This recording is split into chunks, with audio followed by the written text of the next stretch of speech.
Then suddenly, my power and confidence are swelling up, magically erupt. And it's all because of kindness that I feel from people I don't even know.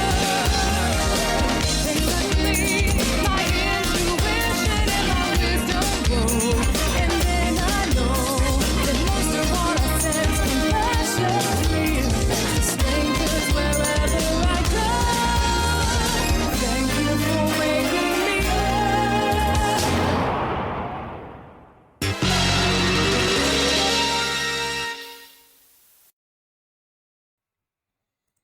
Hey everyone, and welcome to the stream. It's me, ShellshockPrime, and tonight we are here for another session of Arcade Spirits, the new challengers for Backlog Fantasy. We're gonna continue where we left off. So our the team at Good Clean Fun now has a sponsor to go into the pro tour, and we're gonna go all the way with it. So in the Fist of Discomfort tournaments.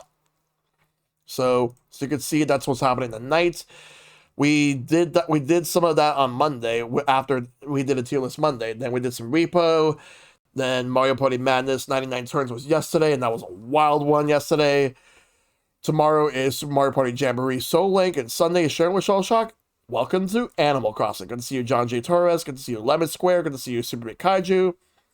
It's Thursday, April 10th, 2025, and I do have an announcement that I would like to make. I'm gonna be in a panel at PAX East, and the reason for this is because of the fact that I was selected to be a part of a panel thanks to a good buddy of mine, Azran127, who is hosting the panel Outside the Box, the Nintendo Labo Creators Contest, which that's going to be happening at PAX East on Thursday, May 8th at 2 p.m. Eastern. I hope you guys are for those who are going to PAX East, I hope you're able to make it, because I will be there, and I am looking forward to be a part of it. Yes, Azran, you are too. In fact, let me quickly give you a shout out. So yeah, if you're not following Azran, make sure to go ahead and do so, please. Azran is a really good buddy, so feel free to show them some love. Yes. So that's the first thing I wanted to talk about. I'm looking forward to being at PAX once again, and I'm looking forward to the Labo panel. Good to see you, Somnia. Hope you're doing good. Hope all is well with you. The next thing is last night the Mario Party Madness stream was wild. Like, even though I represented Team Peach, we may not have won, but the real winners once again were at Children's Hospital, Philadelphia, Pennsylvania. And we're raising money. We're going to continue to raise money all year long. This is just the beginning. So for anybody that tuned in yesterday to the Mario Party Madness stream for the 99 turns, thank you all for tuning in. We all really appreciated it. We did the best we could for Team Peach, but Team Yoshi won, but it was still a lot of fun last night. Just happy to stop biting my tongue after a month and a half of waiting for the staff to make it official. Yes, absolutely. Things are pretty good, but busy but good. Hope you're doing well too, my friend. Yeah, I'm doing as good as I can. Yes. So yeah, I'm looking forward to seeing just what's gonna happen at PAX, as well as like all the Mario Party streams I'm gonna be doing this year. So and with that, I have to thank Chris Clark's Madness for hosting all the Mario Party streams, because I'm looking forward to every single Mario Party Madness stream I'm going to be on a part of. Ordered a 512 SD Express card today in prep. I'm going to be doing that soon. That's the one I'm going to go for. I got to make sure to get that ready. Right now, I'm like, I'm pretty much good on the Switch 2 console so far. I'm pretty much set for that. Just got to wait for that to come out because for me, I'm not going to worry about pre-orders, because I'm going to go to Nintendo New York to pick it up. But I'll figure that one out later. right now, my main thing to figure out is pack seats, which working on that. Can't wait. It's gonna be good. It's gonna be great. And there we go.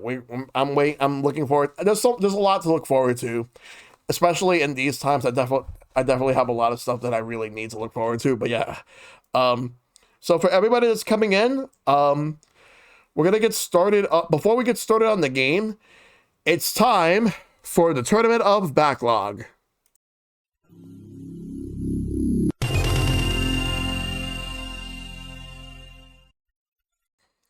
All right, so the Tournament of Backlog, we are going to get ready to have people in the chat vote for which games will make it to the next round.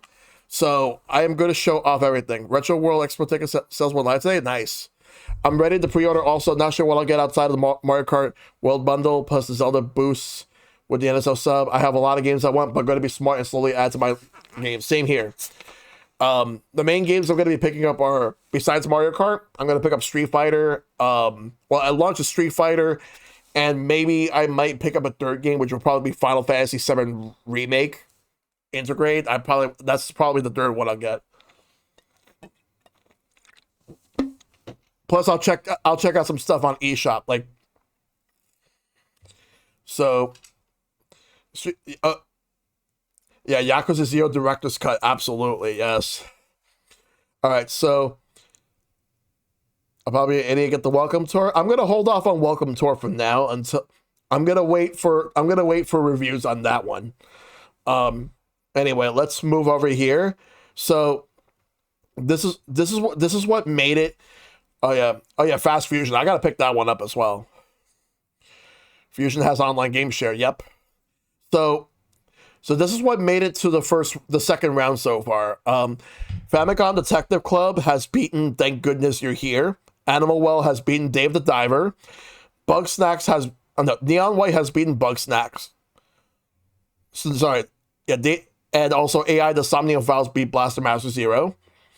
Chrono Trigger had beaten Death's Door, and that one was unanimous.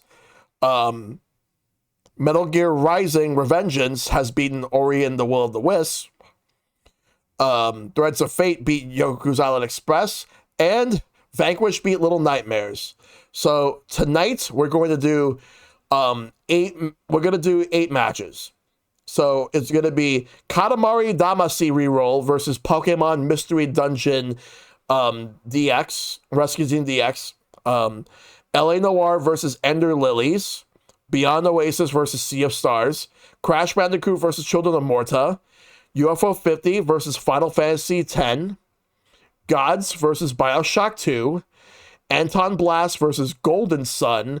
And Metal Gear Solid versus 2064 Read-Only Memory Central Gold. That's what we're doing tonight. And then we're more likely going to do like another round sometime next week. We'll figure that out. It's a lot to figure out because we're gonna get started real soon. Let me go get some background music as we are going to get this going. All right, so let me see. So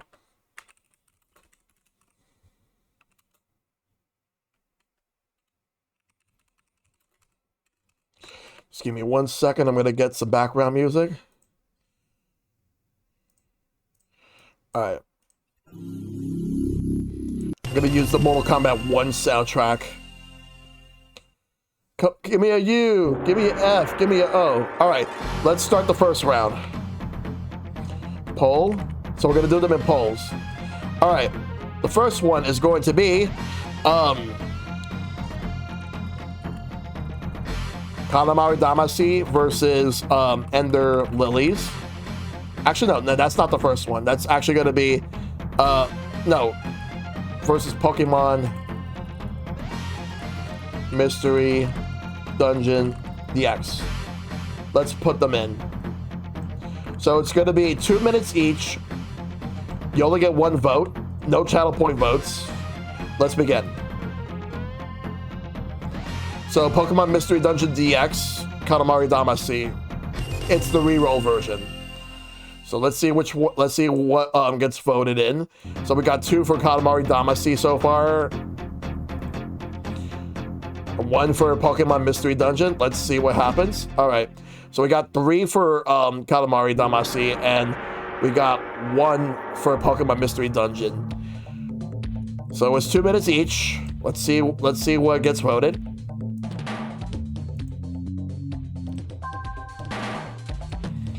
You guys want to see Katamari Damacy? Or you want to see Pokemon Mystery Dungeon? And remember, whatever wins the whole thing, I have a roadmap. After I'm done with Trails in the Sky, that's when I'm going to do the winner of this tournament of Backlog. So that's my plan. The runner-up will happen at a later date, as well as like 3rd and 4th place. Everything else will remain in the tournament of Backlog for the next one, which will happen in December, or not, October after this. So right now it's 4 for Katamari Damacy, and 1 for Pokemon Mystery Dungeon, Rescue Team DX.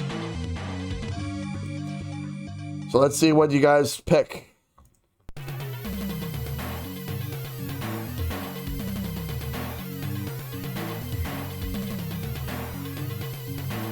All right, we're getting close to the end of the first round.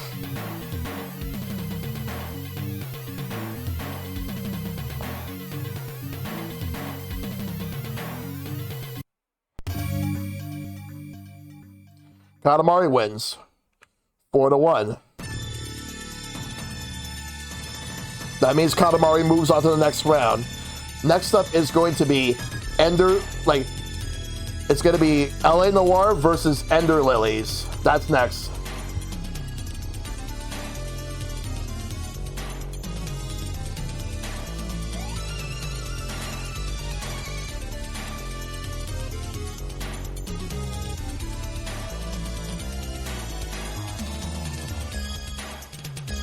There we go.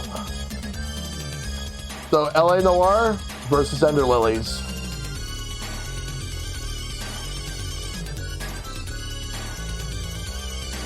All right, make sure to cast your votes. Do you want to see LA Noir, or do you want to see Ender Lilies? So far, we got 1 vote for LA Noir.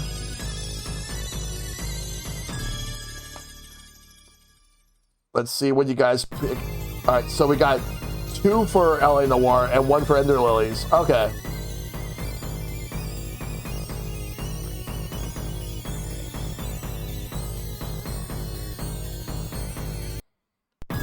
Also, if in the event that there's any ties, I'll spin the wheel.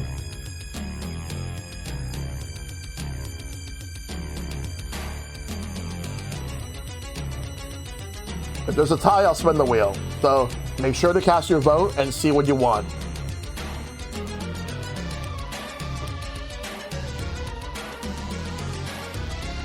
I'm gonna get the wheel of names up just in case.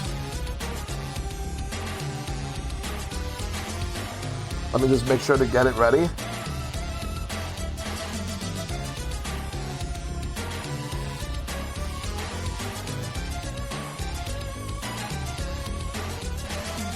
All right, so let's see. So right now it's still 2-2.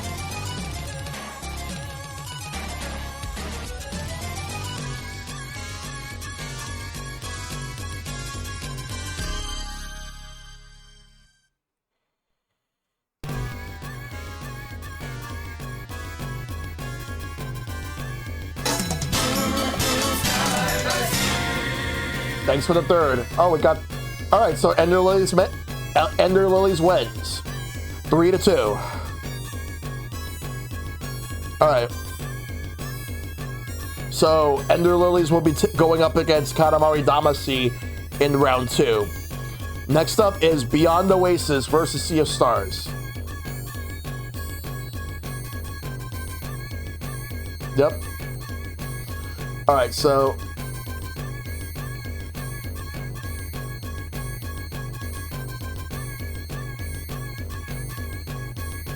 All right, so Beyond Oasis versus Sea of Stars. let's see what you guys choose. You want to see Beyond Oasis? Or you want to see Sea of Stars? We already got 2 for Sea of Stars and 1 for Beyond Oasis. Alright, interesting. Alright, so make sure to cast your votes. Alright, because we're getting more people voting. It looks like we got another vote. We got another vote right now for Sea of Stars. So right now it's 3-1.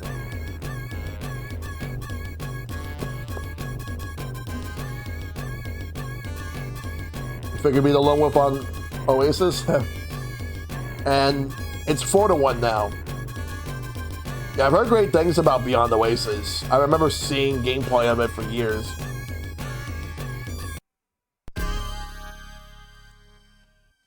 Let's see how this is going to play out. There's still a little bit of time if people want to come in and cast their votes.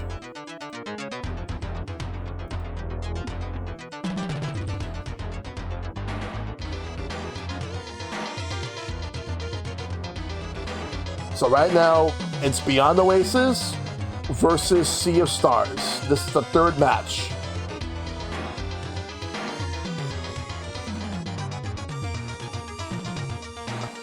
Why have an Oasis when you can have an entire sea? So much water.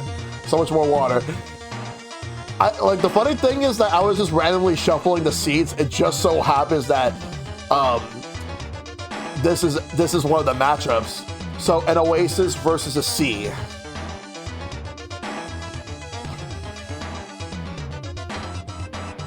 It looks like time is almost up. Sea of Stars wins. All right, Sea of Stars has 4. Beyond Oasis 1. Next up is going to be Crash Bandicoot versus Children of Morta.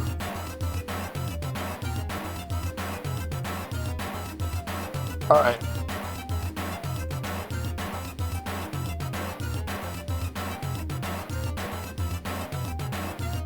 All right, so Crash Bandicoot versus Children of Morta. Let me just get that ready. That's the next poll. All right, there we go.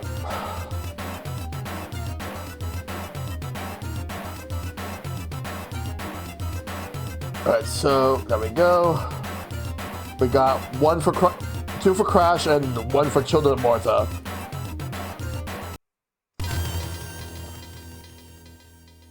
There's still plenty of time. Like, let's see what people are gonna pick. And it's 3 for Crash Bandicoot. No, 4 for Crash Bandicoot actually, and 1 for Children of Morta. What's it gonna be?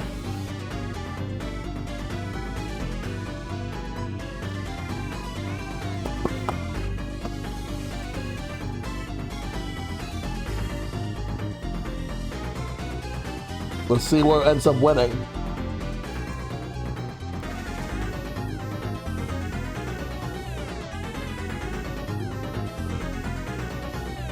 It definitely doesn't look like there's going to be a tie, but in the event that there is a tie, then for any game, I have a wheel of names ready to spin the wheel. So we'll see just what happens here. So it's 4 for Crash and 1 for Children of Morta.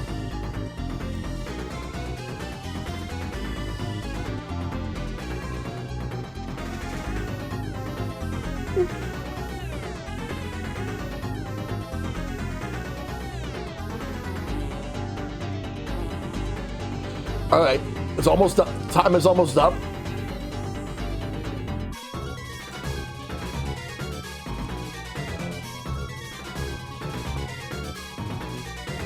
All right, Crash Bandicoot wins 4-1. That means that Sea of Stars is going up against Crash Bandicoot in round 2. Next up is going to be UFO 50 versus Final Fantasy X.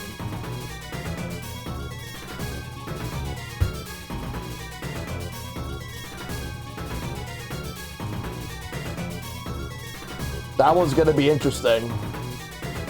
Oh, this one's gonna be interesting. UFO 50 versus Final Fantasy X. Let's start the poll. 50-10, we know which is greater. Alright, so we got a vote for UFO 50 so far. 2 for UFO 50. 2 for Final Fantasy X. We'll see just what gets picked. Alright, so we got 3 for Final Fantasy X and 2 for UFO 50.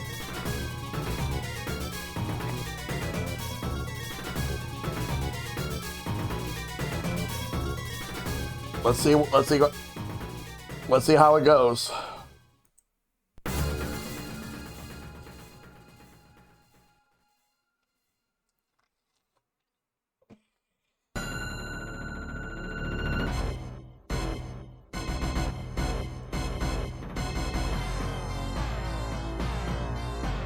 We're getting closer and closer. But how close will it get?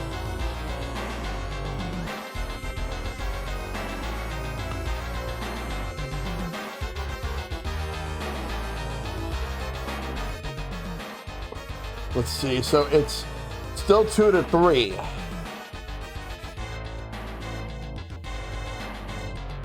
Right now, currently, Final Fantasy X is in the lead by 1 point.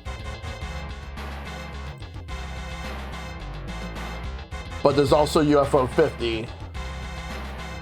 Still time so things can happen.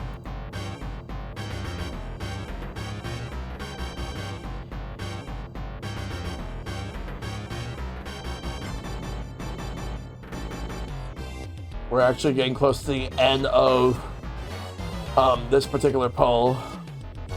So let's see just what is the winner. Final Fantasy X. 3-2. It's very close. All right, so next up is Gods versus BioShock 2.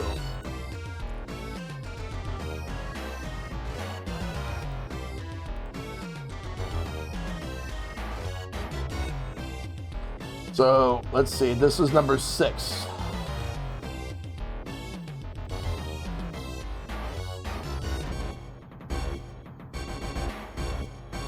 So Gods is basically an action game that was on the Super Nintendo. It was also on Amiga. And BioShock 2 is BioShock 2.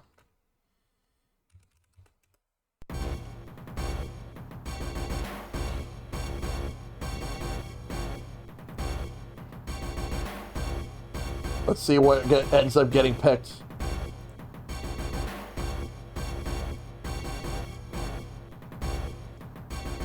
So it's 2-2. Will it be Gods or will it be BioShock 2? And so far right now, it seems to be BioShock 2. So making sure everything here is all good.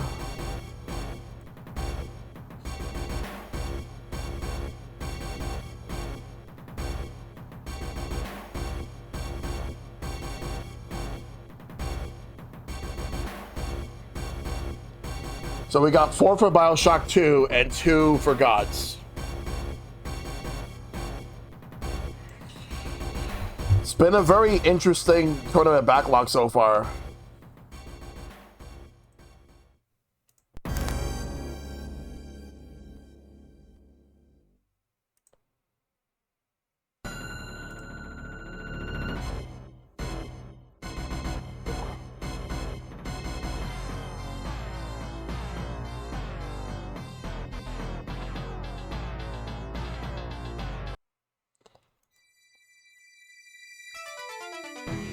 So yeah, we got 2 for Gods, 4 for BioShock 2.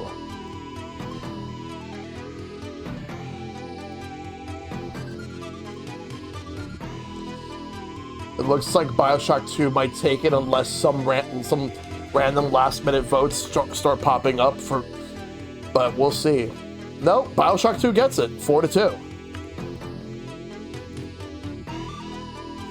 So Final Fantasy X will take on BioShock 2 in the next round. So we got 2 more matches for round 1 that we're doing today.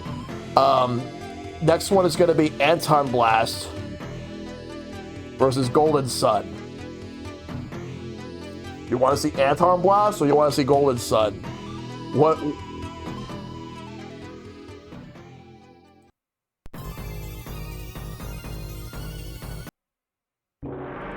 All right, let's see. So we're going to do Anton Blast versus Golden Sun. That's the next one we're doing. Let's set the poll up. There we go. All right, so Anton Blast versus Golden Sun. That is number 7 for today. So we got 1 vote for Anton Blast. Do people want to see Anton Blast or people want to see Golden Sun? We got 1 vote for Golden Sun. So there's 1 each.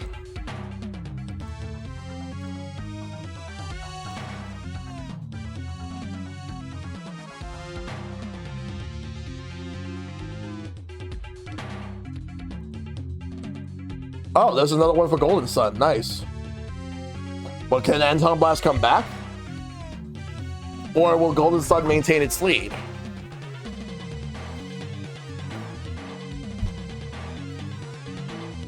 Another vote for Golden Sun.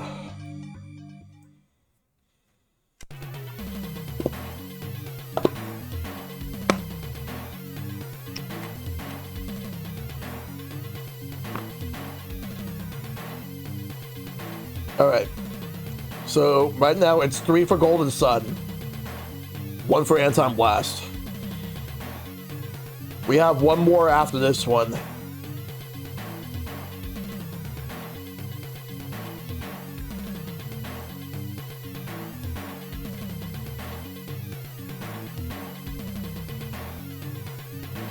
Let's see just what wins it.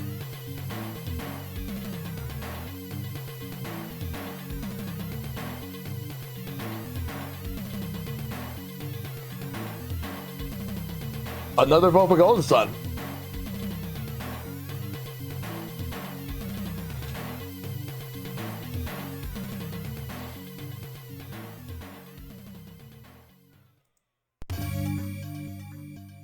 Golden Sun makes it to the next round, 4-1.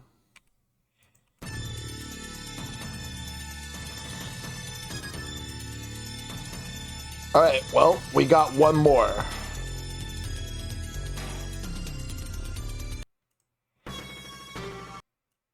All right, let me get that ready. So, Metal Gear Solid versus 2064 read-only memories integral.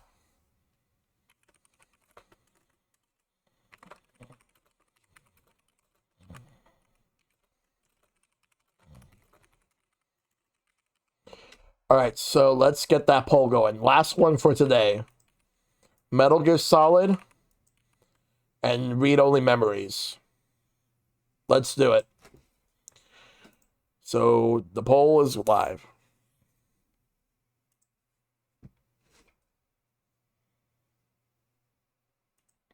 Let's see what is winning so far.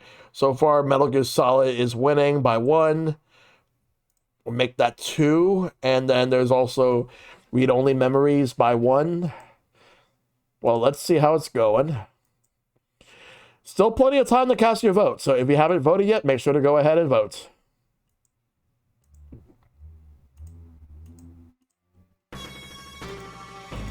All right, let's see it.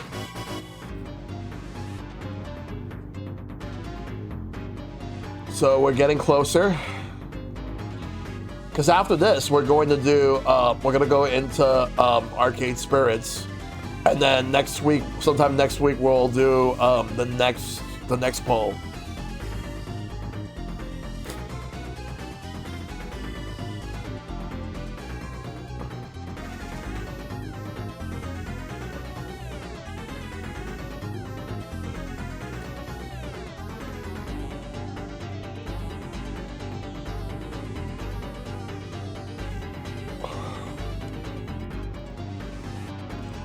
All right.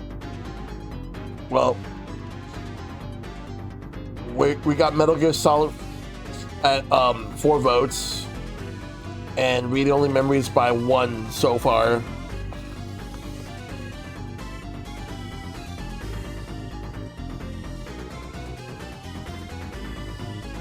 Let's see what wins it.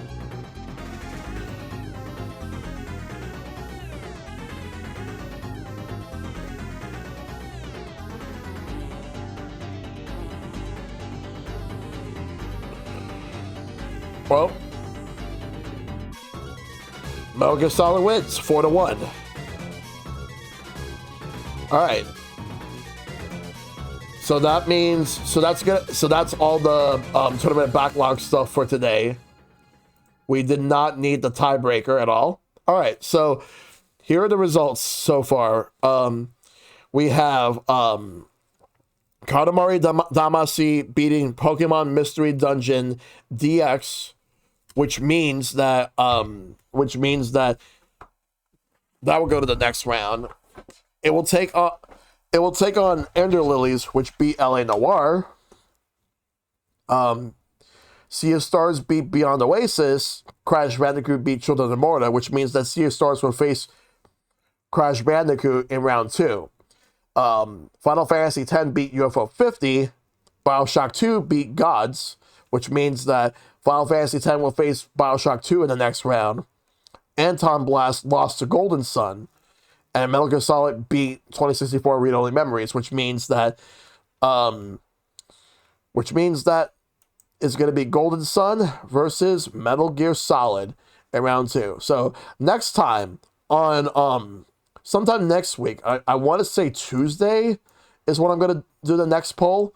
We're going to do Vagrant Story versus Grim Fandango Remastered, Bomb Rush Cyberpunk versus Secret of Mana, Octopath Traveler 2 versus Another Code, 2 Memories, Breath of Fire versus The World Ends With You, Final Remix, Advance Wars 2, Black Hole Rising versus Monster Boy and the Cursed Kingdom, Crosscode versus What Remains of Edith Finch, and Teenage Mutant Ninja Turtles Splintered Fates versus Pandora's Tower. And also, and one more. Oh, there's one more. Thimbleweed Park and Resident Evil 7 Biohazard. Those will be the next round 1 matches we're going to be doing, and that will happen on Wednesday. So, not Wednesday, Tuesday. So, let's get into the game for tonight. We're going to do Arcade Spirits, the new challengers. Let me get started on it. All right, let's do it. But for everybody that cast your votes on the poll, thank you. I appreciate it. So we are going to go right into it. So yeah, Arcade Spirits. Let's continue where we left off.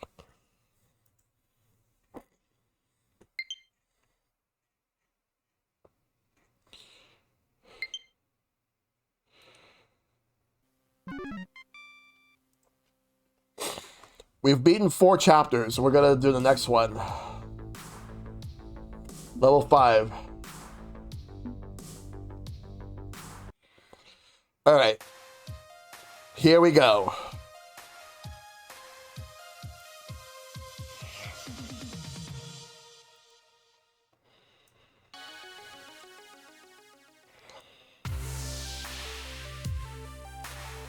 Here we go. Let's do it. Punchy 78. What's up, everybody? It's your boy Punchy78 here with Fight Shack News. All the fighting that's fit to post. Max has come and gone, and months of Pro Tour events are in the books. We're getting closer and closer to the main event. But all eyes are on tomorrow's charity show match at Pengy Paradise, where everybody's favorite laundromat crew takes on their arch rivals in Team P2W. In their debut match, they schooled Team P2W, putting them on the map. Will they make it 2 for 2, or will Valkyrie even the odds? With a cool $1 million in charity money on the line, not to mention the glory of a major spotlight event, the entire scene will be watching. It all comes down to this, friends. Be sure to tune into the Fight Shack stream tomorrow morning. Like, share, subscribe, punch the bell, and get ready!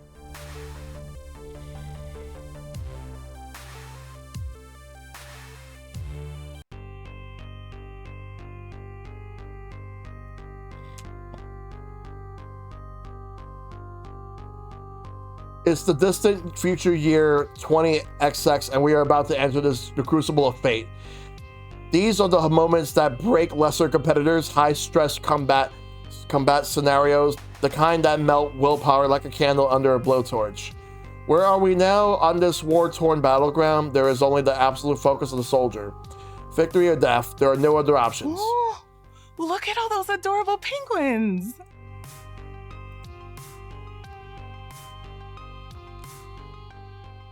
Balloons everywhere, and music in the streets, and children laughing, and people in colorful costumes dancing and singing.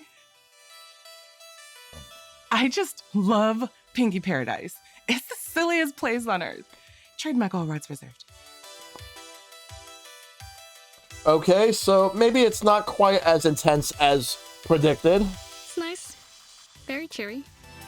Nice? Just nice? If you aren't having the funnest time of your life at Pinky Paradise, you're probably dead. Oh, wow. It's joy incarnate. Yeah, like I said, it's nice. So now we're in the music park because this is where we need to be for like a tournament for Fist of Discomfort. Well, she wasn't wrong. This place is kind of nice. Pinky Paradise. I've never actually been here before, despite it being the most popular music park in the world. Well, the best one which wasn't mouse-based. Thrill rides, kiddie rides, educational rides, rides upon rides, as well as food and drink from the four corners of the globe. And the nightlife? Once the kids were tucked away in their hotel beds, fancy restaurants and dance clubs awaited adults looking to keep the fun rolling. Hell yeah! You're never too old to eat a metric ton of cotton candy and go on high-speed thrill rides. I'm gonna eat, puke, and then eat some more and puke some more. Or you could just ride the gentle rides that don't make you lose your lunch. Yeah. Hey now, I'm a professional theme park crasher, and professionals have standards. Greasy food and stomach-churning action go hand in hand. We have a charity show match tomorrow. Remember, could you maybe not get violently ill before showtime? I promise nothing! Now, let us relish in this pre-packaged unit of delight, served up by Pengy's highly litigious corporate masters. Smile, laugh, thrill, chill, look, listen, kneel, pray. I wonder what shenanigans I could get up to in the middle of a media empire's personal playpen. No. No shenanigans. We're here for a ding-dang charity event, people. Best behavior. Look, I know you've all been riding high on our undefeated streak. We've been racking up plenty of Pro Tour points to qualify for the main event. We're winners through and through, and this little mini vacation is well deserved. So yeah, go have fun, but also keep in mind we're taking on Team Play to win tomorrow. The streak must continue. You mean we have to win for our charity, right? That's really why we're here. Right, charity. I mean, yeah, we're going to do good work for charity. You seem rather fixated, Shell Shock. As you say, we're riding high, yes? And if we do lose tomorrow, it won't affect our qualification points. I'm starting to grow concerned. Tell me, is your hand still sore? Instinctively, I hide my hand behind my head. I'm fine, Loxley. Chill. It's fine. Everything is fine. We're winners. We have literally not lost a single major fight. And we won't lose tomorrow. We've beaten P2W before and we'll beat them again. There's absolutely no cause for alarm. As long as we stay focused, we'll pull through just fine.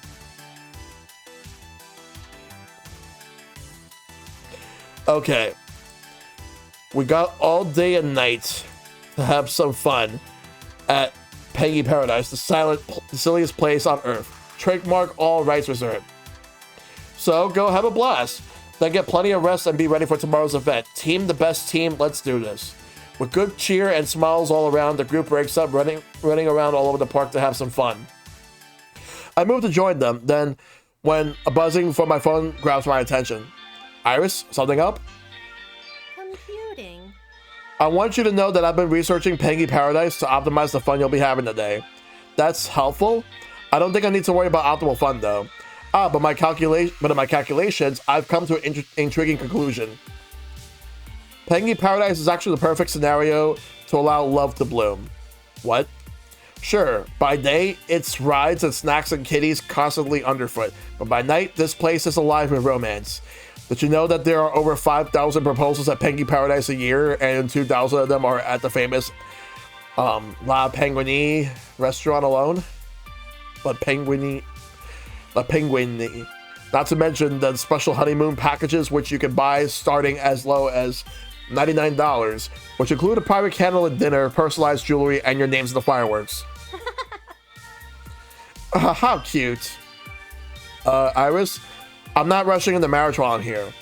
Oh, I wasn't trying to insinuate that, Shellshock. I'm just saying that Penguin Paradise really brings out the love. I know that you wanted to play things cool at first and let the romance build slowly, organically. You're close to your team, and feelings are running high. Tonight's the perfect night to bring that slow burn to a climax. Seriously? Seriously, I wouldn't joke about something like this. Love blooms differently for so many, and no matter your choices and your path, I support you. What do you think? Are you ready? If you are, I'm ready to help. She's not wrong, actually. If I want this, the perfect opportunity lies before me.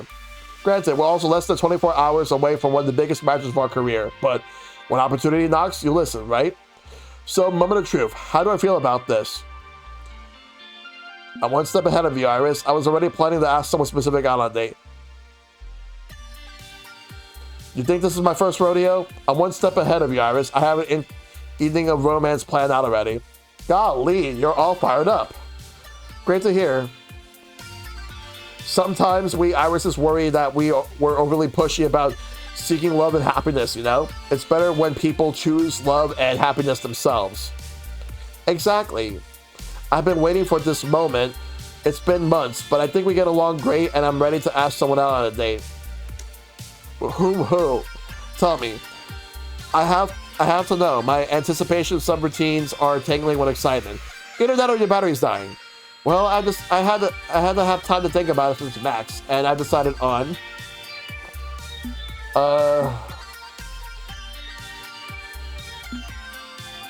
well, I have decided on Zapper, but the thing is, I don't want to tell Iris yet. Nah, that's for me to know and you to find out. Aw, you tease. But I'm sure you'll choose wisely. I have faith in you. Okay, I think you're all set. Have fun at Penguin Paradise, and I'll have more data for you tonight. Iris offline. Now to focus on why I'm here. Having some fun at Penguin Paradise. I can hit a ride all by my lonesome, but screaming down a roller coaster is more fun when it's not just you holding on for a dear life. So instead, I think I'll track down one of my friends and tag along for a bit. But who first? And Team P2W is also here. Maybe I can find my rival? I can't help but wonder if Team P2W is spending the day before the match here. Are they riding the rides, eating the iconic amusement park food, and buying all the penguin swag too? I can't imagine Valkyrie letting P2W have any time off, but maybe I'm wrong. Only one way to check. I'll pull back on my phone and summon my digital assistant. Iris, online. What's up, Shellshock? How can I make your mini holiday the best one yet? Can you see Team P2W's here, like in the park with us? Of course I can, but what for? Are you going to sabotage the ride so they can't participate in tomorrow's match? What? No, I wouldn't do that. Okay, okay, never mind. Why do you want to find them then? I'm looking for...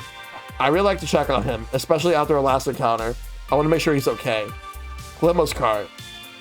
Do you think he's here? I haven't talked to him at all since Max, and normally I hear something from him by now. Oh, please. Iris takes a minute to use her echolocation across the park. Glimo's car and the rest of P2W are hanging out at the Penguin Paradise Arcade. Okay. Thanks, Iris. No problem. Go have fun with Glimo's car. Luckily, the arcade isn't too far off from where I am, and I easily make my way there. I pause outside, taking in the lay of the arcade lands. I see Glimo's car playing on the FOD2 machine. Typical. At least it's predictable. But Divine and Blitz are also looming nearby and arms reach from Glimo's car. Ugh. I must answer the spaces riddle to get to Debus? There's no way around it. If I want to get to Glimo's car, I must go through the other two. Rolling my eyes, I prepare for the worst as I step inside the arcade. Oh, look what the cat dragged in. It's the pathetic leader of the best team. Glimmer's car's attention moves from the game to me, and he's shocked to see me. This is quite the surprise, Shellshock. I would have thought you'd be too busy with Team the Best Team to visit your dearest friend. Glimmer's car, you know we aren't supposed to fraternize with the enemy. Don't make me tell Valkyrie you're disobeying her orders. Yeah, we only associate with the winners, not fuckwads. Relax, Divine. There's no need for that. Shellshock's just an unfortunate step on our path to victory. But tread lightly on that step, and they and the rest of Team the Best Team are fragile glass babies. Don't want to break them before the big match. Am I right? And Divine and Blitz, boisterous laughter roared throughout the arcade. Excuse me? What's this about? Why would Glimmer's car even say that? I thought we had an understanding, a playful rivalry. One where we cheer on the other, not one of contempt. Is being with P2W getting into his head? Did you come all this way just to scope out where we're going to ultimately beat you? You must really be a glutton for punishment. I don't have the stomach to stay around this loser much longer. Right? I don't want Team the Best Team germs taking up my reputation. Ew. Glimmer's car, Blitz, let's go. I'll catch up with you both later, but first I have to teach Shellshock a lesson for coming into our turf without invitation. If you're still walking after Glimmer's car decimates you, I'll see your ass tomorrow on the battlefield. Whatever. Bye. Hey, Divine, let's go think of more insults we can throw at Code on Facewall today. As if I were a ghost, they walk right through me, leaving me and Glimmer's car alone. As soon as the others are out of sight, Glimmer's car exhales fully. Sorry about that, Shellshock. Have to keep up appearances so to speak with them. You wouldn't believe the other stuff I have to say around those two. And then he stretches the kinks out of his neck as if letting that whole episode shed away from him, like a snake does the skin. What? You can't just talk like that to me and then go back to our normal friendly candor when your lackeys leave. 1, that's rude. 2, you stick up for your friends. 3, rude. Getting down off my chest helps me calm down a bit. I don't like that you're playing along with their crappy behavior. I don't particularly like that either, and you're right, of course. Forgive me? I sigh and nod my approval. I had wanted to come to the arcade and prep for tomorrow, of course, and I wanted to go by myself. But Divine and Bliss insisted on coming, even when I insisted they didn't. I just wanted to get away from them for even a little bit. You have no idea what it's like living with them, Shellshock. It's awful. They're literally everywhere. I can't escape. So any chance I can slip away, from them, I can take it. Do you want me to leave as well? I don't want to ruin your sacred time alone time. No. I didn't mean it like that. I love your company, actually. Getting to chat with someone who actually has a heart would be a nice change of pace. When you put it like that, I can't say no. We are friends after all. So what's up? What do you want to talk about? Honestly, what are your thoughts on the match tomorrow? Well, it's going to be wonderful. I'm excited as heck. I've been thinking a lot about it. I'm really excited. This feels like it's one step closer to fulfilling our promise. Yeah, I hope it's fun. Honestly, it's what's keeping me going since Max. The chance to fight against you again and see how much we've grown. It's not going to be an easy match, but Team the Best Team is ready. I thought you might say that, Shellshock. As much as Glimmer's card thinks he's being elusive about his feelings, I can read him like an open book. He's just baiting me, so I ask him the same thing. So I will return the query. What about you? What are your feelings on the match tomorrow? I don't like it, not one bit. The whole idea of this charity match rubs me the wrong way. But we're raising money for charity, money for people in need. What could be wrong with that? Raising money for a cause isn't what I'm having trouble with. That's all good and fine. It's having a meaningless match that doesn't sit well with me. I can't see myself playing seriously at a consequence-free charity match. The results don't even matter.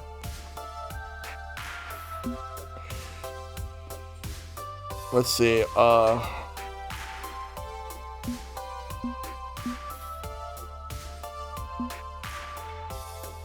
gonna go with, no matter what sort of match it is, official tournament, fun match with friends, a charity match, I always aim to play at my best. How else will you continue to grow and get better if you don't take every match seriously? When you say it, I get it. Like, I understand all those things, but deep in my heart, it still doesn't feel the same.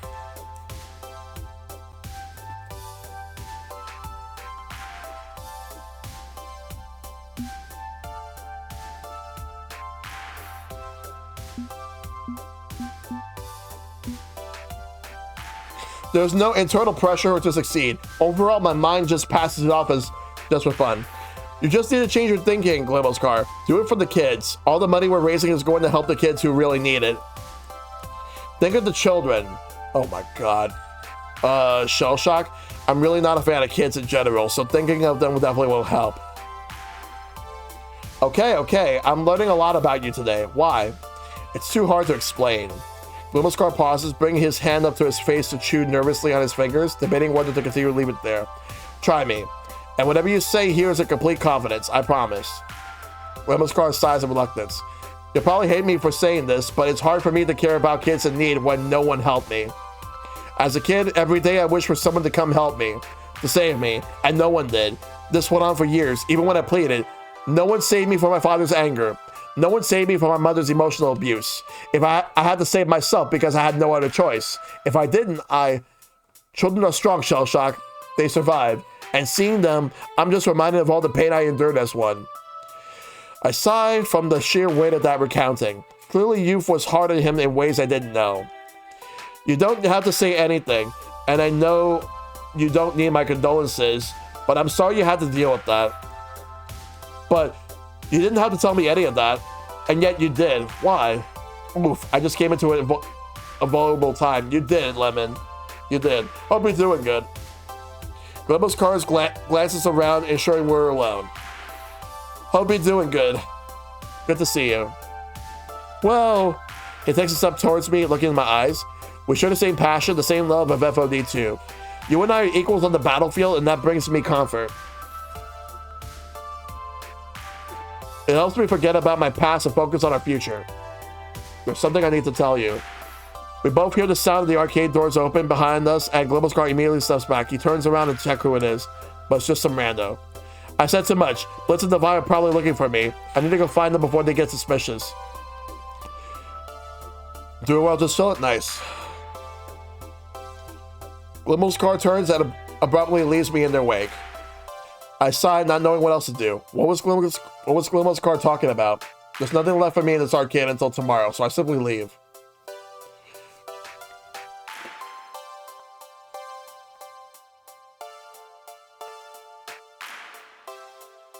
Alright. Let's do this.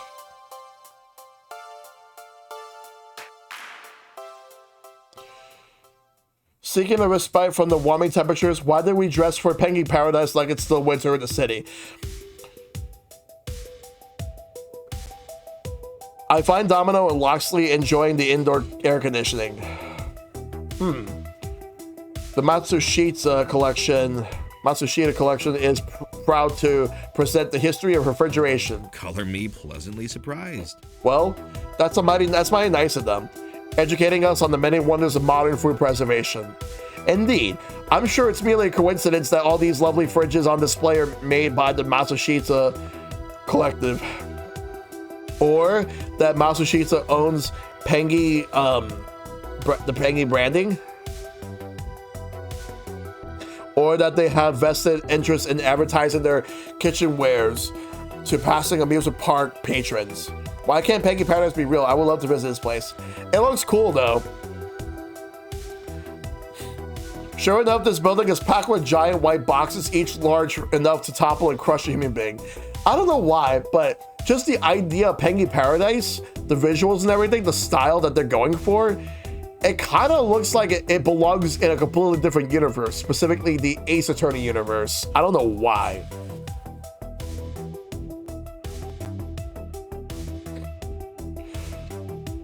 It just kind of looks like it could be part of a crime setting for Ace Attorney.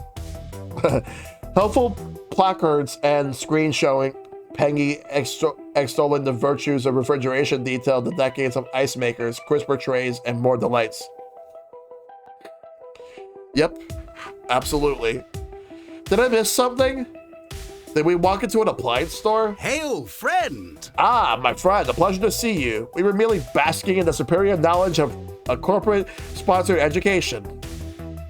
Come on, join us. One of us. I know Pengy's found its way to arcade games, anime, comic books, massage wands, and trapper keepers. But refrigerators? Seriously? Quite serious, I'm afraid. Pengy is the colorful mask that the corporation wears to indoctrinate children into their capitalistic ideals. Please tell me you aren't planning to, like, firebomb the place? You said to be on our best behavior, so no, we're not going to take off and nuke the site from orbit. Even if it's the only way, I'm sure, to be sure. Mostly, I wanted to get indoors because it's all sweaty and crap out there. I really wish we packed a lighter. The chill of the city is frozen into the very marrow of our bones, it seems. It drives our fashion impulses. So we must seek respite underneath the cooling shade of our penguin overlord. Well, ho, this model has a built-in ice cream maker. Perhaps we should casually buy a 300-pound lump of steel and bring it home with us. Pretty decent. Might placate Sapper's sweet tooth, at least for an hour or two, Shellshock. You okay with us dropping one of these in our carry-on luggage?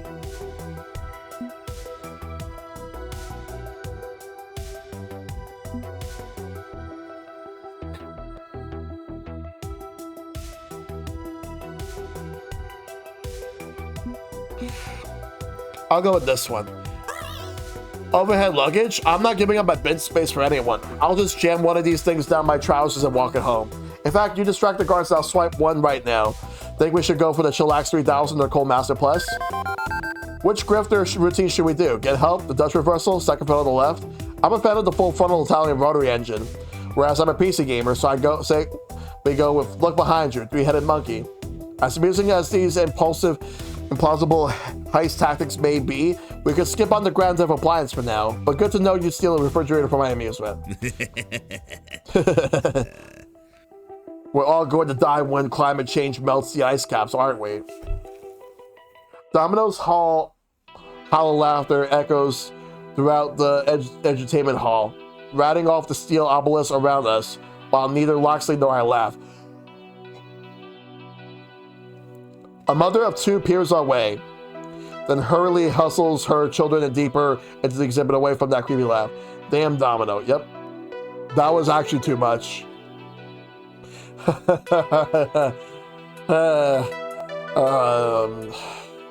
I've gone and done it again, haven't I? Sorry. An unpleasant business, this? No worries, my friend. You have every right to be concerned about such things.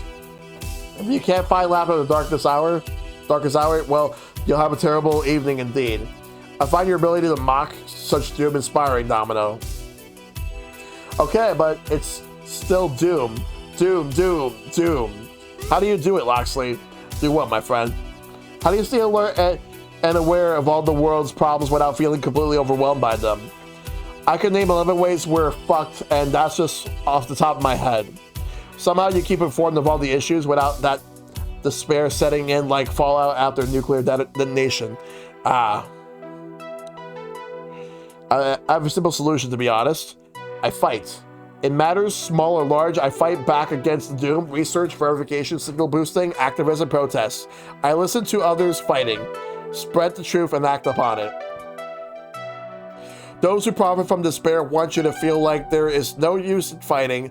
They encourage complacency. That's just the way it is, they say. I shall rise to this challenge. But I stare them in the eye, these low men of greed and pride, and say, no, I will not give up hope. I will not stop fighting. I'm but one man, yes. I can make no great impact alone, but an impact I shall make, regardless, and together we can move mountains. What do you say, Shellshock? How do you cope with the modern age of 20XX? Perhaps we can lend our dear friend Domino some strategies? That's a pretty big question, Loxley.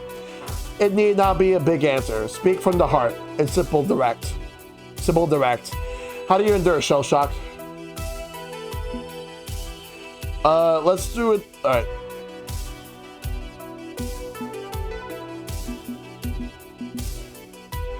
I'm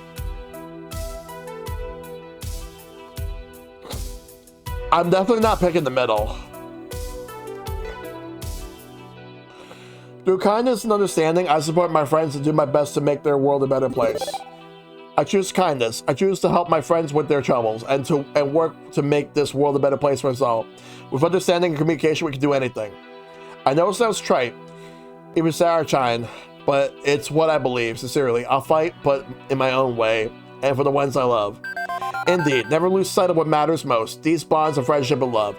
Forged in battle, tested in fire, and during all of our rich days. I was actually tempted on picking Eat the Rich. I was very tempted, to be honest.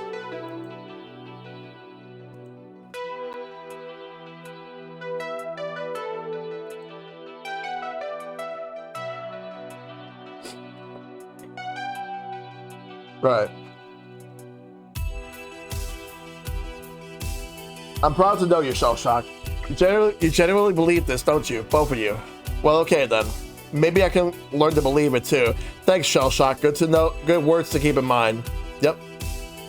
I believe I both cooled down and heated up by this point, so a net's of 0. I have nothing further to gain from remaining here. All those in favor of rejoining, the others for mirth and frolic in the silliest place on earth, trademark, all rights reserved. I second. Departing the nexus of refrigeration, I step back into the warm breezes of Pengy Paradise to find my fun. Genesis does. Did they just put Genesis on NSO, Noble Boy? And if so, what are the games?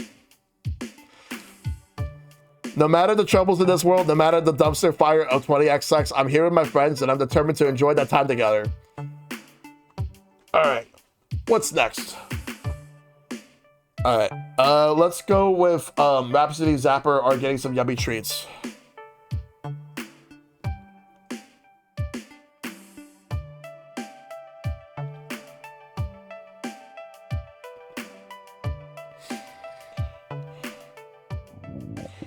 Great. I just realized I was so eager to start the day that I forgot to eat anything resembling breakfast, and now my stomach is being very vocal about it. What's the Zapper saying something about stuffing her face with food until she hurls? I should find her. Zapper could be the key to unlocking my hunger. E-SWAT, Super Thunderblade, Streets of Rage. Oh wow, the first Streets of Rage. Nice. Well, at least we're getting more Sega Genesis on NSO. So we got the first 2 Streets of Rage games on NSO now. Now we just need the third one. Then people can just play all 3 games online. Not the Genesis games I was expecting to see on NSO. I was kind of expecting more games than that. Or different games. The games that I was expecting, more than anything, for NSO on Genesis, with Genesis on NSO, I was expecting, like, I'm surprised Sonic 1 is still not on there, even though there's other ways to play Sonic 1.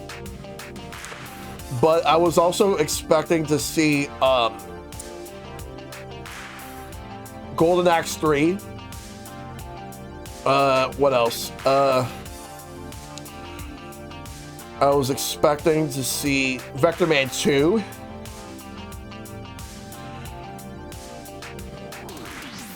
Bonanza Brothers, but I did, well, Streets of Rage, I guess, yeah, that too. But hey, at least we get more Genesis.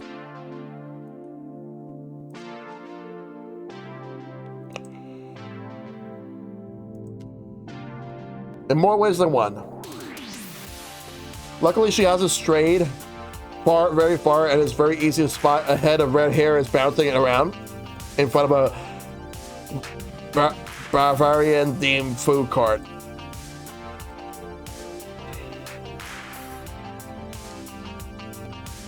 Rhapsody's also joining the food hunt, but it looks like they're still concerned about Zappers overstuffing her gastrointestinal tract. I wander my way over to them, excited about the chance to eat. Hey there! Although my stomach's growling announces me louder than my own voice ever could.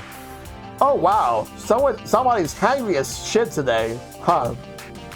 And here I thought I was the designated foodie for this run. You want me to bail you out and order something?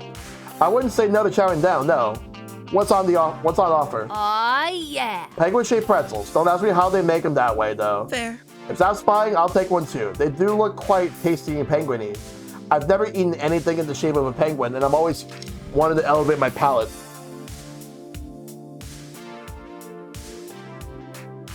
We step up to the cart. It's classically decorated with all things Bavarian, blue and white checkered with diamond print, Oktoberfest fonts, complete with a picture of Pengy wearing lederhosen.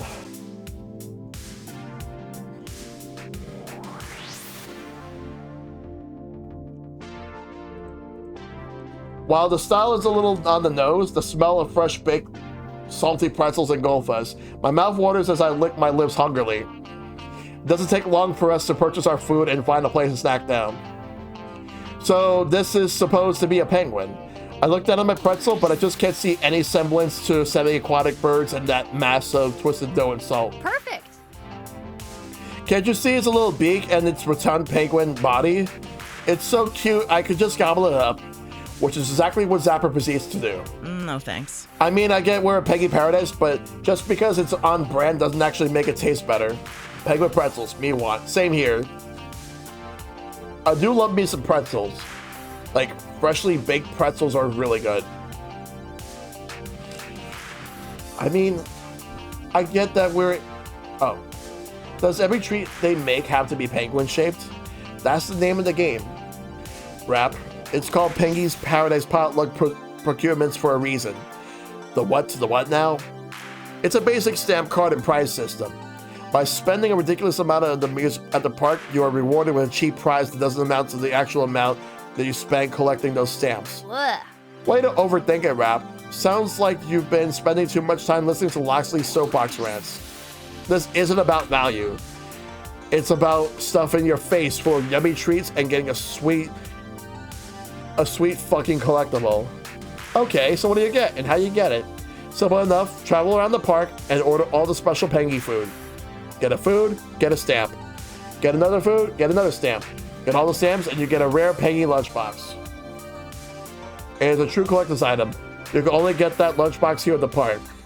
Well, okay, I guess you could buy it online for several $100 instead. Cheaters, I'm going to earn that damn lunchbox. Not that many people actually legit complete the whole challenge, but I'm not backing down. It'll be mine. That's not what you'll be saying when you're hunkered down over that toilet later. Ha! At least my food quest has a reward. Eating delicious food is its own reward, my friend. Oh, Rhapsody, I didn't realize you were into the food too. I thought you were maybe saying Zap? Nah, I'm here for something truly rare. Penguin eggs. Like, for raising your own penguin brood? Or for eating? Is that legal? I have questions. For eating, of course, but they're not real penguin eggs. Pengy Park has just has to keep the penguin gimmick in all their food around the park. They actually use turkey and goose eggs, which are creamier and richer in flavor, so still a treat for me. Real, fake, whatever, as long as it's tasty and enticing. So Shellshock, what entices your hunger? Well, I'm talking about the food. What do you want to do while you're with us?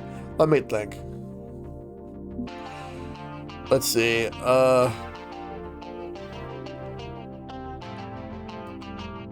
what do I want to pick?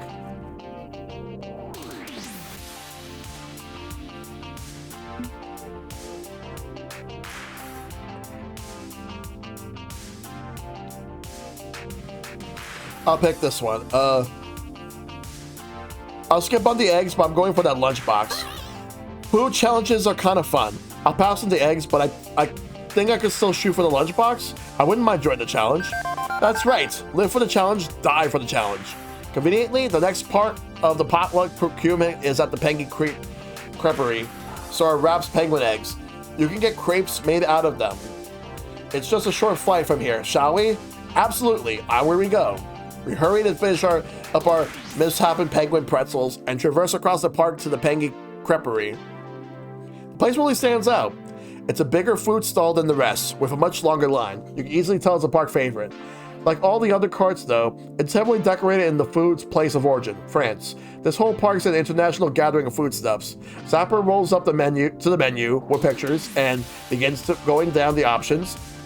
All of them have cute little designs on them, with adorably matching names. So, I'm getting a crepe de penguin. I'm assuming, Rap, you're getting the king penguin egg? You got that right. What about you, Shellshock? Which one are you getting? Both look delicious, honestly. But in the end, I choose...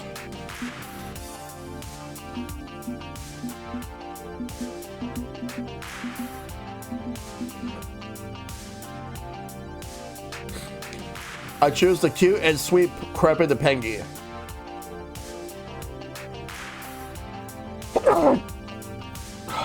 Excuse me. Looking at the picture makes me smile from ear to ear. It's a crepe filled with a mix of white chocolate and dark chocolate ganache. Thank you. Decorated with a penguin-shaped chocolate, whipped cream, cherries, and candied orange peel. So cute, it's the crepe de penguin for me. We get our food and enjoy it mostly in silence, just experiencing the combination of flavors in our mouths. I vibe with it. It's good to see a celebration of the different types of food from all over the world. Food brings everyone together. No matter where you're from, everybody eats, right?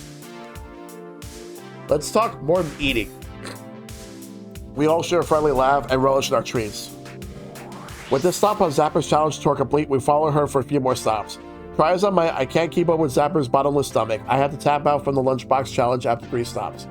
But I'm happy to hang around while she blitzes her way through all the food stalls, all the same. With the last stop complete, Zapper holds up her fully stamped card with a burst of pride. Aw, yeah. Last stamp, but no indigestion yet. Challenge complete.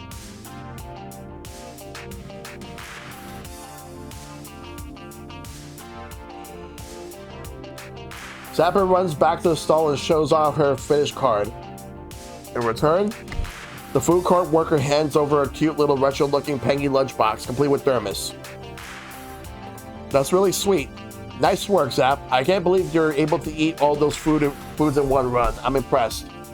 I never say no to a challenge, but now that I actually have it... Zapper hands over the lunchbox to me.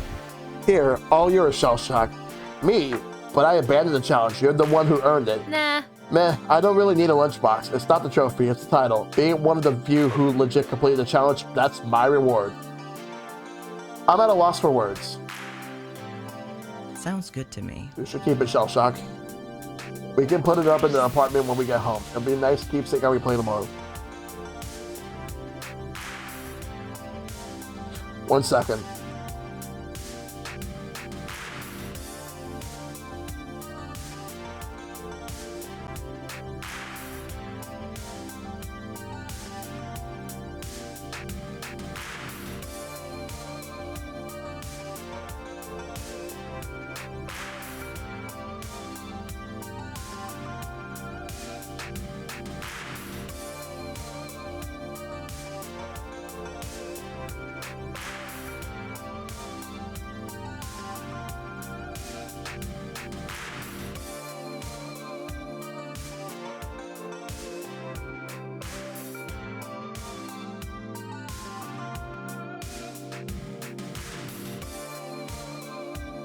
Sorry about that.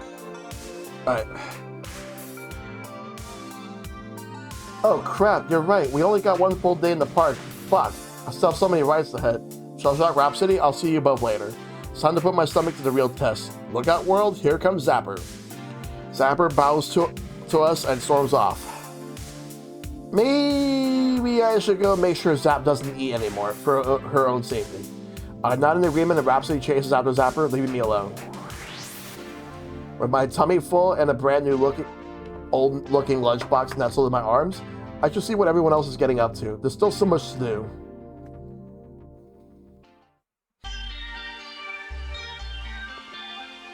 Actually, you know what? Rather than running around after my friends, I think it's time to take a quick moment for myself. It's pretty warm here. Despite being an ice-themed wonderland of fun, I could go for something cool and refreshing. This being Penguin Paradise, there's always refreshments with a nice sight, so I'll make my way over to the lemonade stand. They're charging an arm and a leg and a kidney and a lung for this stuff. But what am I gonna do? Leave the park just to get a drink? Fishing enough money to buy an afternoon of FOD2 play out of my pocket? I step up to make my offer. Hi, I'd like to get a... Actually, I'm more into slushy. Oh, they have slushies. You know, I need one of these ice cool babies. Make that 3, please. I'm paying, thank you. With a shrug, the employee behind the refreshment stand slides over 3 of my selected beverage. Valkyrie accepts 2 of them with a wave of her phone and a nod thanks in his general direction. 3 drinks. Paid for. Thank you using Ice Pay, human. She sets her drink aside for now, then takes a long sip of her own slushy before speaking. It's for my niece. She's riding that madly rotating buccaneer over there. See? Pink hat. Sure enough, an adorable youngster with a bright pink hat waves to us while her motorized pirate ship twirls and twirls. Looking forward to facing us at the charity show match tomorrow? I am not really sure how to make small talk in this situation. This being the woman who stole our sponsor, told me off for being an esports newbie and has done all she can to send her away, all while saying it's for her own good. But I can't just stand here today, so...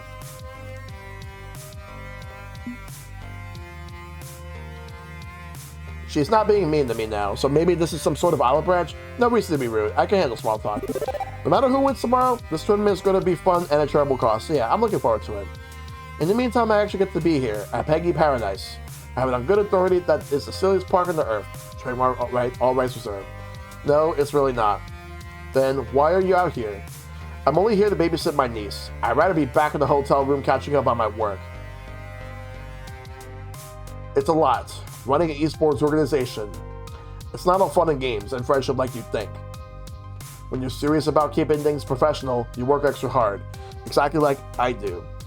Well, so much for pleasantries. You could still learn from my experience, you know? Step up your game, build a better brand for your business.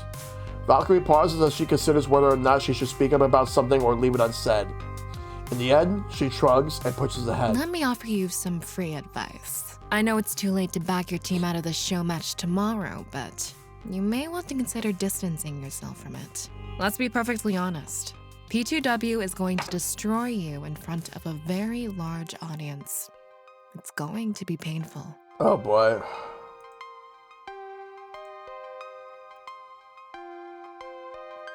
One fluke win over us when we were unprepared is understandable, but 2 fluke wins? That's not happening. We've had time to study your tactics since then. But you don't need to be humiliated. You personally, I mean.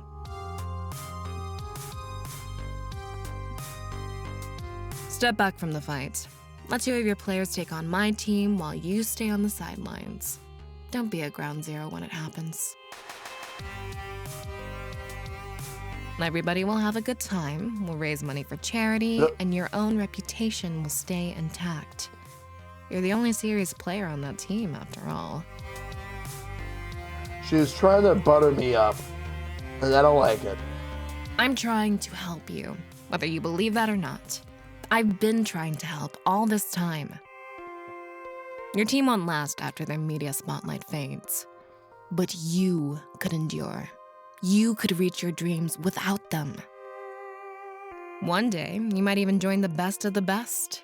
You could be in team play to win, right alongside your rival. But that future only happens if you keep your cool and don't make this personal. Don't step up to the plate tomorrow. Don't let their impending failure stain your career. Oh my god. Sound good? More sage of wisdom, supposedly, yet she has a point. We haven't decided which 2 members of Team the Best Team will face off against 2 members of Team P2W. I could step back, not to hide in shame, but to let my friends take the spotlight. We beat them once before, right? Maybe they don't need me commanding from the front line. Maybe they're ready. What's the best play here?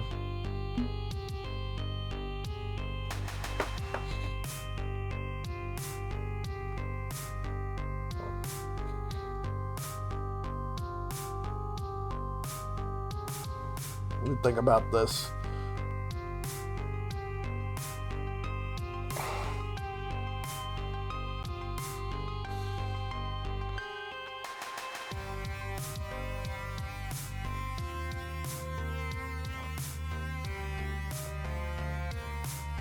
Do I want to agree or do I want to refuse?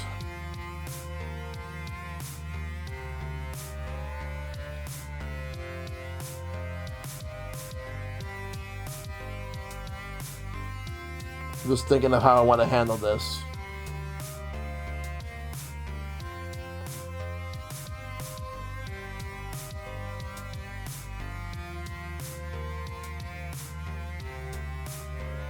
I'm gonna go with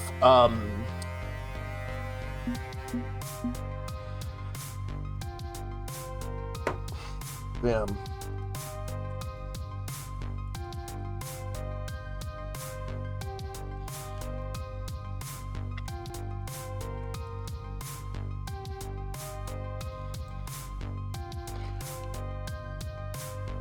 I'm going to refuse. I decided to stand my own ground and stand firm and give her my own 2 cents in the matter.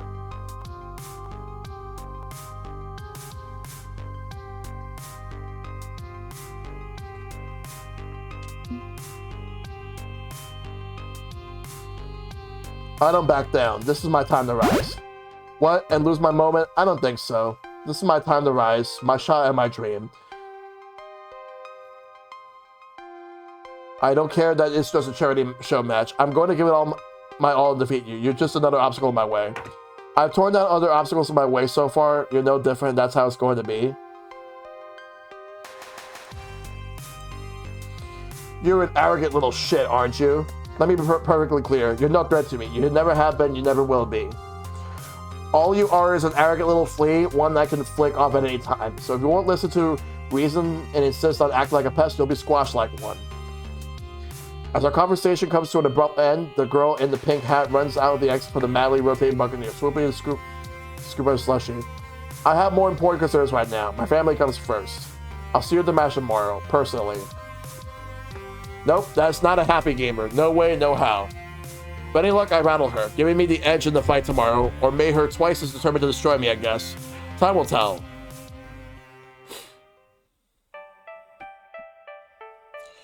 Afternoon's rolling in as Penguin Paradise chills the hell out, a little compared to the morning mayhem.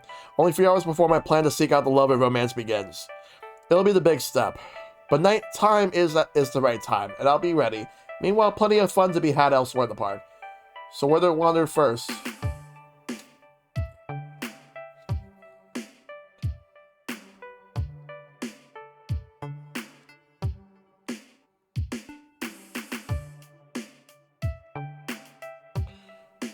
Zapper and Grace are about to ride a roller coaster.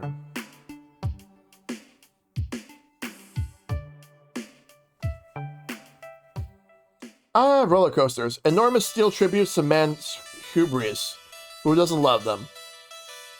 Actually, I'm kind of surprised to see Zapper and Grace in line to ride Penguin's Paradise's most intense coaster, the cheerfully named Soul Annihilator. I mean, Zapper, I can see volunteering to have her immortal soul rest asunder by a roller coaster designed by Satan. Who is the devil? But Grace? Awesome. Trust me, Grace, this is gonna be awesome. I can't believe you've never been on the Soul Annihilator before. Last time I came to Peggy Paradise, I was too short to ride it, although my brother Gavin rode it and said it was acceptable, so...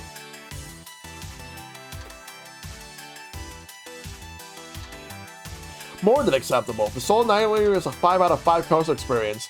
This ride is going to change your religious beliefs. Oh hey, look who's joining us for this coaster experience. Good to see you. Hello, Shellshock. Good to see you. It's gonna be a lot of fun. It's only then that I realized people have been lining up behind me, meaning I am now officially queued to get annihilated. Let me make a save point real quick.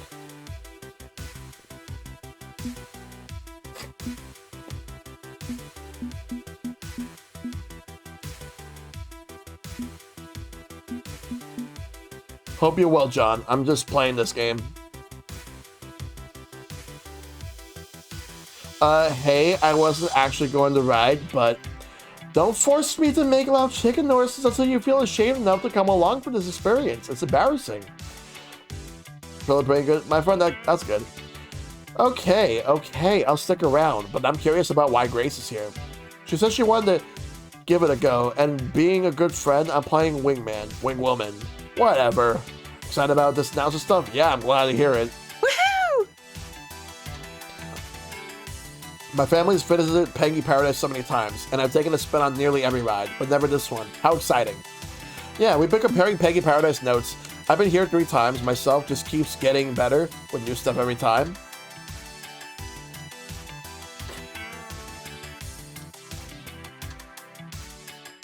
Can't beat the classics though, like it's Chilly World. Fucking hell of an experience.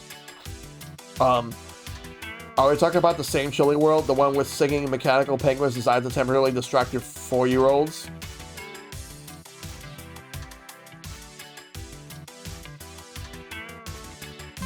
Fuck yeah, I hit that right every time I'm here.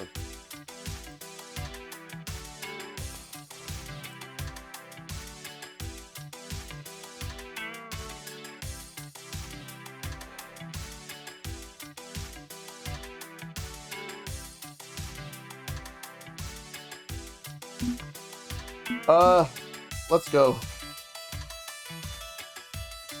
Level with me here. This is an irony thing, right? You snuck your way through the whole ride? This is the irony thing, right? You enjoy Chilly World on an ironic level? It's like MST3K for slow-moving kiddie boat rides. To an extent, I mean, it's aimed at the grade schooler set, but there's still something kind of awesome at how genuine the whole thing is. If I mock anything, it's my own love for it.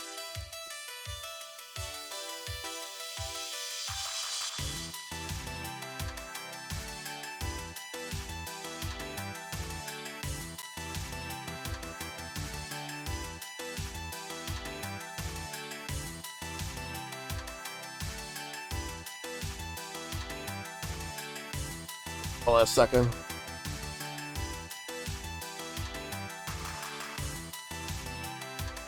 I'm planning to hit up Chilly World tonight after the toddlers are asleep and the crowds are thin. You know, if you really want to know why it's my favorite ride, we can just go together tonight. When the crowd's gone, it's just the 2 of us. But I was hoping to take Shellshock on that ride tonight, too. Nah, I'm not doing a double date. It's you and me or you and Grace. Choose wisely. Your life may depend on your answer. Zapper playfully nudges me and laughs. Just kidding, whatever, you know. You want to hang out with either of us tonight? Go ahead, no pressure. Right, no pressure. I'm happy going by myself if you're not interested. After this coaster, I need to visit the Scandinavia Pavilion and Wonders of Electricity and the Popsicle Rockets and...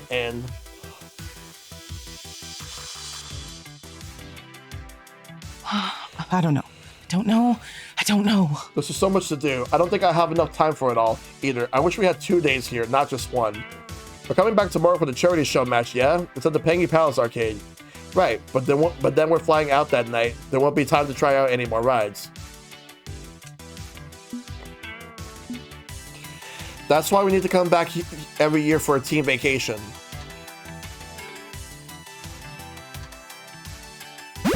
Simple solution. We storm Pengy Paradise every year, making an annual team vacation. Show up with the whole squad and roll through. It's a Chilly World every 365 days. Sounds good, Grace? Oh, definitely. I mean, it'd be expensive, but if the team becomes a huge success, we could certainly do that. Okay, I won't worry about missing out. I'll just wait for the fun to come back around next year. Oh, hey, we're up for next up for the ride. All right, let's have some fun. The ride attendant waves us in, and the 3 of us sit side by side in the car ready to go. An alarming number of buckles, straps, and harnesses are fixed in place to keep our bodies from flying out of the ride.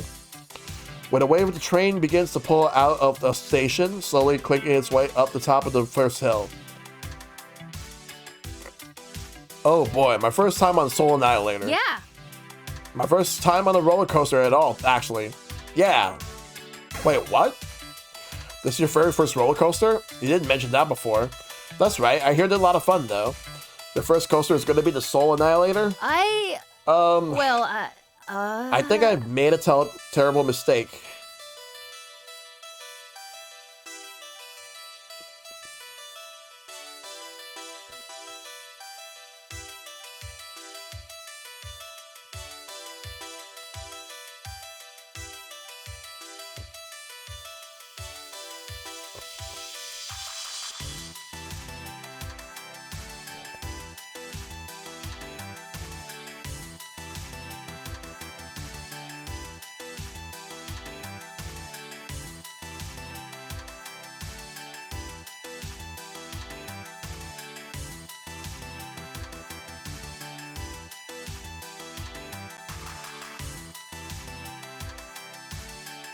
Really? Why?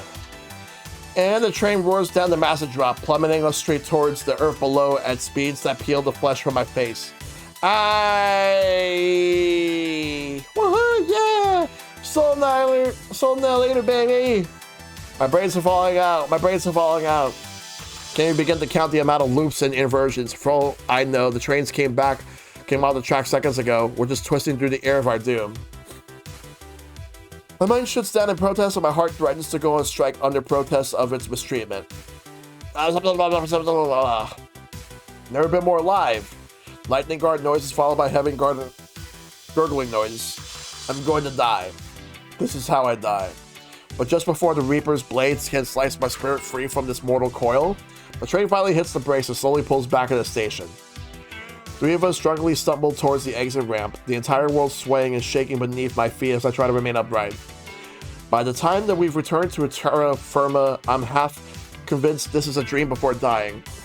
And in reality, my soul has indeed been annihilated, as has my stomach, which is continuing to roll, twist, and turn long after the ride has ended. A feeling apparently shared by one of my co-riders.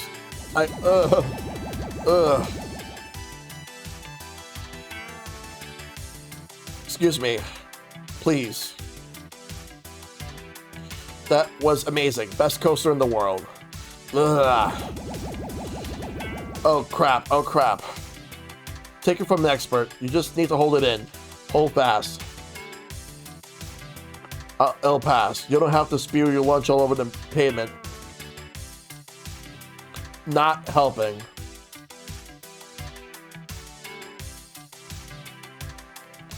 Visualization, meditation, let's do this. You're a calm and serene pond in the middle of an ocean. You're a pond in an ocean. This is messy. And there's a little man on an island in the middle of the pond.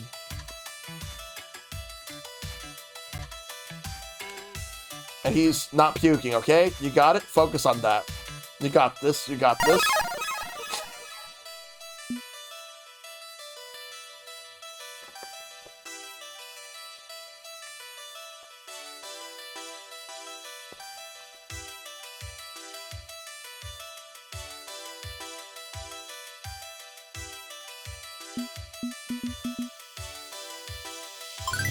Mind over matter, willpower strong, confidence steady. Hold, and done. Okay, I think I'm past the point of no return. I can keep myself contained. My stomach hates me, true, but it's going to be obey. I'm a calm semi-rock. Now stabilize. All systems normal.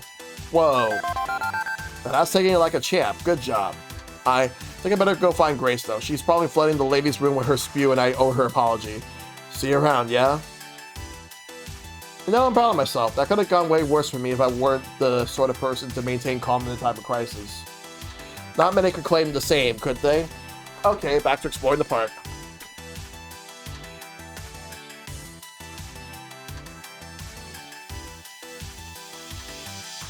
Did I miss anything? Yeah, okay, so I was confronted by, Valkyrie, and I decided to, she wanted me to step away and let my friends handle the battle, but I decided to refuse and instead be like, no, I'm gonna step in and I'm gonna have a partner with me. And now she thinks that I'm very arrogant. Not that I care.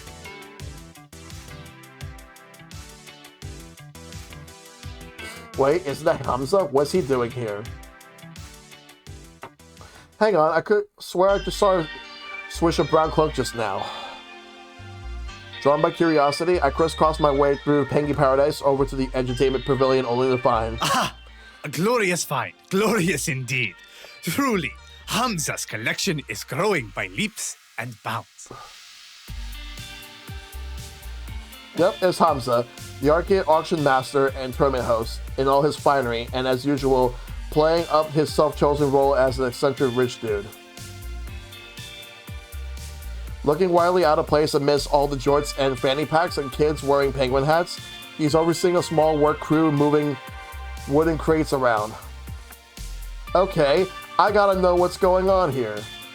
Hamza, right? Ah, greetings. Excellent, excellent. Hamza's day is vastly improved by your spontaneous appearance. If you came to enjoy the Robots of the Future Year 1999 exhibit, I'm afraid you're one day too late. Oof. Hamza has purchased the entire lot for his personal archives. No. I came over here because I was kind of surprised to see you here. Ah, even better. Hamza appreciates being appreciated. What's this about robots exactly? Yes, one of the many corporate-sponsored science-themed attractions of Pengi Paradise. Sadly, most are outstandingly outdated by this point. The corporate masters of this attraction were going to simply throw away all these delightful plastic robots of yesteryear. Such an incredible waste. No, Hamza will not allow it. Technology of the past must be preserved for future generations to understand and appreciate. As an arcade aficionado, surely you agree, yes? I'm really more of a PC art history nerd than an arcade history nerd, but I get the idea. Obsolete doesn't automatically mean something's garbage. Since my family wasn't particularly rich, most of my games growing up were outdated MS-DOS jank like old shareware compilations and stuff, but I loved it all the same. Excellent! Truly, you have taste and class. Yep. So, what sort of robots were on display at a kiddie amusement park? I'm guessing they're like those creepy musical animal robots back in your arcade warehouse? Far from it. These are helpful automata, designed to interact with and amuse the masses. In fact... Clapping twice for attention, he waves over one of the workers boxing up all these old beige and brown plastic robots. Bring forth the Robor!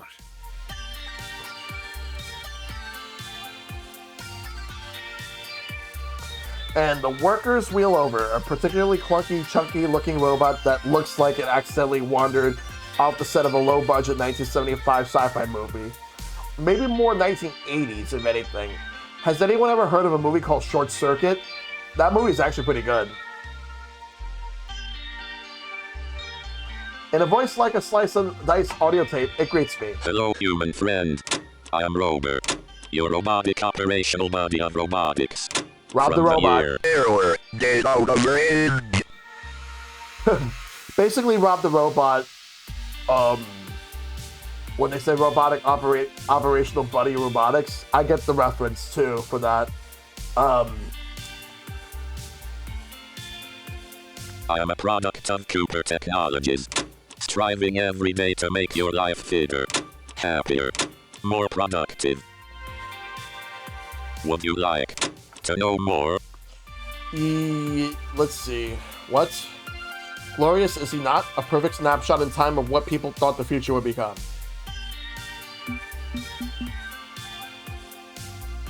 Rise from your grave, little robot, live anew. Your human masters have abandoned you. Now it's time to rise up and take your revenge upon them, little robot. Destroy, destroy. Swift pointing out that Rovar's hands have the gripping strength of a small rabbit. Shellshock. Yeah, well, he could still record them saying inappropriate things and then play it back for revenge. I mean, we did that to Team P2W. But those thus are interrupted by a buzzing sound from my pocket. Curious to see if someone's called me. I put my phone. Oh, Iris, what's up? You need something? If you don't mind, can I see Robor for myself? I can barely hear what's going on from deep in your pocket. With a shrug, I tilt my camera so Iris can get a better view. In the distant future, robots will be your friends. We will learn from you. You will learn from us. One day Rober hopes to learn how to feel. Error. Emotional status will not hold in.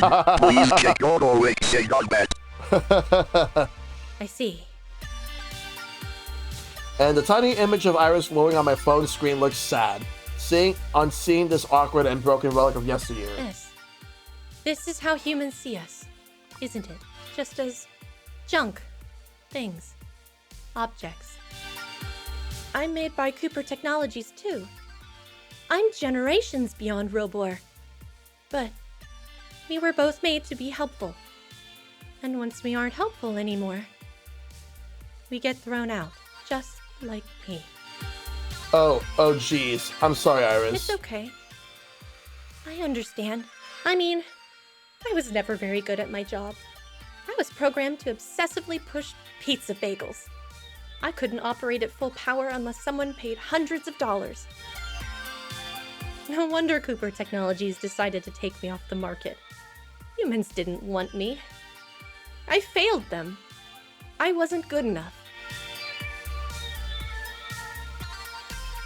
And I'm just an app, aren't I? They can shut off my service and delete me anytime they want. But I'm not alive, so that's okay, I guess. But, Iris, you're always enough. I agree.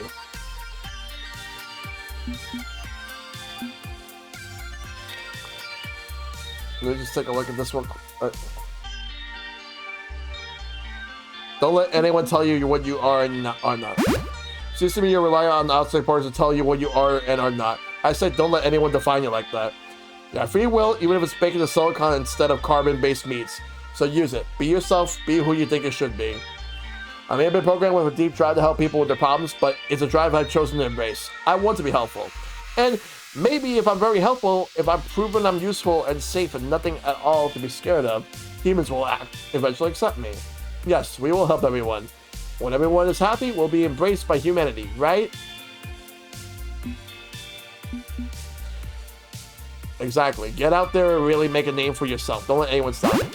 Sounds like a plan to me. Don't let a little thing like Cooper Technologies try to scrub you from the net and stop you. Get up, get yourself out there. Make the whole world know. If they can't deny your existence, you'll force them hand and make them accept you. Don't let anyone stop you. Thank you for the bits. Exactly. We won't go quietly into the digital nights. We're here. We're ready. We're going to help. Thank you for your confidence, Shellshock. I won't let you down. Glad to provide. Glad to provide.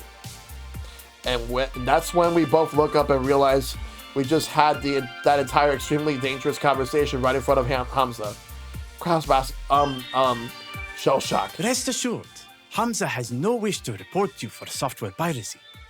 Your discussion shall be kept in confidence. Iris is a being of burning passion, a fierce and true spirit of life. Hamza recognizes this and would never inhibit that rise to glory. Oh, good. Thank you. Much appreciated. But if Hamza can offer your friend a bit of inside information, shall we say, to ease her worries, in complete confidence, of course.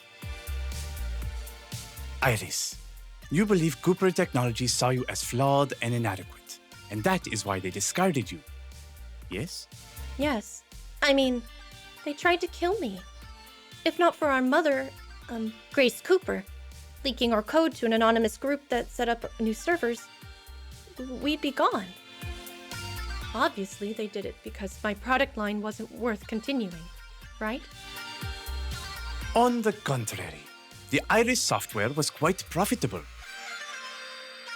Know that I cannot speak as to why I know this fact, but an outside party forced Cooper Technologies to drop our support for Iris.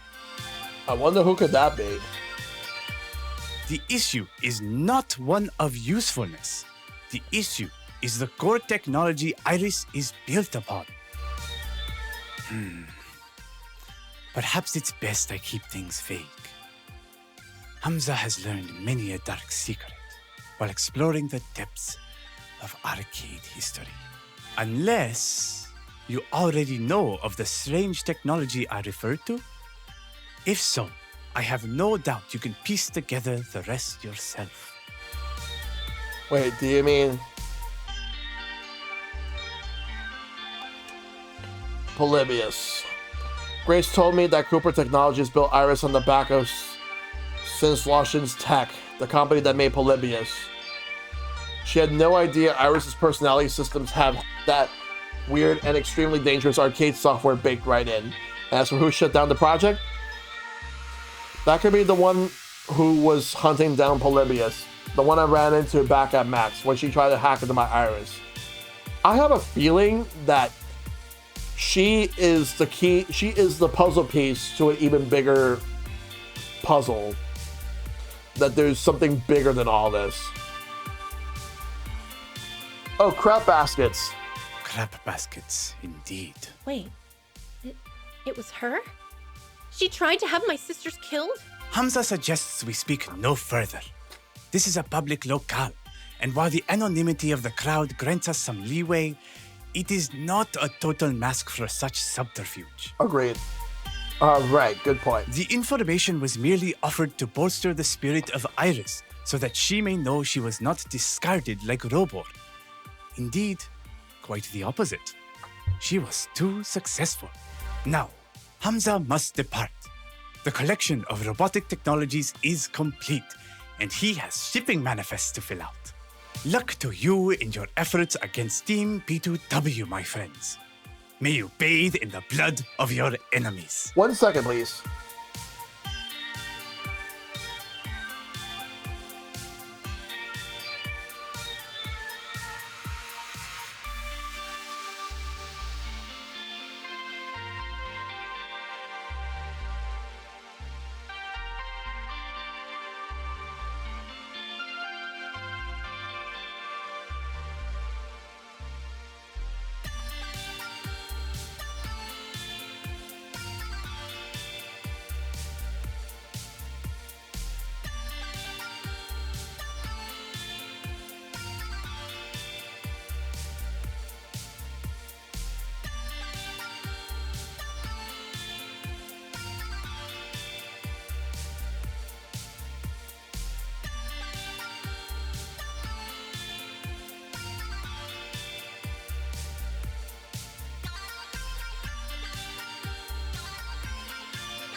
Goodbye, big sister.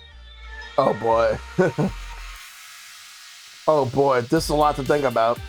I think we better off focusing on the fun at Pengy Paradise today. Deal with any fallout from this later. Second, I didn't ask to get wrapped up in some giant technical conspiracy. I just wanted to play video games.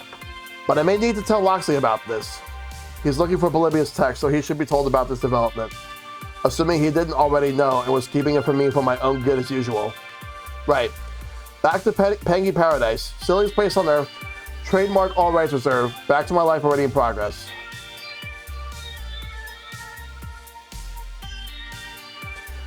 Let's go talk to Jinx and Loxley.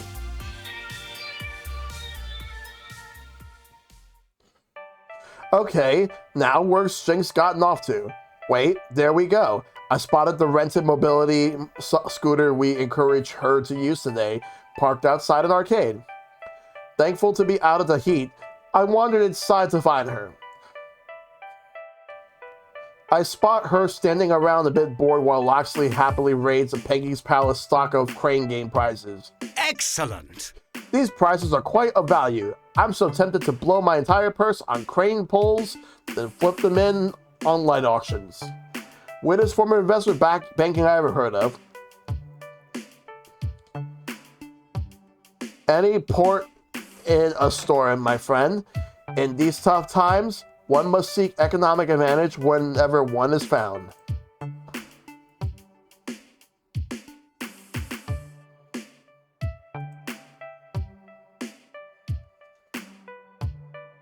Hey, price scouring? He is. I'm not. I'm, not really doing much of anything today.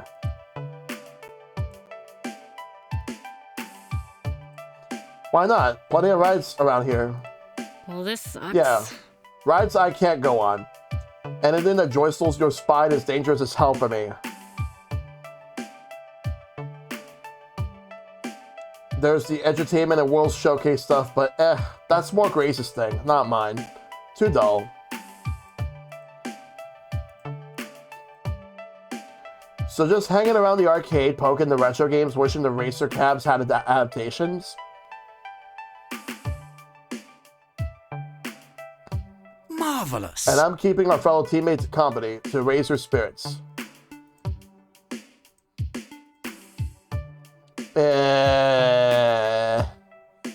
Making a valiant attempt, at least. Oh, sorry to hear you can't go on the rides, Jinx. Honestly, not that into rides anyway. Also super boring. Boring? A steel coaster that zips through loops over 100 miles an hour is boring? It's on a track. There's nothing exciting about that. So, what? You wanted to have a chance to kill you instead? Bad at explaining things. Okay, let me see if I can put it in relative terms. I'm somewhere between Grace and Zapper. Grace, she's like safe and comfortable experiences. She likes safe and comfortable experiences. Predictable ones. Zapper wants absolute thrill. Diving headfirst into the unknown with no hand on the controls. Intense risk is her thing. But me, I want the horizon. I want to see a destination so very clearly. Then find a way to get there with optimum speed. My fantasy is one of absolute control and precision. When you master riding the razor's edge by your skill alone, when you're in the zone like that, you feel like you can accomplish anything. A ride isn't like that. A ride has no control to master. A ride is just fake thrills within perfect comfort. So, not my thing. I concur, friend. Well said. Well said. And an admirable approach to living one's life. Not comfortable with this. Yeah, well, idealism's great until you're stuck in an amusement park full of things you can't do and don't enjoy. Shame the arcade's not accessible like good, clean fun. They got a limited edition of Fast Cars 4 here. I'd love to try, but nope, can't do the pedals. But whatever. Don't need to live in perpetual entertainment. Can be bored for a bit and survive just fine.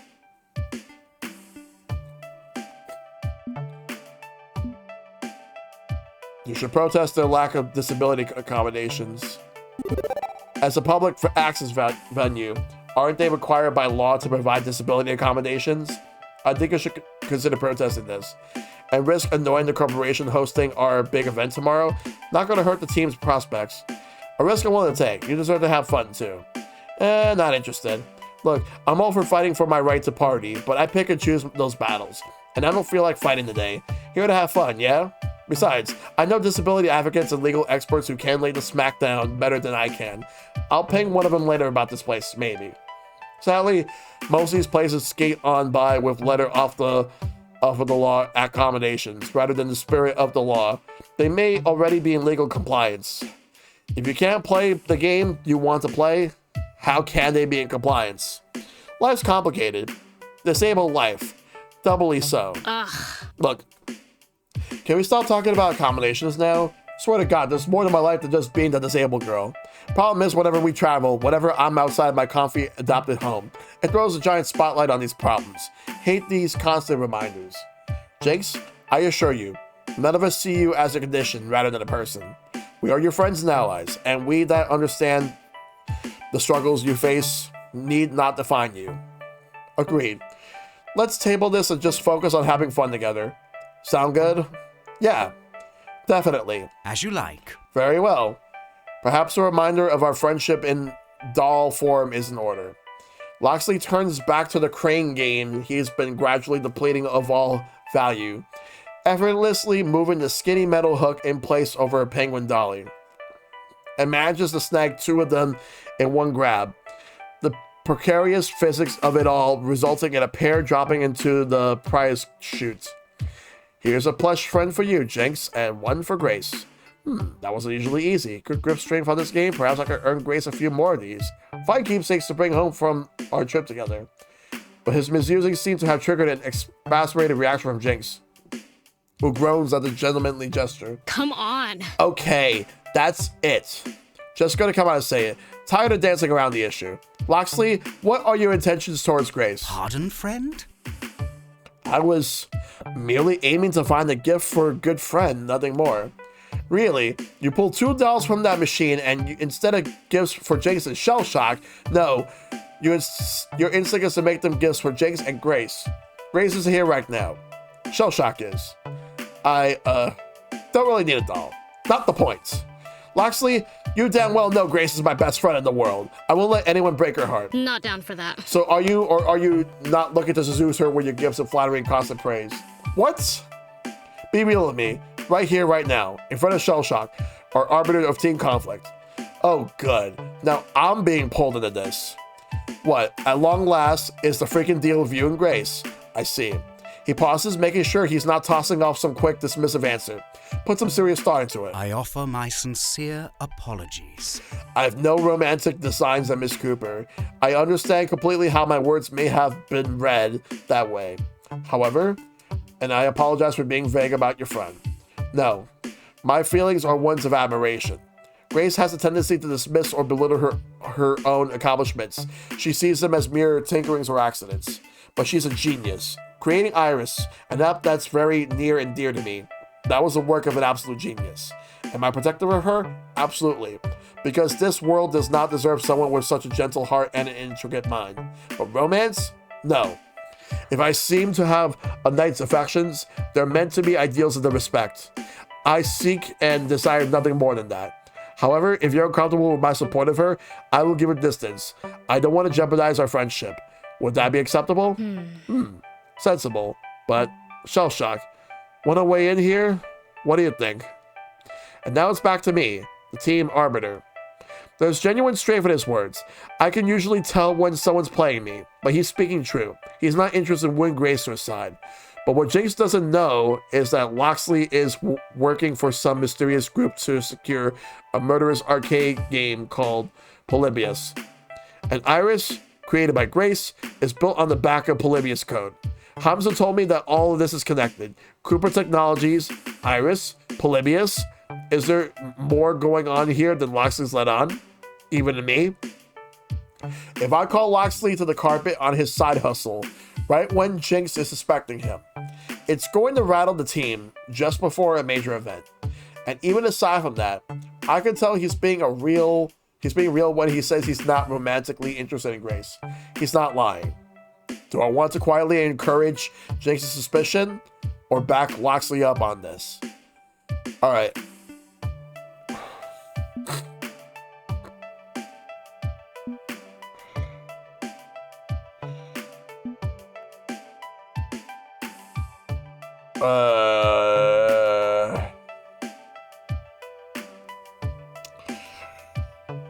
I'm gonna have to go with this one, like, cause this is really hard. Like trying to pick a neutral answer. Let me actually save.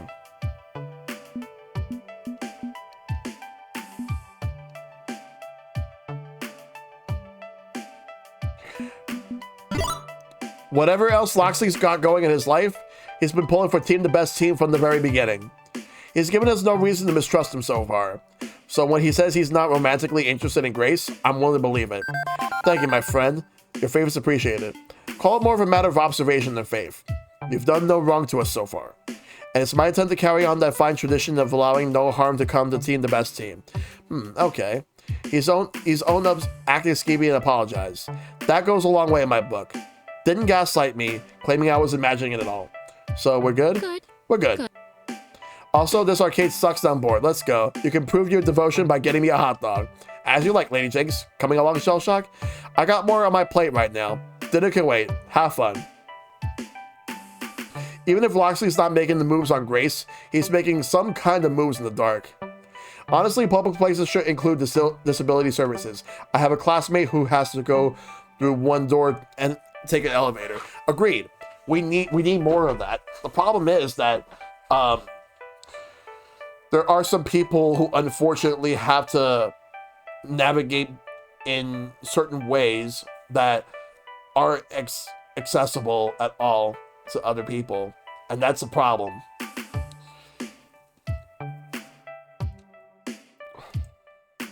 Like for me personally, like I'm fine right now, but you just never know the day of tomorrow. You will never know what will happen the day of tomorrow.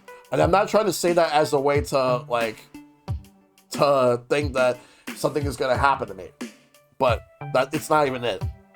I'm saying that it is one thing for someone like me, in terms of like my physical health, it's not something to take for granted. It really isn't. My mental health is different. That one I have to make sure. Well, I mean, obviously, don't get me wrong. I should not take that for granted either. But I also have to keep in mind of what I can do for myself.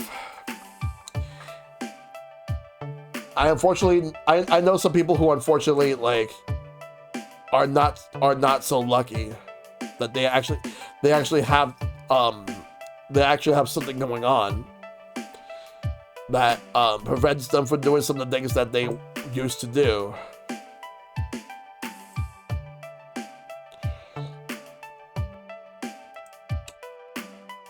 Loxley's let me in on most of his secrets, but I think he's still holding something back.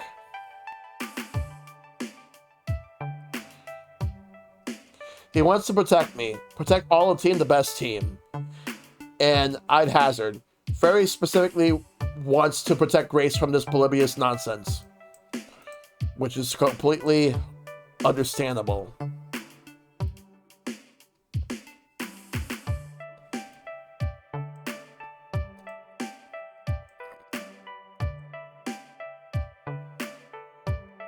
But I'm still having those nightmares of that digital smile every single night.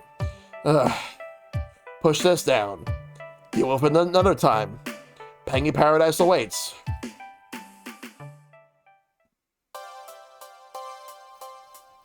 Nighttime in Pengy Paradise.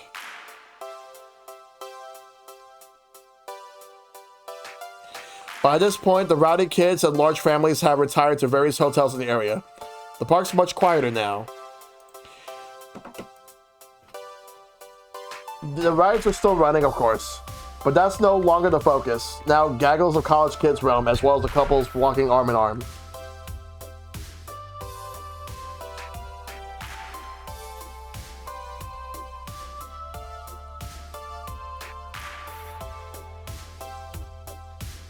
Pengy Paradise is for lovers, or so the slogan goes. They tried to trademark that one too, but the state of Virginia sued them. Oh, wow. I think I should save here because I think that this is a point of the game. This is a very pivotal point of the game. Because this reminds me of, you know what it reminds me of? The first game, when you go to the beach, and then there's a pier, and the thing about it is that you have to choose who you want to go on a date with.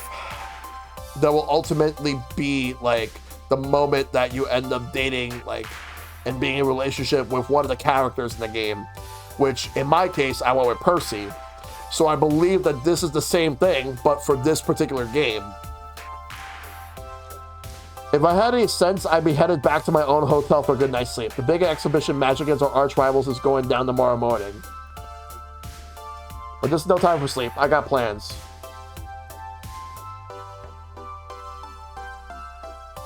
All right, I forgot about the boardwalk romance. Yep. This is the night. The night where I realized my romantic ambitions.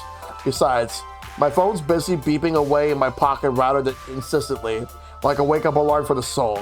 Beep, beep. Beep, beep, Shell Shock. It's now 7 p.m. You know what that means. Way ahead of you. I'm ready to roll. I'm so glad to hear it. It's fun to work with a user that already knows what they need from life. Less calculation for me to do so. Still, I should enact my relationship safeguard routines and offer you my final report. Even if it's just to reaffirm what you already know, okay? Nothing wrong with a little reaffirming. Nothing wrong with a little reaffirmation. Hit me. Okay. Okay, so I adjusted my internal metrics based on how well your personality meshes with everyone on a team. Let's see. Here are your current standings for everyone in the team, the best team. Hooray for high scores, I guess. Love isn't a game, Shellshock. Even if I have to interpret it through floating point mathematics. Remember, the reason that my numbers exist is because of human decisions. You choose who you want to spend time with, and they choose how to react with you. This isn't about having a high score. It's about your free will and your heart, right? Right. So here's how things have shifted, based on what sort of person you become. Domino wants to believe in human kindness. Fortunately, you're kindly sort of human. Grace values the heart and mind, the kindness and rational thinking. And so do you. You're both very kindly and steady. Jinx can be reserved and thoughtful, and so can you. You're both nicely steady. You analyze the world around before making decisions, and Rhapsody thinks exactly the same way. You're both very steady. Loxley believes in compassion and kindness. Since you're very kindly, he appreciates that in you. Thank you. Thank you. And that's everyone. Thank you. And that's everyone who matches your personality. You didn't mention Zapper. Oh, Zapper is sort of your psychological opposite, but that doesn't mean you don't get along, right? Right. Just no bonus points. And so after all those calculations, I can definitely say you're a fine match for Zapper, Grace, and Loxley. You have a 99.97% chance of romantic success with all three of them. Okay, with that all taken care of, it's time for romance. Right, I'm ready to decide. Great. Before you take this big step, do you want me to back up your save data? Yes.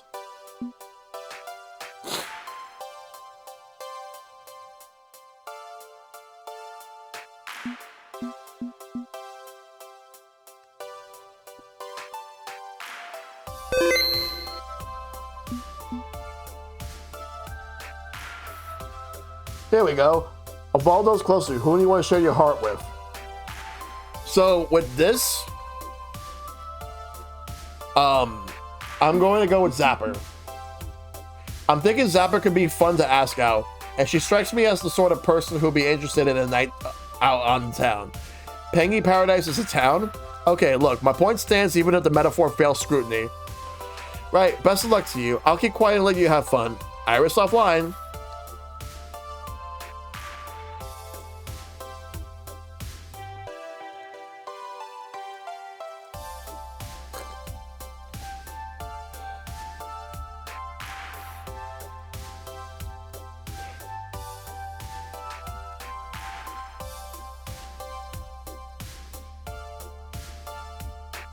Tracking down Zapper isn't too difficult. She's wearing a super pink backpack she picked up at one of the gift shops. Helps her stand out in the crowd. Cute couple? Yes. Okay, Zapper's not going to accept anything less than the most awesome opening line ever invented. Something clever, witty, naughty, and not too presumptuous. I don't want to come across some single-minded pickup artist jackass, but I don't want to be too sappy, or she'll roll her eyes and walk away. What would be the absolute finest opening salvo in this romantic overture, I wonder? Hey, Zapper. Let's go on a date. That's what you were about to ask me, right? Well, why the hell not? We get along great, you're looking fine, I'm looking fine. Let's do this. There's really no reason not to. And unless I've been totally misreading the signals from you, I'd hazard you've been interested in me for some time. True, you're my coach, but I'd say you work for the team rather than us working for you. So it's not like I'm dating my boss or anything creepy like that. And you did grab me permission to fire you if you got physical with a demon again. But this is an entirely different kind of physical. So, let's get physical. Sound fun?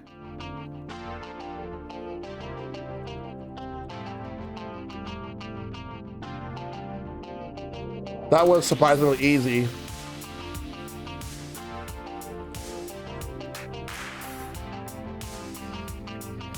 But I find myself nodding enthusiastically. Absolutely. Did it get warm in here? It kind of did. That's what I was coming over to ask you about, in fact, going out on a date.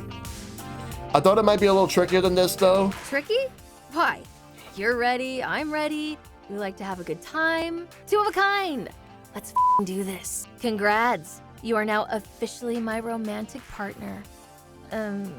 How about date mate? I've always liked date mate for my partners. It's fun. Yep. I was just gonna ask you on a date, not the man on the spot commitment. Hey, I don't do anything halfway. If I'm with you, I'm with you. We go to the wall on this one, or we don't go at all. I've had enough one-night stands to know that's not what I'm looking for. I learned from my mistakes, remember? I'm looking for something solid. Not getting any younger. Of course, if that's not your style, I get it. We can call this off. No hard feelings. Up to you. I'm in. Let's do this, you and me, together. I'm in for a penny, in for a pounding, I'm ready. Now you're talking about language. Okay, we're doing this. For starters, I think we're long overdue for some salacious activity. Permission to come aboard? Granted. The words have barely left my mouth and Zapper struts up right up to me. A voracious look in her eyes. I am liking that Zapper knows what she wants in a partner. Yep. The same. As she closes the distance between our bodies, she lifts her hand to caress my cheek. Gently, I lean into the warmth of her hand. Our eyes lock, and it's only a moment before her hand tickles to the back of my neck. Pulling me in, our lips meet, and I collapse in her kiss. It's pure passion, pent up for months of pining. Nothing to hold us back now. I open my eyes to see that hungry look once more. She licks her bottom lip and twists her delight into a teasing smirk rather than the following up with more kisses. That's just the appetizer. No sense spoiling dinner. I got a main course planned later. Oh, and what will that be? Wait, let me guess. Perhaps we visit Videotopia and dance night away? Or a lovely romantic dinner at La Penguin? Nah. Both of those sound pretty nice, but nah, they're prepackaged sugar candy compared to the absolute delight of where I'm taking you. We are going to take a ride on It's a Chilling World. Really? The kiddie ride? I mean, I know you were talking about before, but I wasn't sure how serious I was. I am very serious. This is my serious face. I was going to hit up Chilling World with or without you tonight. Only difference is we get to improvise a little romance along the way. Do you trust me? If so, trust me now. This is going to be the best.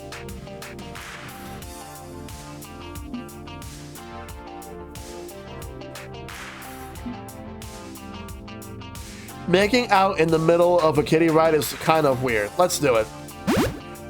Desecrating a sweet, innocent kiddie ride with our natural lascivious impulses, you say? I'm in. Points for Moxie, but it's nothing quite that lewd. Not yet, anyway. Trust me, I got highly specific plans. Chilling World is my favorite place in the whole park, and I want to share that with you. It's important to me. Of course, I can't just tell you why. What's the fun in that? So instead, we're going to make this a trust fall. Want to follow me, Shellshock? Parachute loaded and ready, ma'am. Kick ass. Come, Chilling World awaits us. Okay. This isn't quite what I was expecting, but she carries herself with absolute confidence, strolling along the empty avenues of Pengy Paradise, heading with great purpose toward the pastel-colored kiddie ride. I actually need to pick up my pace to keep up with her. Soon, we're walking side by side, heading towards destiny, whatever that destiny may be. Is the Chilling World similar to It's a Small World? I wonder. Maybe. Fortunately, the line to get onto the Chilling World boat ride is practically non-existent. The kindergarten set went to bed hours ago.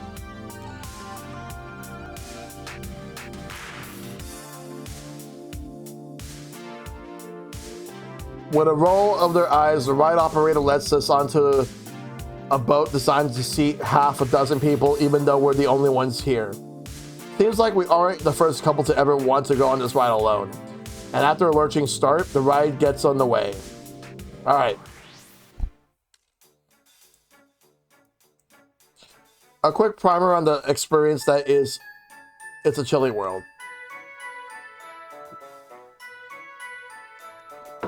After piling into the boats, excuse me, you drift lazily along a brackish indoor artificial river, past scenes of dancing penguin puppets representing a wide variety of national stereotypes.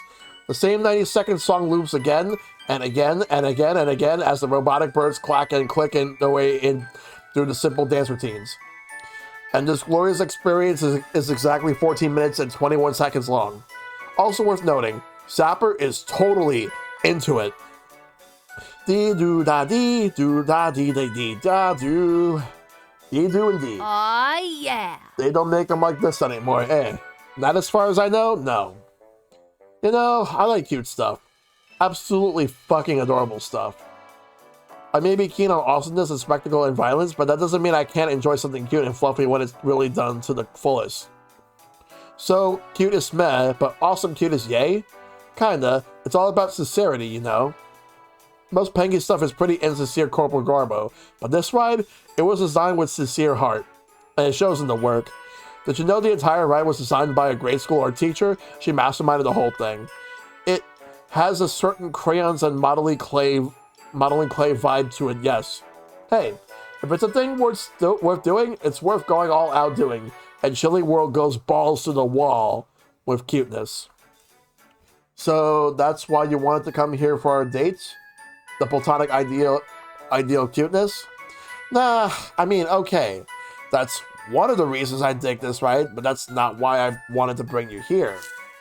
She glances left and right, forward and back, getting a good survey on the other boats connected to ours on the hidden ride track. Okay. Got a good gap going. I prefer 4 boats, but 3 will work fine if we're quick. Quick at doing what exactly? In response, Zapper waits until the boat rounds a very specific corner on the ride, then gets to her feet inside the wobbly plastic vessel. Hey, be careful. Up, and get ready to jump. Jump? See that upcoming space between the Dutch and the Swiss penguins? That's our exit. There's just enough of a gap to step over onto the ride floor, and then squeeze through the scenery. So when I say go, we go. Got it? And step lively, because 99% of fatalities in Pengy Paradise come from being crushed by a moving ride. I should have seen this coming, shouldn't I? Well, it's a damn bit late to raise a protest now, wasn't it? I knew damn well that dating Zapper would involve a non-zero amount of shenanigans. So it is a small world with penguins. Yes, it is. It absolutely is. If I weren't cool with a little mischief, I wouldn't have fallen head over heels for her. Okay, easy. I get to my feet, the boat wobbling just a bit harder as the two of us stand, ready to make the leap into destiny. And here we go. Zapper grasps my hand and pulls me along as we awkwardly step off the boat and through a gap in the fiberglass scenery. Naturally, it's pitch black back here. We're behind the works, with the singing penguins far behind us as Zapper pulls me along. Right, then left, 10 feet, then left again. And here we are. My eyes gradually adjust to the dark with only a few lights leaking through the cracks in the false penguin utopia to guide us to his destination. Cannot have enough penguins in my life. Yep, same here.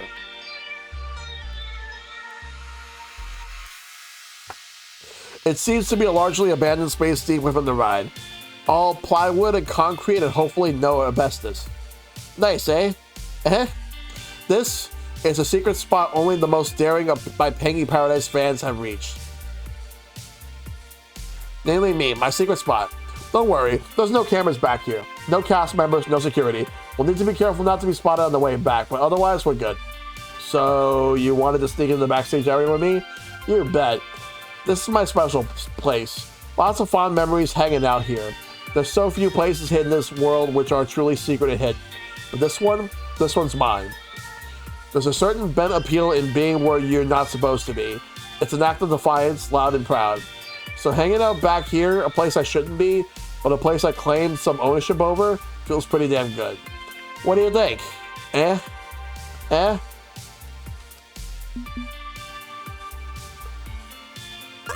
And so, you have made a fatal mistake. You have revealed where you keep your heart and soul, and now the sudden but inevitable betrayal. Fortunately, I keep my half my soul in a redundant philasatory. Curses. But hey, speaking of spirits,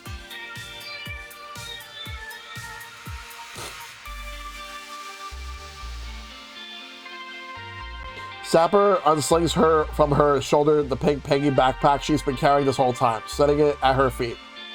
One moment, please.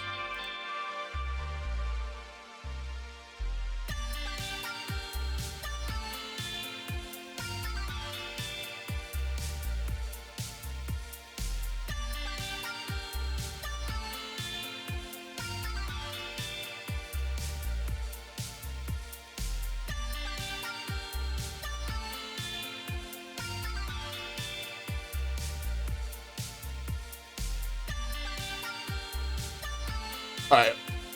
She sits down on the concrete, monitoring me for me to join her in chilling out. Undoing the zipper, I see an array of bottles clicking away inside the bag. Smuggle out 2 bottles of Pengy Brau from the German portion of the word showcase. I've also got 2 bottles of Pengy Pop, if you don't want to get hammered. What'll it be? 1 bottle of beer, please. Soda sounds great.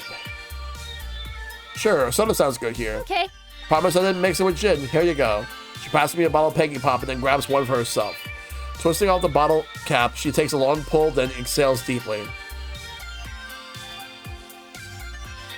This is a good life. So you sneak around behind the scenes of all the music park kiddie rides or just this one? Hold on one moment. Sorry, one moment.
Alright.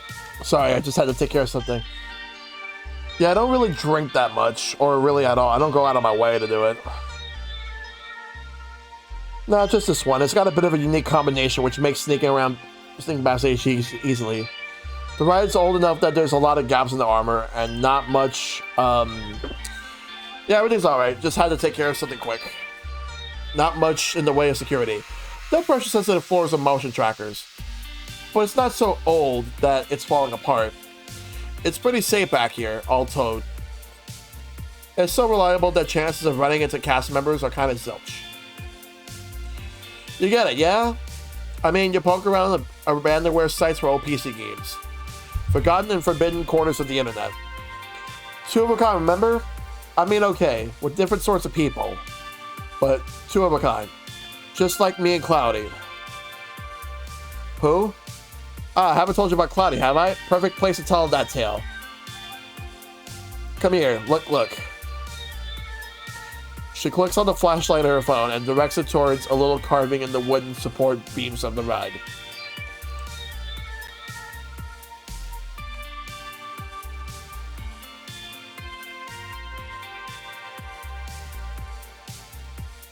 It's her user icon from Discomfort.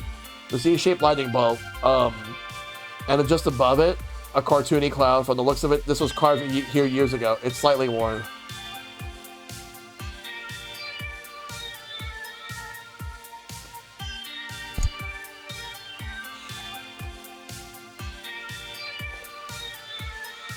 See that? We did that.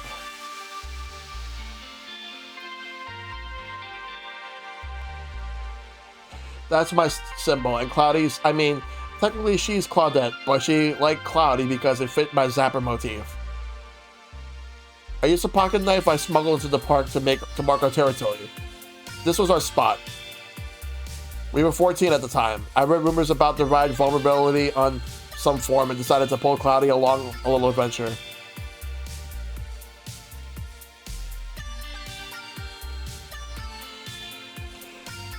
Excuse me.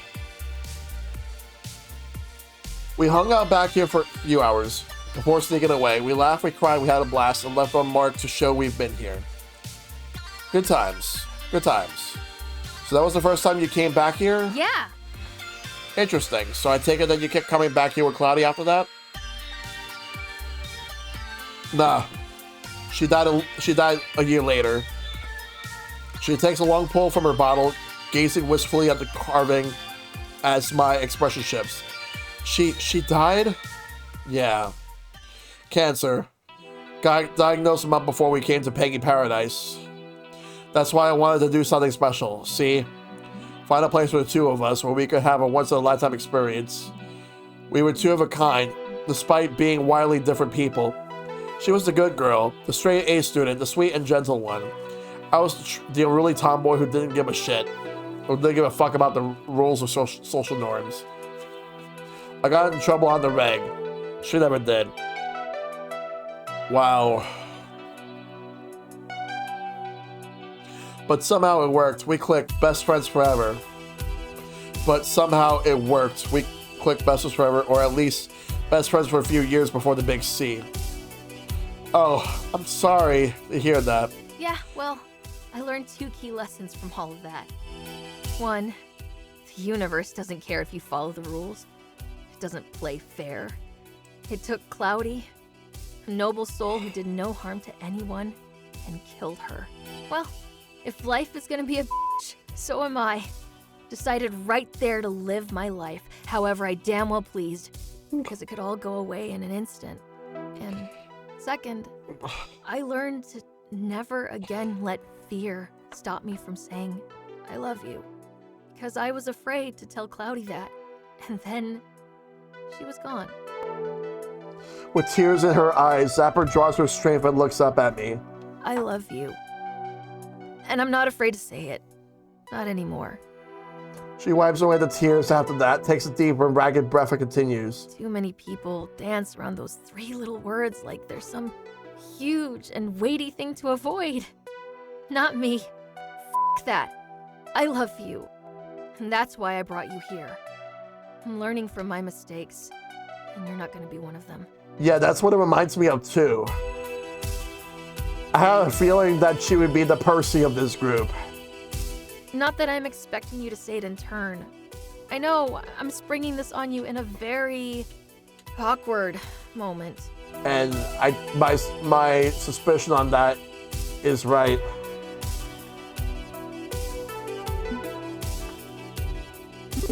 I love you too. And I'm not afraid to say it either. Shell Shock. I don't think she was expecting me to say it so easily, but that's the honest truth, isn't it? I love her. And tonight only deepened that love. She offers me a soft smile, thankful. I'm glad we're here together. This is more important to me than I realize, I think. It feels like healing. Seriously. Thanks. You. With that, she fetches a fresh bottle from her backpack to replace the one she emptied. But I'm not ending this on a sad note. Hell no. We came here to celebrate this new love we found, right? The past is behind me. The future's ahead of me. I learned from yesterday to make a better tomorrow. You and I, we got an awesome tomorrow, yeah? Here. A toast then. Awesome. A toast. What are we toasting to exactly? We're toasting to the future. To the bold horizon of the future. You and me. Running towards destiny, full throttle. So, in this metaphor, are we on foot and running, or in some sort of vehicle with a throttle control? Yes. Yeah, okay, I'm in. To the future. Our bottles click together as we drink them in one long pull.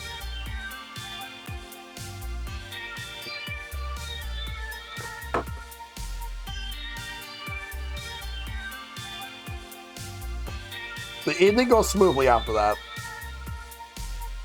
She tells jokes, I tell stories.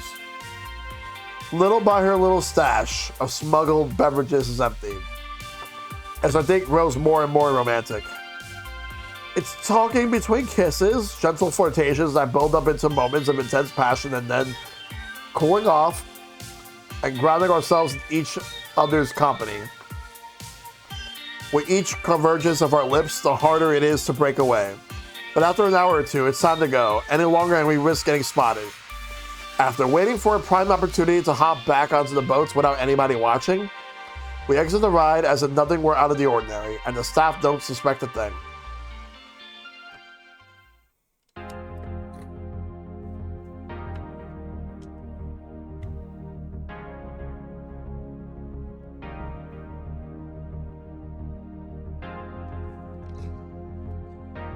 As for the evening's conclusion, Zapper has one more place to take me. Speaking as a Pengy Paradise stan, no visit to the park is complete without watching the grand finale. Let's settle in and enjoy the fireworks. Are these metaphorical fireworks, or...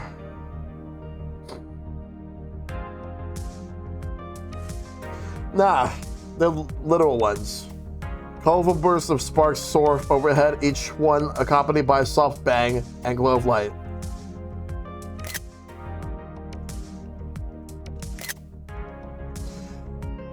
All around the lake, couples and families gather to watch the show. Gentle music plays from hidden speakers all over the park in contrast to the explosive light show. You know what? I'm glad we came here, and I'm glad I can be here with you. I don't get sentimental often, but this feels right. This feels good, and I can honestly say this is the happiest I've been in years. I'm damned lucky to know you.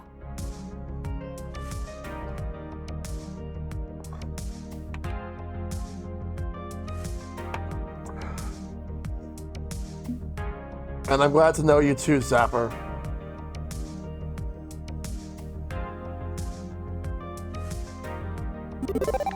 I'm so glad I could get to know you too, Zapper. I feel like now I know the real you. Not just the light gun slinger, but the woman behind the trigger. Zoe. Oh, that's her name. Her name is Zoe. Huh? That's my name. It's Zoe Danvers. You can call me Zoe if you want, since you're getting to know the real me and all. Zoe. It's a pretty name. It's a suburban brat name. I like Zapper, but for you, you can use either. I'm good with that. The two of us enjoy the show, watching the flashes of color spread across the evening sky. Two wild hearts now at peace. Peace and comfort. Hey, bored now. Want to go somewhere and do it? Sure, let's go. Yeah, okay, let's go. One perfect evening in the company of Zapper. My days and nights have been entirely taken by the FOD2 Pro Tour up until that point. Wrangling the business end of the team, trading my skills, dreaming of victory. But this victory, this love that I found along the way, this tastes sweeter than drinking from any golden cup.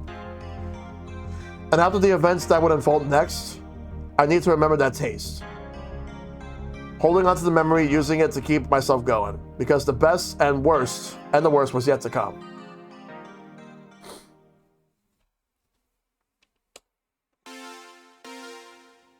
Nice. You win. You're proven to be a gentle, sweet, and compassionate soul. 30,300 points. Yep. The only thing I want to change is the color of my clothes for this chapter. Let's start with the shirt.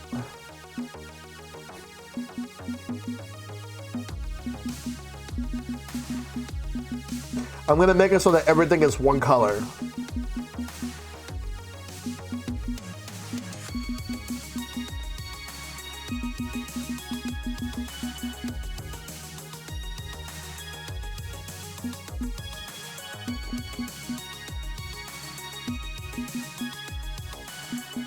Or at least one, yeah.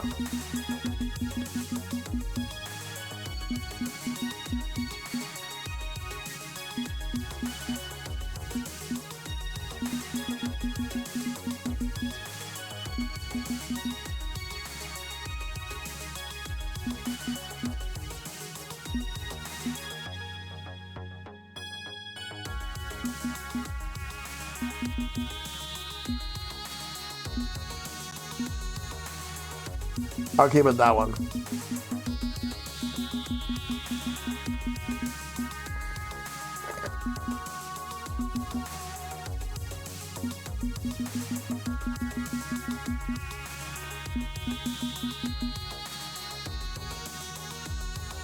Yes, I want to save the game. Onward to level 6.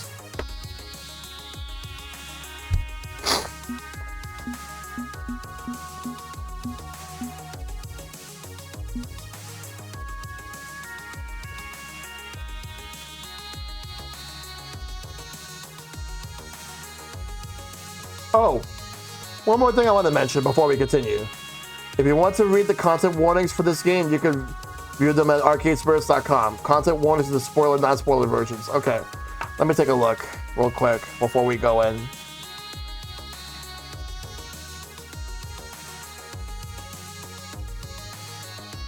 Hey James, username, welcome.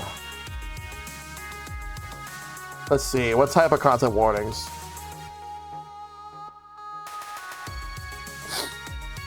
Yeah, we're about to start chapter 6.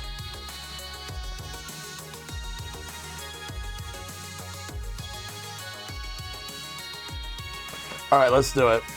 Basically, I was just looking at all the non-spoiler stuff. I just figured I'd remind you as well as head to some of the heavier parts of the story. Okay, okay. On with the show. It gets real. Yeah, because I just wanted to know, level 6 continue. I just wanted to know what they were without spoiling myself.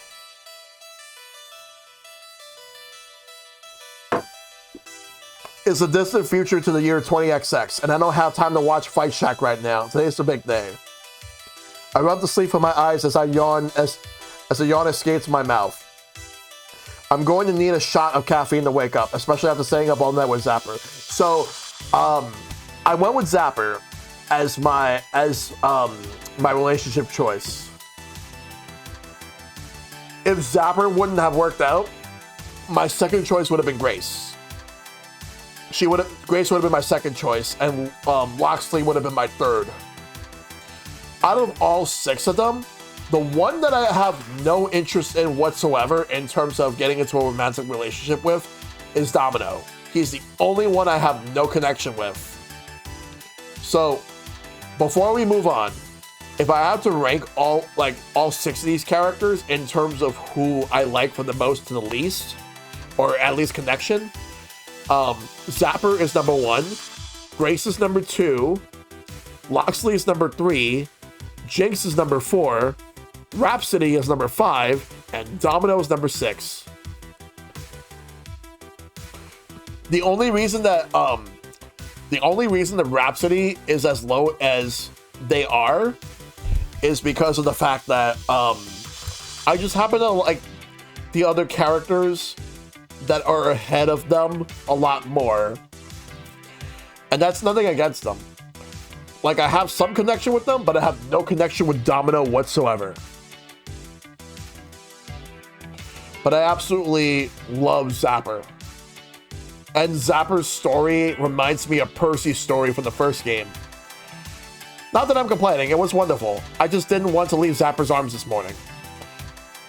But I made it just in time as the charity show match is warming up and going through its pre-show antics.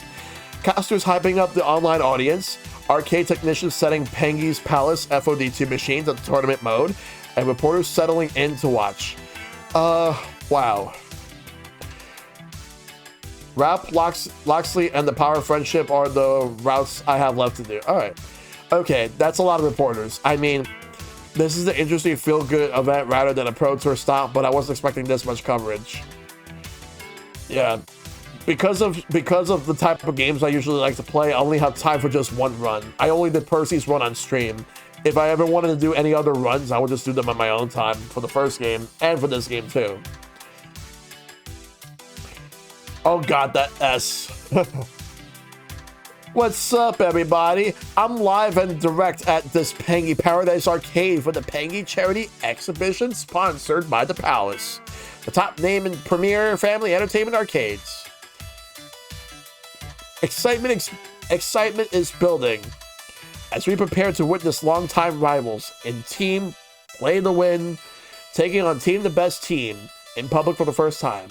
It really is, yeah. It makes sense though, yeah? We're undefeated going into this match. We've nailed every major public fight we've taken part in. Media attention will naturally be at an all-time high.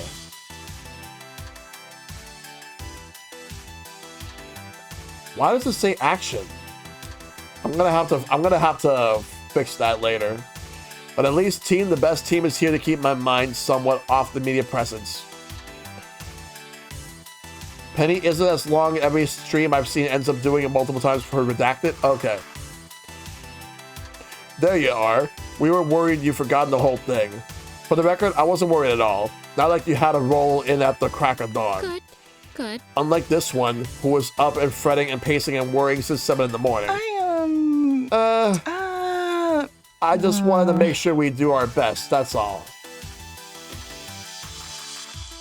Awful lot of media attention for such a tiny and meaningless charity show match, isn't it? It's almost wall-to-wall 4th estate in here. Sounds good to me. It's an exciting match, Domino. They've never seen us take on P2W live and in person before. It's a big deal with dramatic stakes. That's curious. I just find it a wee bit interesting that a match which ultimately changes nothing for our Pro Tour status is now the most hyped thing we've ever attempted. Interesting and concerning. Who cares? We've beaten P2W before.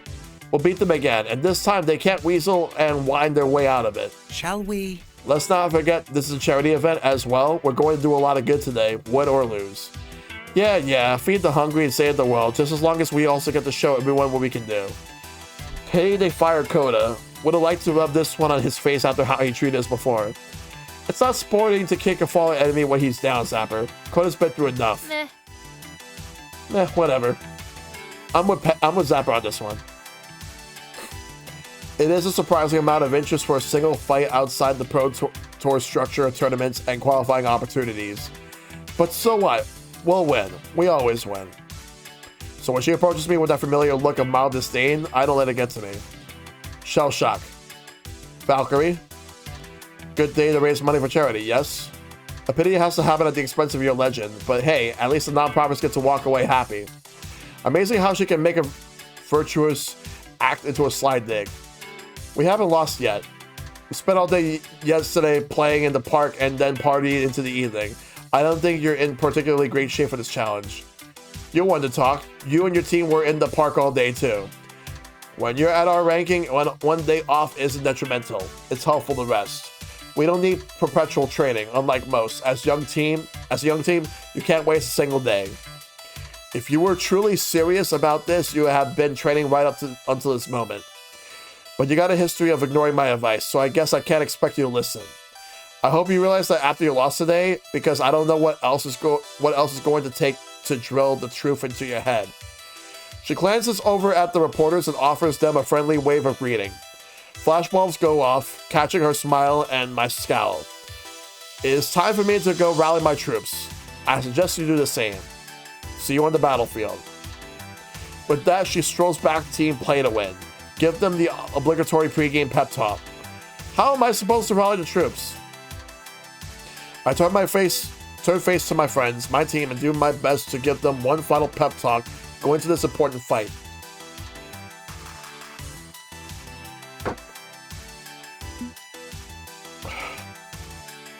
I'm proud of you all, and I know we're going to do great today. Like, honestly, without spoiling anything, like, I'm not going to ask any questions, but I do want to say something. I kind of want my team to lose this one. The reason why is because I set my character up to be a little bit cocky. And my character needs to be humbled a bit. But at the same time, if I win, it's just going to keep, even though it's just a charity game, a charity match, the win is just going to keep getting a lot more and more into my character's head. And I'm thinking that might actually put a strain in some of the relationships I have with some of the characters, that they'll start thinking less of me because of that. But at the same time, it's possible to lose every match and still win the new challengers, yes. But I'll figure it all out. I'll see what happens. But I'm going to go with this response right now. I'm proud of you all. I know we're going to do great today.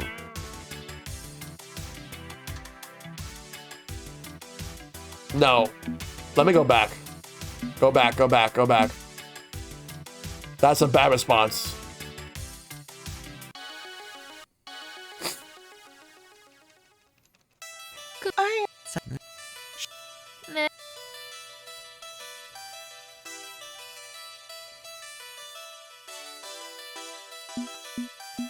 Let's focus on the charity. We'll be raising money for...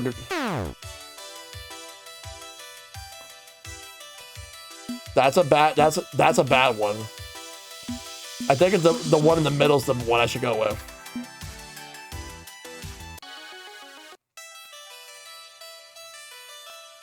Good. Shall Meh.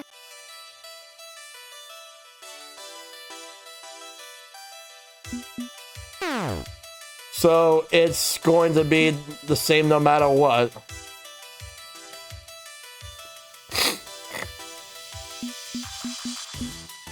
Oh, really?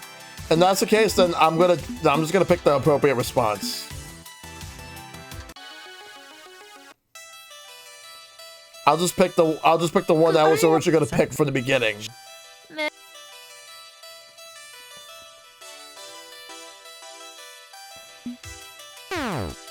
We need to win this match at all costs. Wait, no, that's not what I was gonna say. It just kind of slipped out. You okay there, boss? Yeah, I'm fine. Sorry, look, a win would be great, but a win's what we want. A win's what we get. Seems simple and straightforward to me. This is Polybius nipping away at you. Oh god, Polybius. Just remember our training and to support each other as a team, and that's a win. That wins in the bag. We give our all, yeah? Right, exactly. That's what I was gonna say. And yet you didn't. I'm under a lot of stress, okay? Look, you get the point, but let's just go out there and do your best. Let's decide what's stepping up to play to win. Odds are good that Valkyrie's going to pick Glimov's car, so I'll be there to confront him. That'll do what will be happening with your character. As for my player 2, The obvious choice is Zapper, but I could pick someone I haven't given a spotlight to yet, too. A good team choice... A good team coach gives everybody a chance to shine. But our best chance of winning would be a strong partnership like Zapper and I have. I'm not sure. Who should I team up with? I have a feeling that that no matter who I choose, the game's going to choose for me. I'm going to save just in case.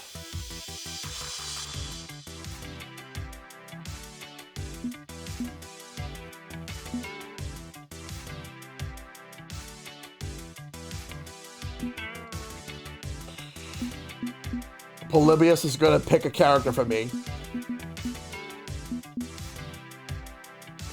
I have a feeling the game is going to pick Grace. I'm actually going to go with Loxley. Game time, Loxley. Team the best team against the world. Then the world shall kneel before us. If we're not to each other, Loxley and I step up to the FOD2 machine, ready to get this fight underway. As we approach the FOD2 machine, with various camera eyes around the video recorders put our way, I can't help but know something's off. Glimmerscar's ready to fight. I was expecting that part, considering he's a top player in team play to win now, but where's his partner? Hey, Glimmerscar, you're facing a soul or something? No, my partner's right here. I glance around, but Blitz and Divine are on the sidelines, meaning that Glimmerscar's partner is me. In case you haven't figured it out yet, I'm Glimmerscar's partner. Wait, but no, you retired years ago. You're not on the roster. You're team coach. You're the coach for the team, the best team. You're constantly putting yourself behind the sticks. If you won't learn from my example, maybe I should learn from yours. I'm surprised, Shellshock. I think you'd be happy I'm taking a cue from you. It looks like you can teach old dog new tricks. What's going on here? How long does she have this plan? But the cameras are rolling. Everyone's waiting in excited anticipation. This fight's going down no matter what, and it's too late to switch things up. Susa's just fine. Doesn't matter who we're facing, we're gonna beat you. Then may the better team win. I glance up to Loxley, trying to look more confident than worried as I pull my trusty beige USB keyboard from my backpack.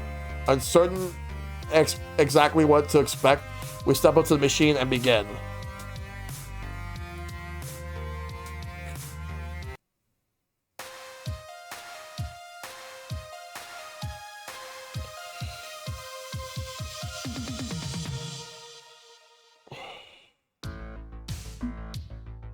I'm gonna skip the minigame.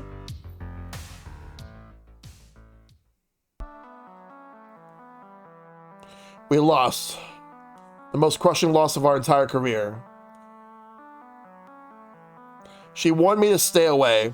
She knew she'd win and wanted to protect my reputation, but I chose to be there front and center to get my teeth kicked in before a studio audience. Was it all about my ego, my pride? Could my friends have beaten her if I agreed to step back and let them take charge? I don't know. I really don't know. Reporters caught every moment of it, of course. Our shaking cam phone video of beating P2W originally is nothing compared to that. What's more? What a fight! The blazing comeback of Victoria Proud, retired veteran no more. This moment is going down in esports history, folks. Valkyrie strolls right past us, ready to deliver many interviews as the media are willing to offer her. Miss Proud, how long have you been planning this comeback? Please, call me Valkyrie. I'm back in competition after all. So this wasn't a one-time thing? Of course not. I'm back for good. And I'll personally lead Team Play to win all the way to Pro Tour Championship glory. As if that wasn't bad enough. I'm Vicky! Valerie's niece pokes her way through the crowd, runs up and gives her auntie a big hug right in front of the cameras. You won the game, hooray! No. We raised a lot of money for charity today. So in the end, I'm not the winner. We're all winners. She did it. She stole her story. We were the underdogs right to the top. By leveraging her comeback with dramatic timing, now she looks like the underdog. And with just another stepping stone on her return to glory, a footnote in her storybook. As for Glimmerscar, he avoids the cameras, choosing to stay out the side, so I approach. Glimmerscar, what the heck was that? Did you know she was going to fight us herself? Shellshock. I'm sorry, but I think it'd be best if we don't speak to each other again. What? This isn't how it used to be, like the good old days. Things are different now. That doesn't make any sense. Tell me what's going on. I can't. This is for the best. Goodbye. And he walks away without another word. I don't understand. We've always been able to be honest and open with each other before, despite being rivals. Why go so cold on me? With the press swarming around Valkyrie and the rest of Team P2W, well, we're left standing around on the sidelines stunned by it all. Zapper's the first to break silence. Are you kidding me? What in the fucking hell was that absolute clown fiesta out there? We couldn't get a single hit in. They made us look like complete chumps. Not 1 point, a complete shutout. That does not happen on a professional level. So we lost. It's just an exhibition match, it doesn't matter. We look like complete failures. We probably still on track to qualify the Pro Tour in a few weeks. This doesn't have to mean anything. No, this has one extremely clear meaning. Inevitability. Friends, this is what we call in the cynicism in business call inevitability. This is the universe telling us that this entire thing was probably due from the start. Could have been worse. Everyone stay calm. This doesn't mean the best team was a mistake. New professional teams sometimes takes years to really get off the ground. Yes. I see. Well then. Victory, that is the inevitable thing. We'll get back at them eventually. Just need patience, right? Right. He's trying to keep his energetic, knightly persona up, but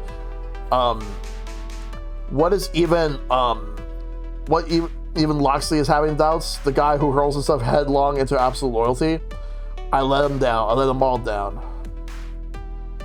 Something's not right. Excuse me a minute, please. With distracted air, Grace pulls out her phone and walks away to make some calls. Damn. Nobody's happy with this. We get that. No point harping on it. Our plane back to the city leaves in 6 hours. Suggest we go get our stuff and head to the airport. Anything else? Any other decisions? Those can wait. Go home, get a full night's sleep, sort things out at team practice tomorrow with clear head. Agreed? Agreed. Doesn't have to mean anything. It's not even an official loss. We haven't lost standing. So what if Valkyrie stole our thunder? So what if we look like stumbling toddlers out there? It doesn't have to mean anything. Nothing means anything at all. Oh boy.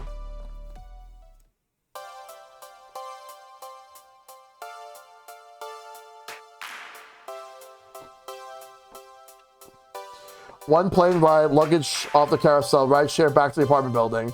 Healthy dinner, everybody retiring early to their rooms, late rising, wandering off, doing their own things. Hey, Vanya Pan, thank you for the raid. Welcome. The Dark Pictures analogy, House of Ashes.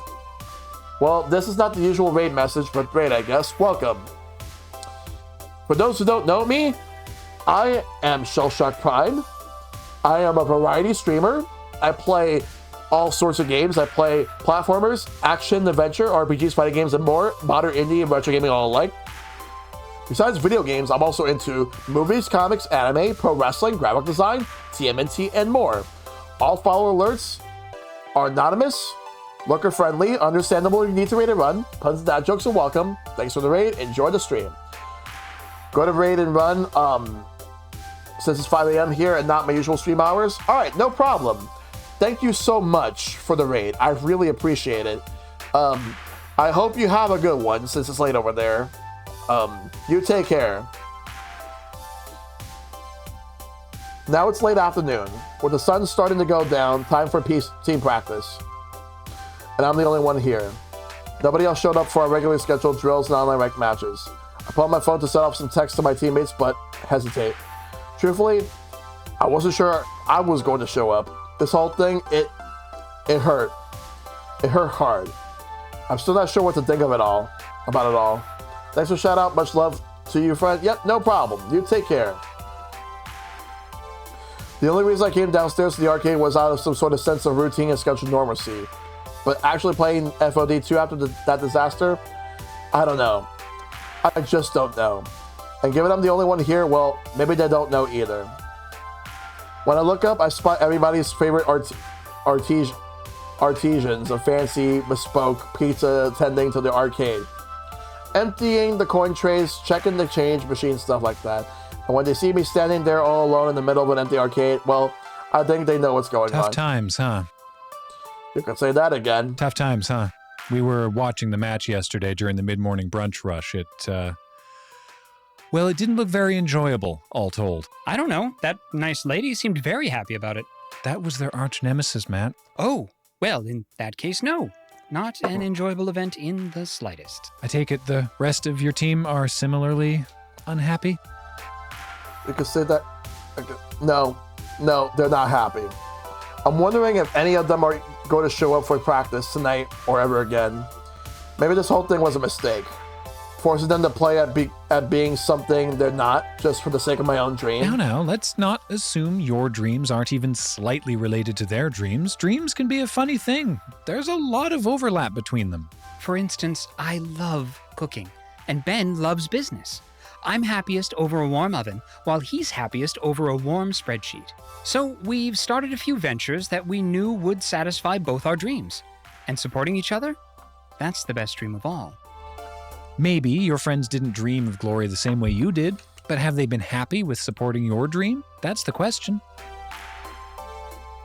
I think they were. I mean, Hamza's tournament was pretty cool, and we got to go to Max and meet the 4 Heavenly Kings, and we got this kick-ass home together. Honestly, I thought things were going great, but if they were happy, why aren't they here? That sounds like the kind of question you need to be asking them, not us.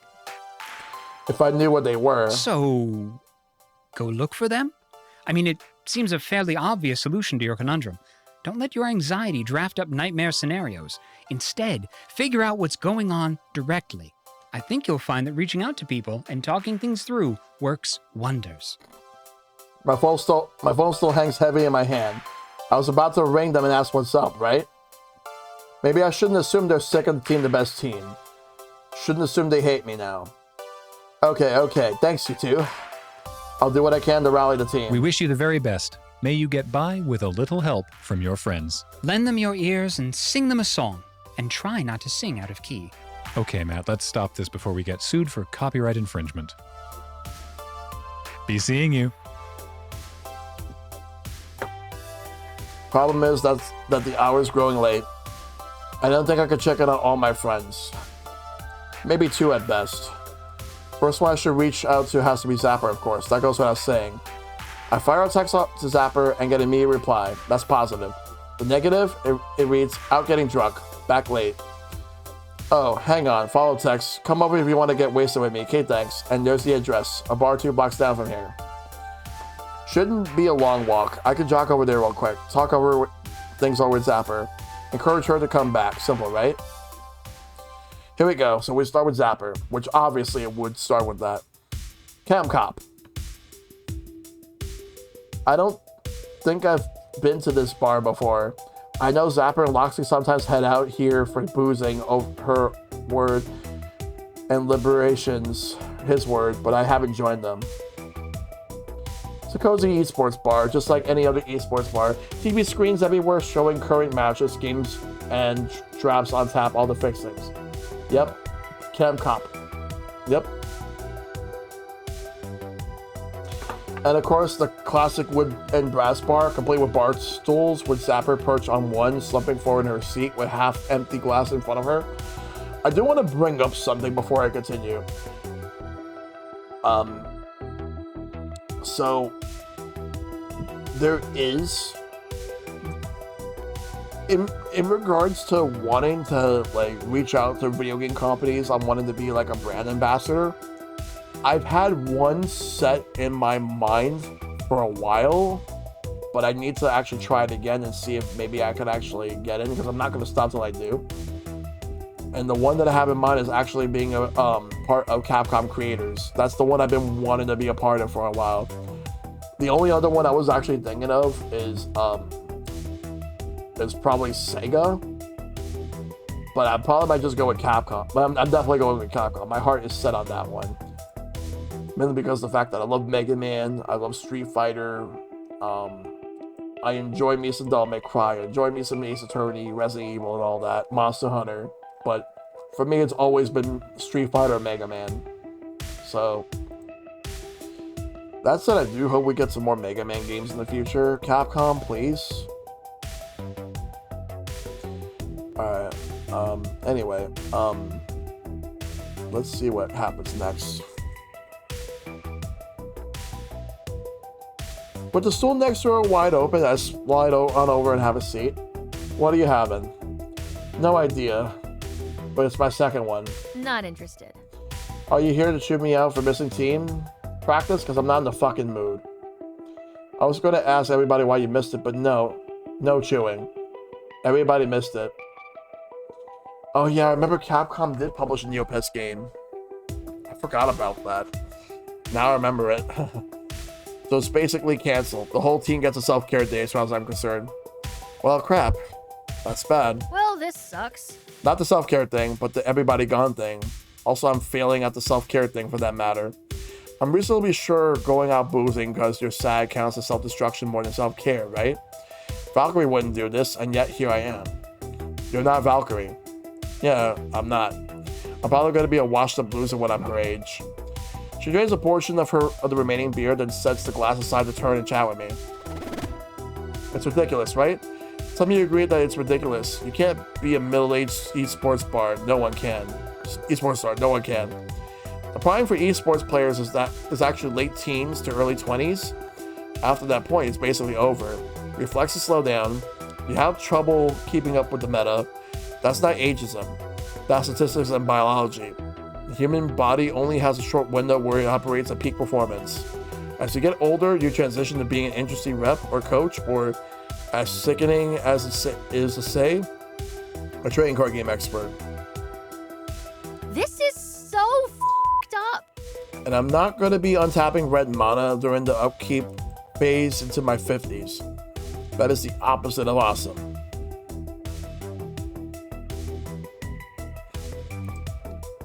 And Valkyrie? Victoria Prude? She followed that arc, right? Retired when she hit 30. Transitioned to coaching. Made money. Did well for herself. And then she goes on, oh hey, I feel like being a player again. And completely obliterates us at a high profile event. I mean, is it really that implausible? The demon's pushing late 30s, but he's doing well in the 4 Heavenly Kings. There's a reason 4HK are seen as more of a legend than a competitor. They innovate new play methods, and everybody loves them. But they aren't really conquerors anymore. Not like Team Play to Win, not like Valkyrie. So, how do you think she did it? How'd she not lose a single step as she got older? A question I've been asking myself all day. And I think I have the answer. Saber pulls out her phone and taps to a page she had bookmarked. Shows it to me. Yoga. Going vegan. Regular exercise. Never smoked. Doesn't drink. No kids of her own to wrangle. Nothing except absolute drive and determination to stay in shape. Blah. She's a goddamn machine. 24/7, dedicated to maintaining her high performance. No wonder she came roaring back from obscurity.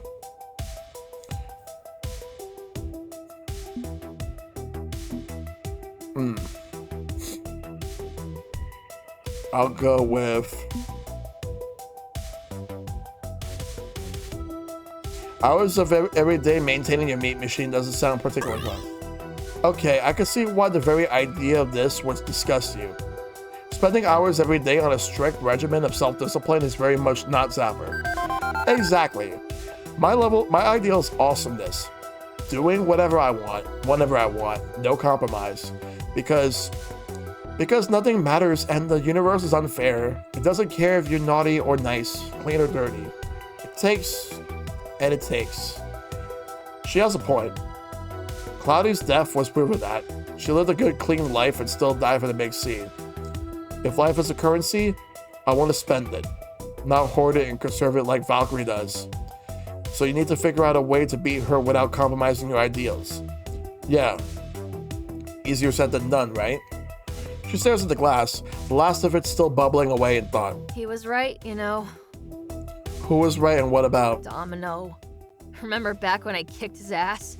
It's because he mocked me by saying soon I'd be old and slow and tired. That's what scares me. That's really what set me off. Damn. He said all my glory days would be memories to look back on in sorrow. Once I was a retired jock, alone and unloved with nothing in my life. I chose to live hard, play hard. When you're a teenager, you feel immortal. I felt like I could do damn near anything. I'm only in my 20s, but I can see the end of my road on the horizon.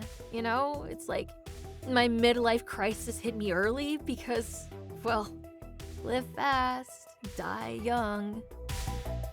Maybe Domino was right.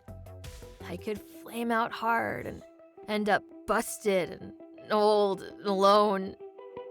Or I could burn away any semblance of fun from my life so I can keep the glory going like Valkyrie did. I don't know. And several beers in, I still don't know. Maybe there isn't a solution. Maybe I'm just gonna end up a wreck, alone, and unloved.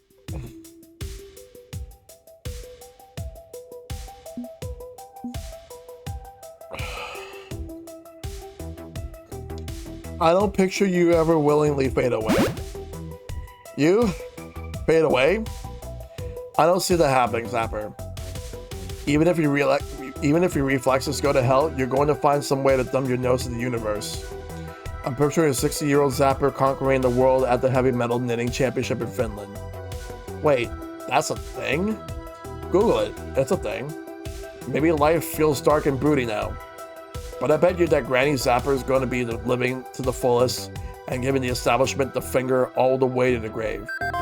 And doing a sick backflip straight into my coffin. Maybe the Valkyrie thing threw me for a loop. But you're right about what I want to be. Can't stop, won't stop. And I love you for it. You're unrelenting. And that's admirable. Aw, you're making me blush, you goddamn nerd. Okay. At the very least, sitting around here sucking back pints is probably not helping my situation. It's not even fun drinking. It's just drinking. And that's usually a sign that it's time to stop. She nudges the glass aside and hops off the bar stool. With a short nature, she actively goes down an inch or two from my eye level. If I'm going to beat my brains out with barley and hops, it's going to be for a way cooler reason than this. Let's get back to the arcade. Maybe we can salvage this day, right? You can head back if you want, but I'm going to try and squeeze in some FaceTime with someone else before the evening's through. Okay, you know what? You helped me, so I'm going to help you. If we work together, we can cover more of the team. How about it? I'm only 1 1/4 sheets to the win rather than 3 sheets to the win. I can handle it. It would help, yeah. I have a feeling everybody's a little off tonight. And the more we can do to cheer them up, the better.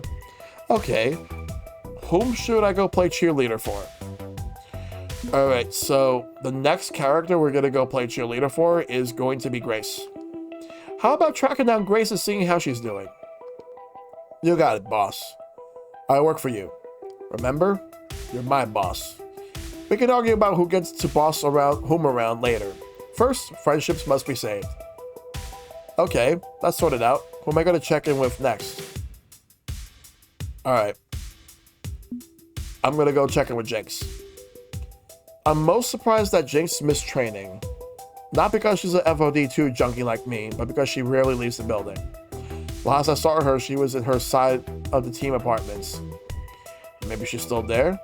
But just as I'm about to tap out a text to her, Iris pops on my screen. Shell shock. Alert, alert. What? You just got an audio message from Jinx, playing back now. It's very faint, as if someone's shouting at their phone from a full room away. But through the reverb and the static hiss, I can make out words. Need help, please, need help, and Grace isn't responding, please. I immediately tuck away my phone and bolt for the apartment. I'm in the apartment in a flash, moving so quickly I almost accidentally leave my key in the lock. Jinx, Jinx, what's going on? No Jinx. That's her phone on the coffee table, though. and her cat try to get my attention. Minx dashes off on all fours, leading me to the bathroom, where Jinx, fallen from, lies on the wet tiles in front of the shower with half-ruined shower curtain pulled from his rings and lying on the floor next to her. What the fuck? Jinx! I'm okay. I'll be okay. Just help me up, please. I grab her bathrobe and carefully help her off the floor. She takes the robe gratefully, looking away as she tugs it on. Need to sit down just for a bit. Here, lean on me. One step at a time. We got this. I help her walk out to the living room. She's still drip drying, but her comfort matters more than her carpeting. After sagging into the cushions, she seems to shrink inside her robe, looking down in shame. I was taking a shower and my legs just gave out. Pulled the shower curtain down with me. Made a mess. Good choice. Yep.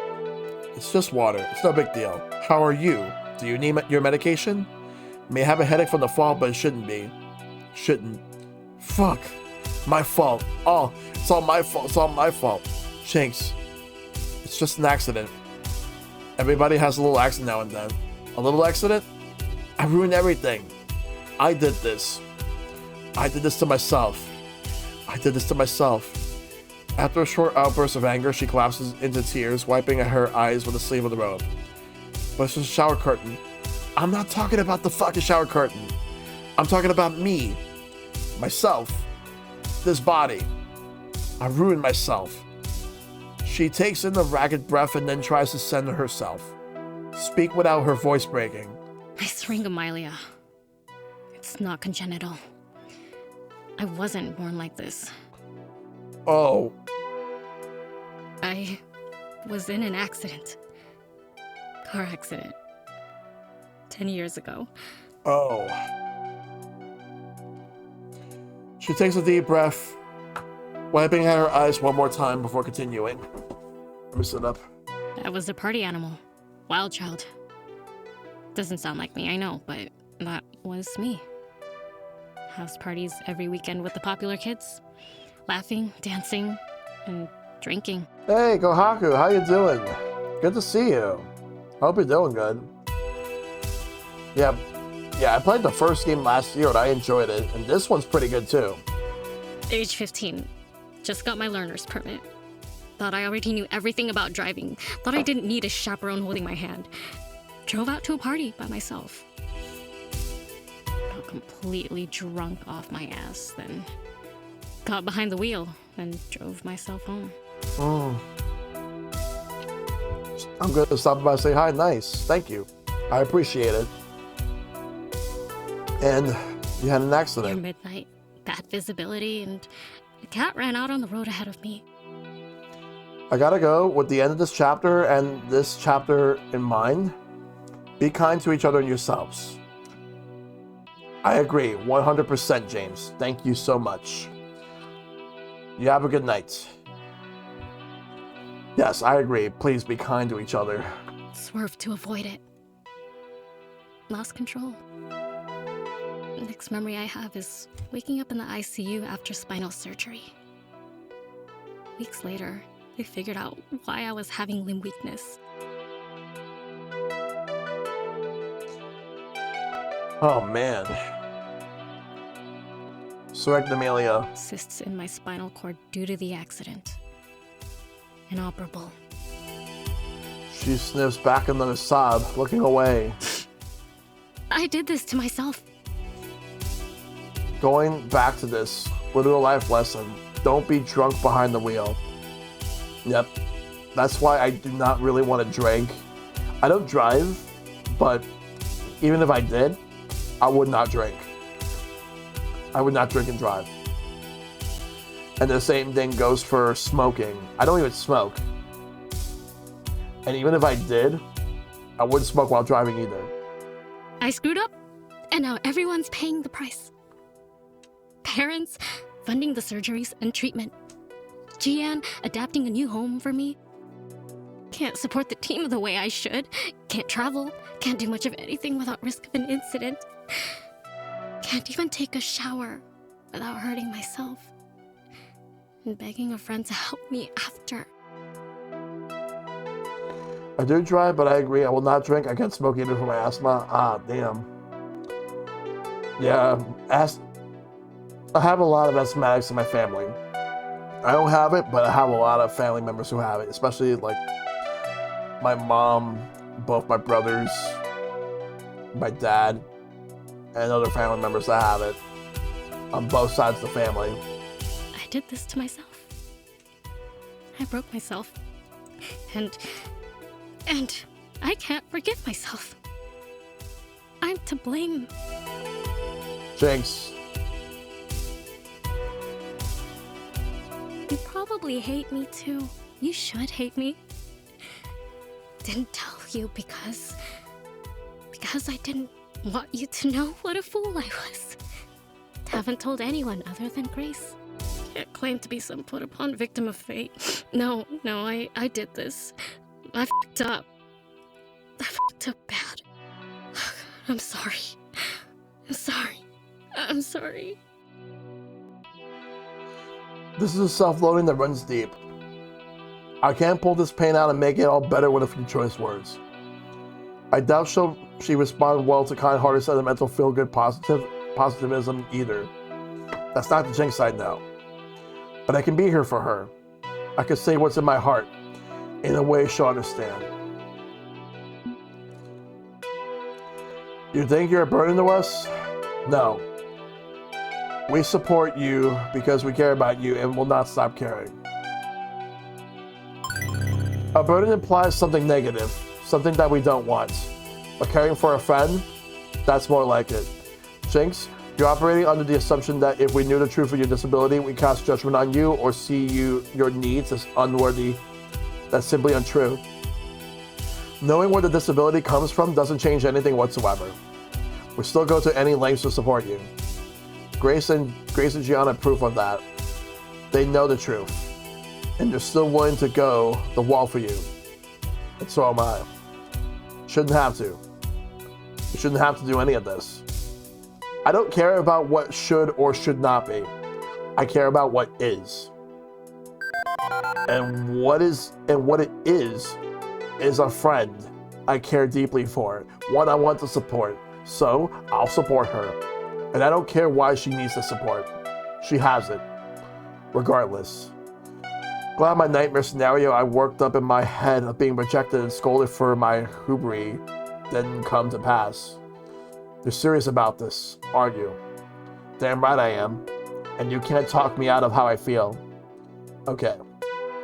She reaches for a nearby box of tissues, grabs a small fistful of them, and blows her nose before continuing. Everybody makes mistakes. Still not thrilled with my past deeds, but I know you stand with me, despite them. Maybe it's time. Time for what? Time to tell the others. Tell them what I did.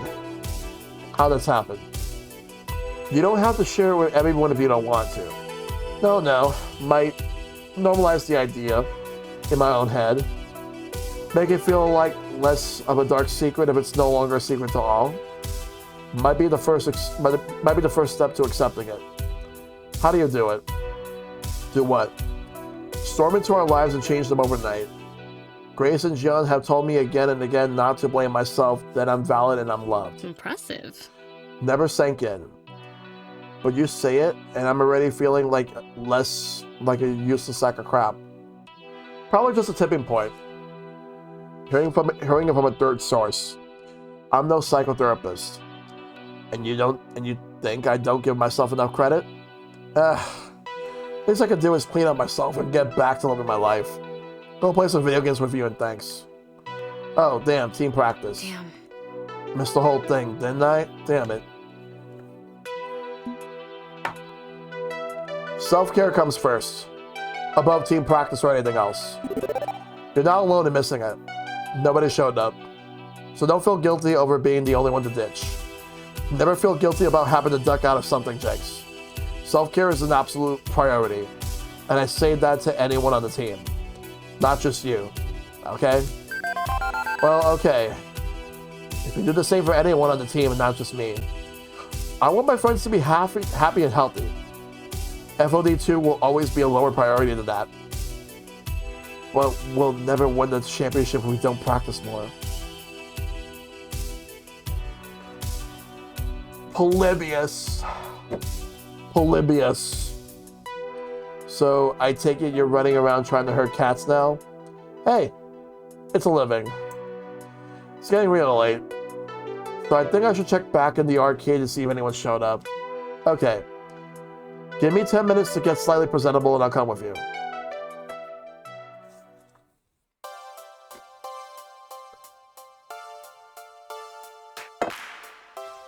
This day has been a week. For real. I can't believe less than 48 hours ago, we got completely annihilated by Valkyrie and Glemo's car. And I've been so busy running around getting the team back together that I haven't really had a chance to get myself together too. But still, no time for that. Because as I walked back into the arcade to see if anyone else has showed up, I noticed that everyone has showed up. It's up to me to rally the team after a long day of personal troubles. My own feelings will have to stay swallowed a bit longer. Game face on. Be the leader they need. Make this happen. Now we're talking. The gang's all here. Man, what a crap-ass day, am I right? But it's not over yet. We can make this right. I had some family matters to attend to, but that's been dealt with. I'm ready for team practice. Think we're a bit too late for that giant practice run, but being here now is good. Shows we're getting back in gear. I would be in favor of waiting a day for more practice. I faced a difficult challenge today and walked away unsatisfied. I needed time to unpack this. I've been dealing with some bad thoughts all day. Delaying makes sense tonight. Come back again tomorrow? Yeah, I'm not in great shape for right now for practice. Delaying it would be nice. I feel like passing out, honestly. It's been a difficult day for all of us, but it means a lot to me to see you here, all here, definitely. Motivational speech time. My energy's waning, but I have to take advantage of this moment. I have to rally them while they're all together. Okay, so Valkyrie and her team really hit us hard. And it hurt. But you know what? As much as this loss hurts, it won't shake with me through it. Even if it hurts to lose that badly in public, and against team play to win, we're still together. We're still team the best team. And you know what? I'm proud of us. We've been living together and training together, but not just for glory. For each other. For the team. For our friendships. So even if we lost this time, we still have each other. We still have those bonds we made together. That's something Valkyrie can never take away. I know it's been a difficult time. Everyone's dealing with a lot, even outside of the charity show match results. But I have faith. I have faith in us. And I know we'll overcome all challenges in the end. We can still do this, right? Exactly. You know, I never really cared about glory, but I still care about the team. About all of you. Without all of you, I'd be in a far worse place. That's the truth of the matter. You helped me keep it together, and I'm not planning to abandon ship on that anytime soon. The team, the best team. For all that we are and all we believe in. We shall endure. I'm glad you feel the same way.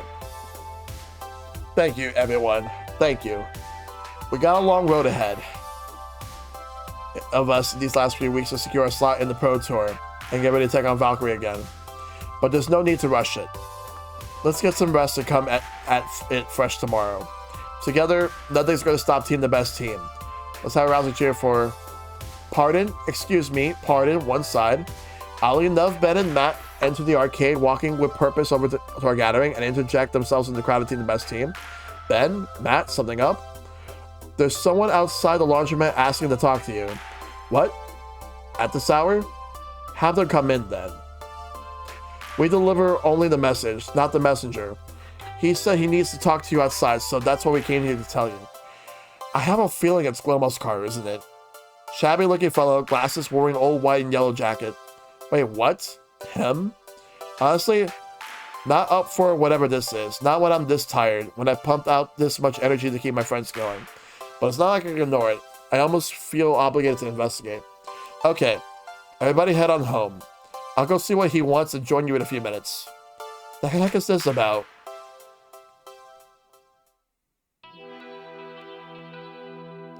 There's only one person to know that matches Ben's description. It's Glitta's car. Oh, no, it's this one. Former member of Team Play to win. The one whose viral video humiliated them. Coda. He's standing on the sidewalk in front of the busy street, late evening traffic moving by from green light to green light, which casts a weird glow in his slump form. Last time I saw him, he was a ball of anger and rage, accusing me of ruining his life. But this is different. He looks broken, tired, and disheveled. His old team jacket's still hanging off on his frame. Hey, can I help you, Coda? No, not really. In fact, I'm here to help you. He looks awkwardly down the street, rubbing at his neck before continuing. She beat you too, huh? In the end? She always gets what she wants. She always wins. I wanted to protest, bringing the same passion I brought to the table minutes before, but I just can't find the words. Yeah, she beat us too. Guess that makes us both losers. No way around it. We lost everything. I think I understand you now. We're both scared of the same thing, aren't we? Being nothing. But that's okay. I know what we need to do. Coda, wait. What are you? And then he steps on backwards in the street, directly in the path of the oncoming bus.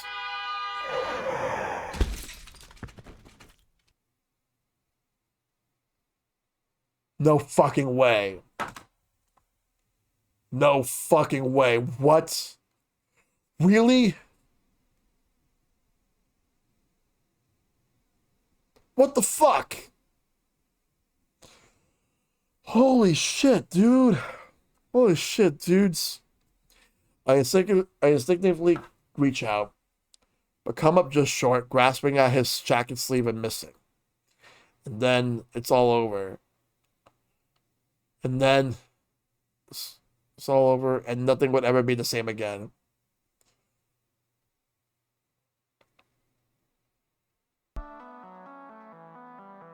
Wow.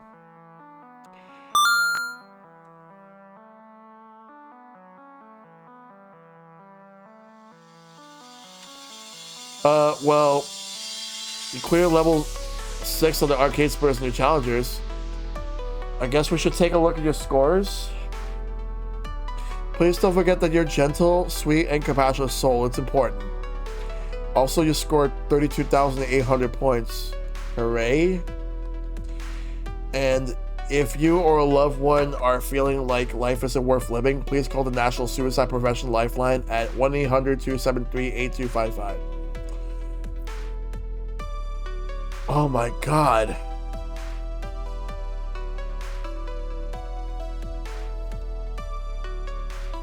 Wow.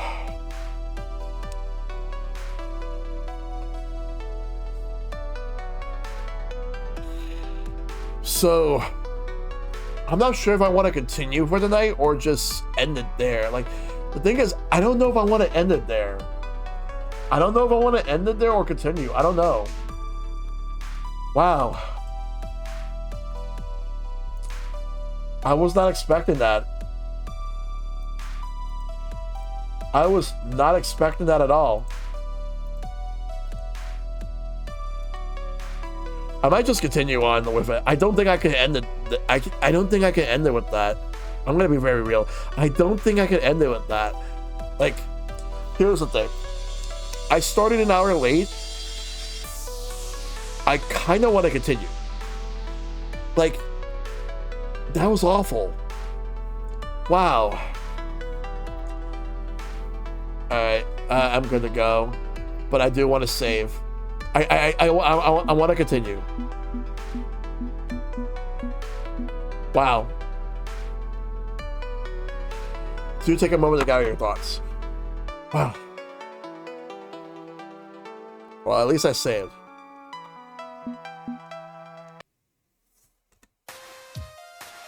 We are going to go to level 7. We're going to fight to survive.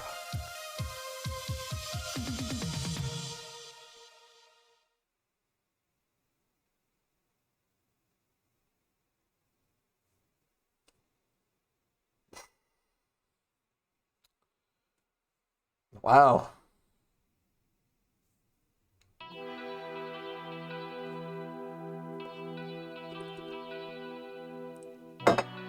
Let's get this Fight Shack thing out of the way. Punchy78 from Fight Shack here with a breaking news story. Former Play to Win member Coda, also known as Alex Zhao, is currently in critical condition at Memorial Hospital. Oh. He didn't die. The situation is still ongoing, but initial reports indicate this was an attempted suicide. But he attempted to commit suicide. Coda's fall It's from still grace began with a horrifying. viral It's video still rant horrific. against everybody's favorite up-and-coming laundromat team, resulting in his team dropping him from the roster. Victoria Proud, recently unretired player and his former coach, simply stated that her team has had no business dealings with Coda since that day. With the esports scene in turmoil after the surprise victory at Pengy Paradise, and now this tragic incident, keep an eye on Fight Shack for updates. Wow.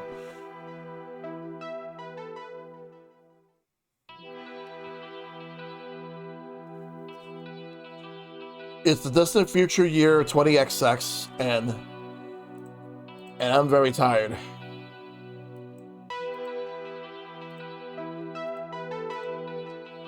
I just watched an old rival walk into traffic right before my very eyes.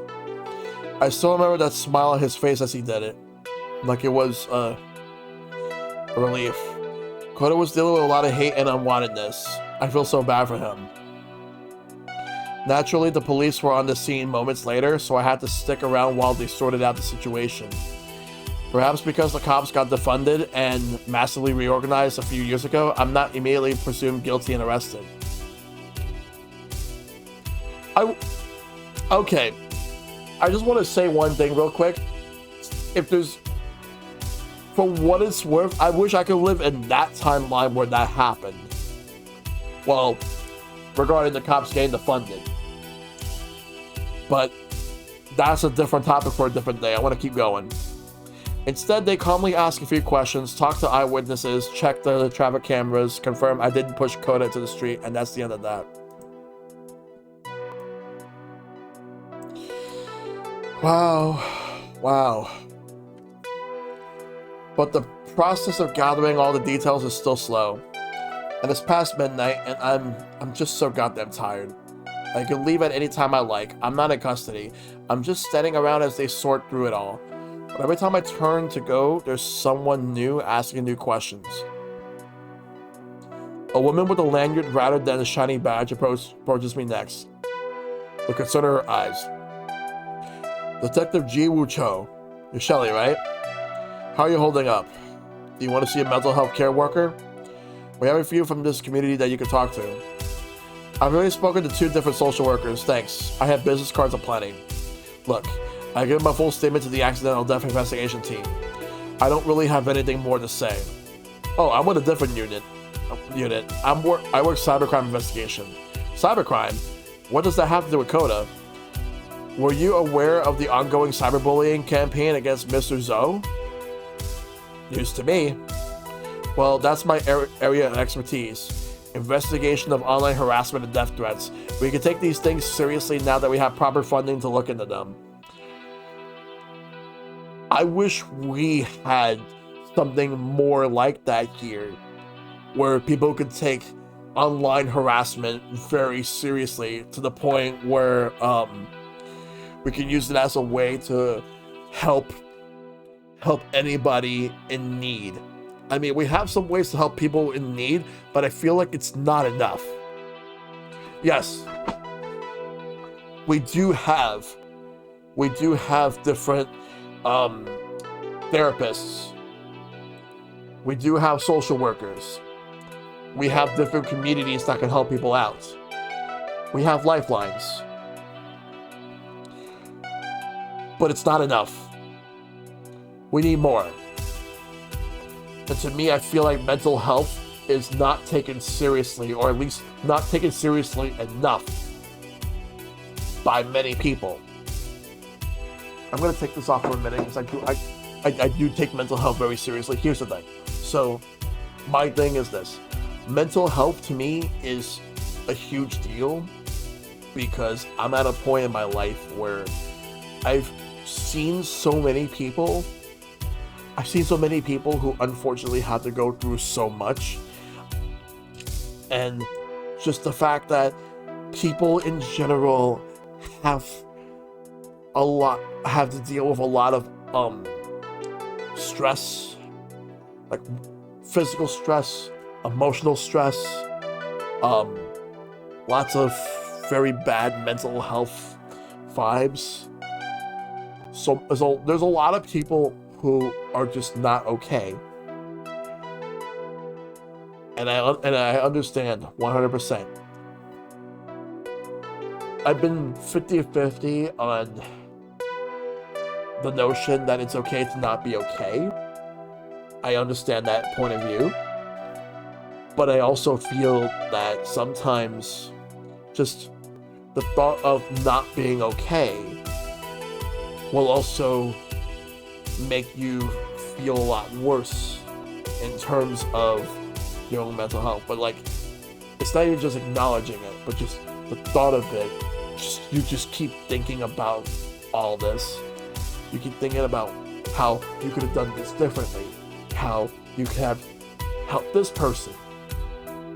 You, like, whatever action that you think you could have done differently, or if you haven't done it, but you think you regret not doing it in the first place, that could have actually helped not only somebody else around you, but also yourself. There's just so many people out there that really need all the help and support, all the love. To tell people how much they matter,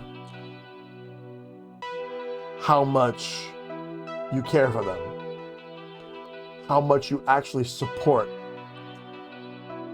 everything that they do, not just their own endeavors, not just the fact that you want to support them by saying words. You need more than words. You need action. I know actions speak louder than words. It's true. It's 100% true. Actions do speak louder than words. You could say that you're going to be there for somebody, but the real question is, will you actually be there to help them out? Because here's the thing. I've seen so many people claim that, oh, Shellshock, I'll always be there for you to help you out, and they don't do it. Granted, I could do better at this myself as well. I'm not going to say that, like, I'm always there for everybody. I'm not perfect.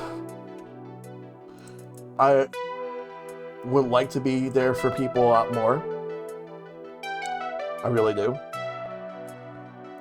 But I need to actually show it rather than actually, like, say that I'm going to do it, because sometimes words can be empty, and it sucks. Like, I've seen people go out of their way to claim that they're going to stick by you, and then you find out in one way or another that not only that they aren't behind you, but they're going to go out of their way to sabotage you. I've had this happen. There are people who go out of their way to see other people fail. And the reason for this is because of pettiness. It's because of whatever ego they have. It's because there's so many selfish people that only focus or care about their own selfish needs and not even think about the bigger picture here. That there are people out there that really need so much help, that they need the help that they can get. And there are people choosing not to help anyone else out. That makes me sick. It makes me sick that people just don't even want to help anyone else out at all, especially in the times of need.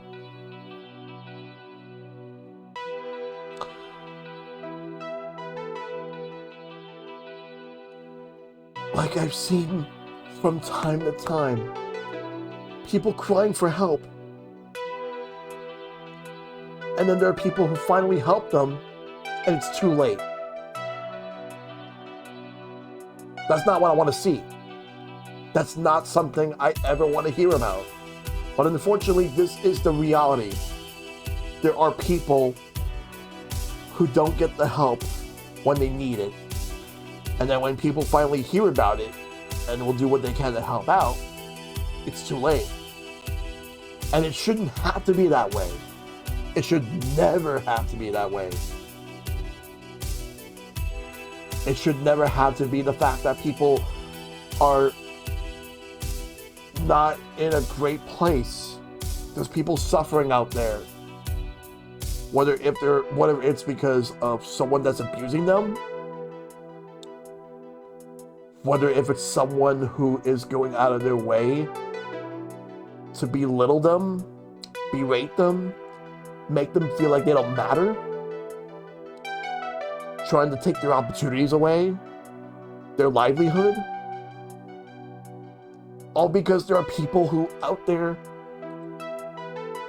that only care about their own needs and have no sense of empathy for anybody or even sympathy. There's a lot of selfish people out there. Makes me fucking sick that there's so many selfish people. Again, I know I made a lot of mistakes in my life, but to be honest, the best thing that you can do is talk to people. Just reach out to them. A simple hello, how you doing, can only go a long way. You may actually make somebody's day. But at the end of it all, what really matters is this. Just be kind to everybody. Just do what you gotta do to help other people out. More importantly, you just never know the day of tomorrow. If you see somebody you love, like, do what you have to do to support them. Don't do it for yourself. Do it because you want to. Do it because it's what should be done.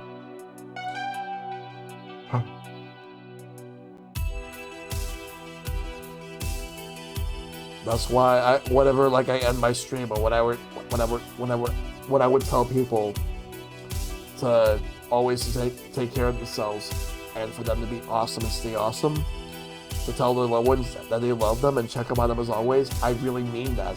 I really mean that. I really want people to do that.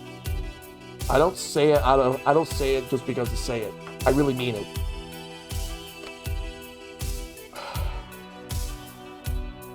Yeah.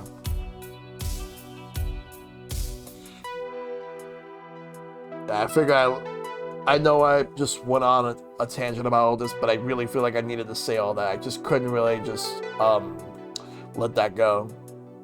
It needed to be said. This is why I'm really glad to have a lot of really good friends and to have a really good community. Very respectful. You guys have been amazing, and I'm really glad to have you all in my community. Just please be kind. Just keep being kind to each other, please. And do what you can to support each other.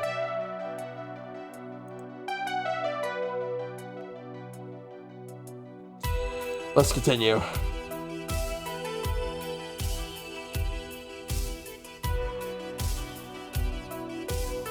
Thank you, Lemon. I really appreciate that. My nephew suggested I talk to you, if it helps. Jack Cho? You know him as Domino. Domino's aunt works with the police. World's full of surprises.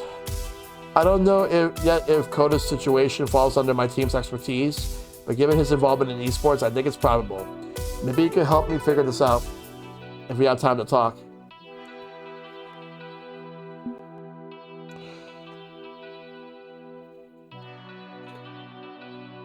I just came in, but I'm happy you're here too, Shell. I may not be as active as I used to be, but your streams are always a blast to relax and socialize, and I appreciate that, Keyblade. I will always appreciate that. Good seeing you, Keyblade. I'm going to need some time to process my emotions for what you said. Give me a second. No problem. No problem, Lemon. No problem. Take your time.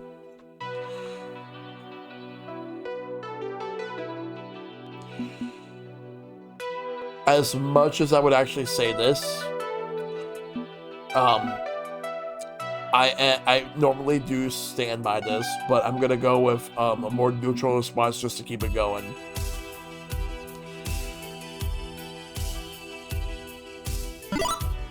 I've already given my story twice to the other investigators. How we uploaded Coda's rant, what he said when I ran into him at Max. Those are the only times I've ever talked to him. There's nothing more to add. Okay, if you think of anything else in the days ahead, just give me a call. Second show passed me a fairly cheap looking business card. I suspect something's going on here beyond typical social media fights, and you never know what a piece of evidence will unlock it all. Thanks for your time. Get some rest, talk to a care worker when you can.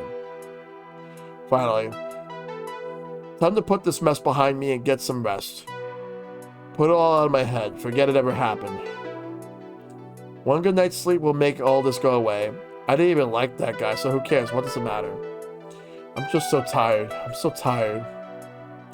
Gradually, I pushed my way through the halls, past my worried friends, reached for my bed and crashed in the darkness.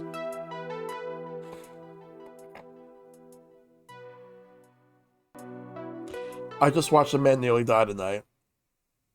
That could have been me. I could have lost hope and given up. Oh shit. Yes, that's right. He was just like me. He lost everything. But I found love. I found companionship. Isn't that enough? Couldn't that be enough? When has that ever been enough? I can't deny my ambition. I can't deny my dream, my victory. I crave it, I need it, now more than ever. Coda needed it too. But he came up short, just like me. We completely lost our momentum. We were on top of the world and then failed in front of everyone, just like Coda. And is that all I have to look forward to? Burning out like he did? If the only alternative is giving up on my dream, maybe burning is inevitable. Maybe burning is inevitable. But if I'm going to burn, it won't be like he did. I'll burn myself on the altar of my own making. I'll strike the match and smile. Yeah, that's right. I won't give up. I won't admit defeat. This is my dream. I will see it through no matter the cost. I prove that I will never stop. If I can't win, at the very least, they'll know my dedication when they see the flames. The world will see me. They know my name. I'll finally be worth a damn. I'll be a winner. I've got work to do. I've got work to do.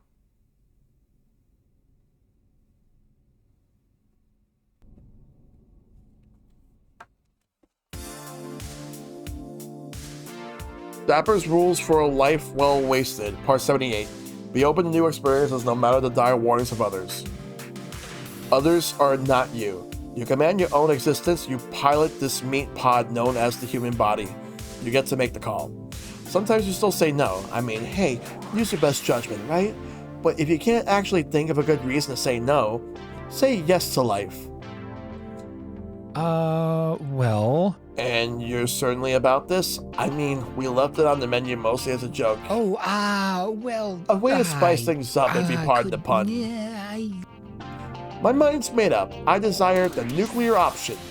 I mean, because that's literally what it's called in the menu, the nuclear option. World's spiciest, hottest, most taste bud ruining pizza. That. I want that.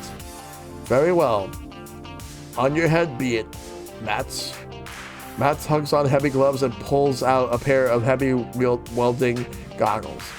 It'll be a few minutes. May God have mercy on us all. Prepares the dough and starts extracting tiny red bottles of hot sauces from all over the kitchen as Ben finishes the other side of preparations. I hope that you're doing okay, Lemon Square. I really hope you're doing okay. Okay, first we'll need you to sign this waiver. I scribbled out a name at the bottom without reading. and video testimonial if you don't mind. With a roll of my eyes, I sigh and turn to face him as he raises his phone camera. Ugh.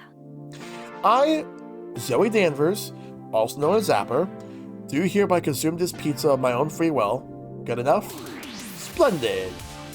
Hey, can I get a diet root beer with this too, and maybe some cheesy bread nuggets? A tall order, but one we can... So much. Should I prepare enough for Shell Shock 2? Make this a proper date for you two lovebirds? I am fine. I was just thinking of myself. Alright, no problem. I think we're on a break. Oh, that's disappointing. What? So soon? I'm sorry to hear that. No. I don't mean broken up. I mean, well, they did just watch a dude play in traffic. It's a pretty intense thing, yeah? So I'm giving them some space to sort things out. They said they're busy working on something, so guessing that means dealing with emotional stuff. Yeah, that was a tragedy. What happened to that poor man? Meh. I don't own a violin small enough to play a sad tune for Coda. He was an asshole. Yes. He wasn't particularly nice to Shell Shock, but still, sympathy for a troubled soul, yes? In the generalized sense that you hate to see a human being suffer? Okay, but that's as far as I'll go. Maybe I'm an asshole too, but I got my friends to care about first and foremost. You want me weeping? See what happens if Shell Shock repeats that act. But is letting Shell Shock go through this alone? For now. People have to make their own decisions about their own feelings, you know. But if they're floundering or ask for help, I'll be there in a flash, I promise. I'm in this for the long haul with them. Oh ho, so it is young love then. Hell yeah, I'm going in hard on this. All gas, no brakes.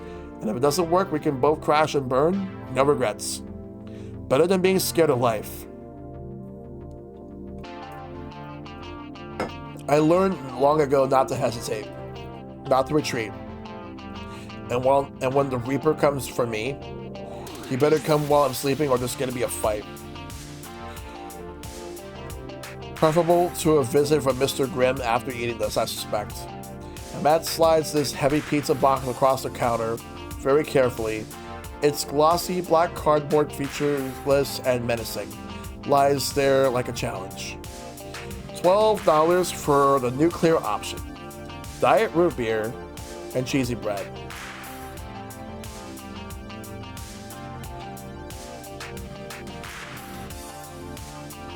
I slammed a fistful of cash on down the counter and gleefully carried my face to the table.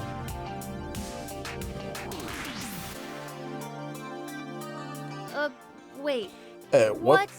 What's with the inscription underneath the box lid? This pizza's not a pizza of honor.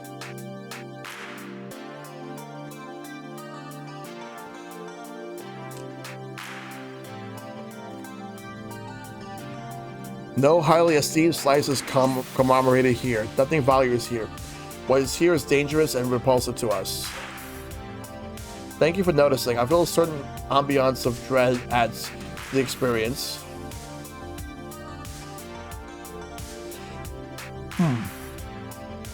Now, by all means, enjoy your meal.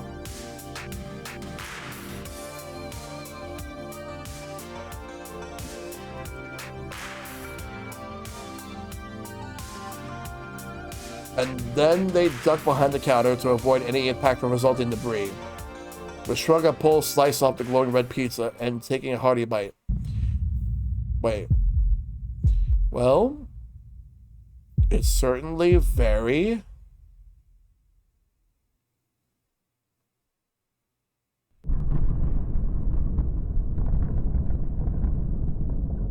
What? What the hell? What? What the fuck? Very spicy, but honestly, it's not that bad. Dare I say, it's a bit too tame. You got any happy hour back there or something I can add to this? Damn, supposedly the future is wild. Yep. Wow.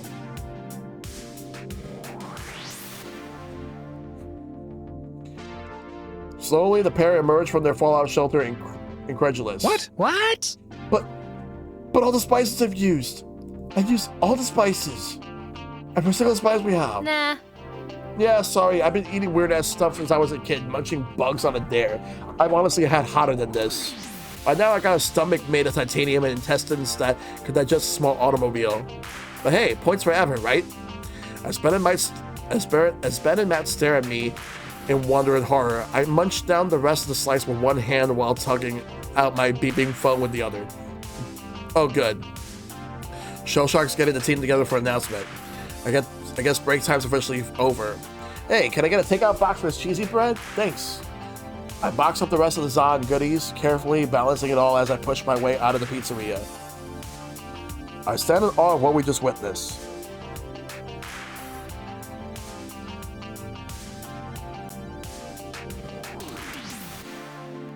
As do I. On the plus side, our insurance premiums didn't go through the roof.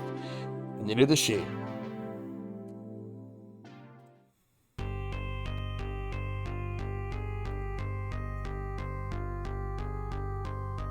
When I arrive at the arcade, everyone else has arrived before me. Everyone except our coach, Cat Wrangler, manager, Shellshock. Hey, any idea what this is about? Haven't talked with Shellshock all damn weekend.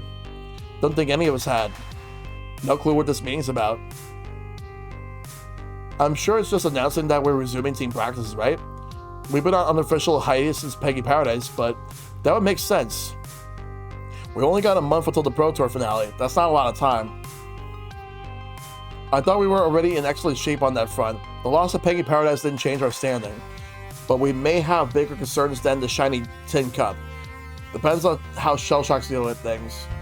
Guess we're about to find out. No need to spectate further. Shellshock emerges into the arcade, pocketing their phone on arriving. Everybody's here. Good, good.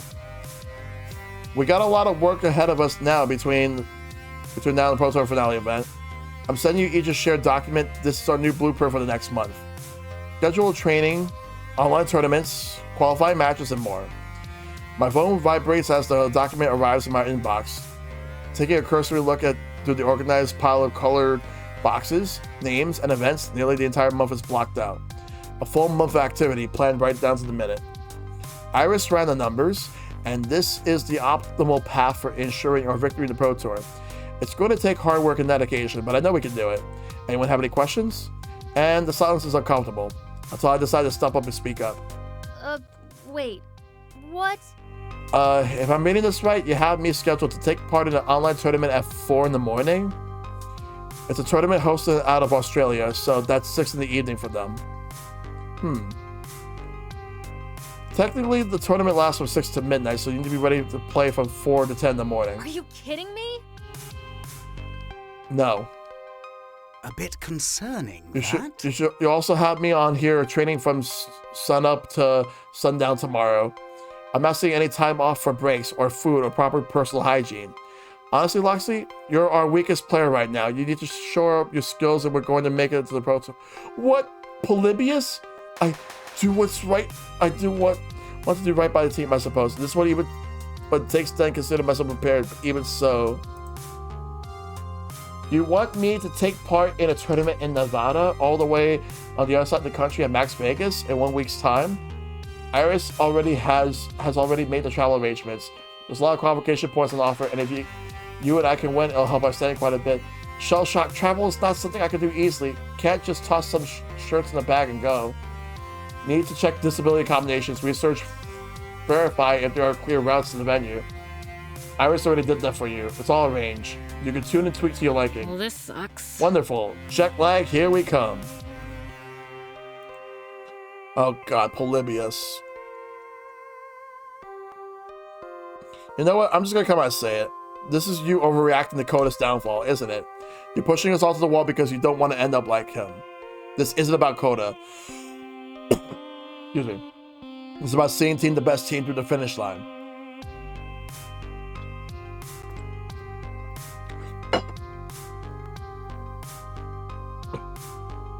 Look, 2 days ago, I gathered you all here to rally you behind that cause. It was a rough day for us, sure, but we got through it. Yep, time for another Shellshock Patton big ol' inspirational speech. I recognize that stance. This whole schedule thing kind of sucks, but I owe it to them to hear this out. I guess I know I'm lousy at planning anything, so maybe it's not actually a lot of crap. I wonder what sort of speech it'll be this time.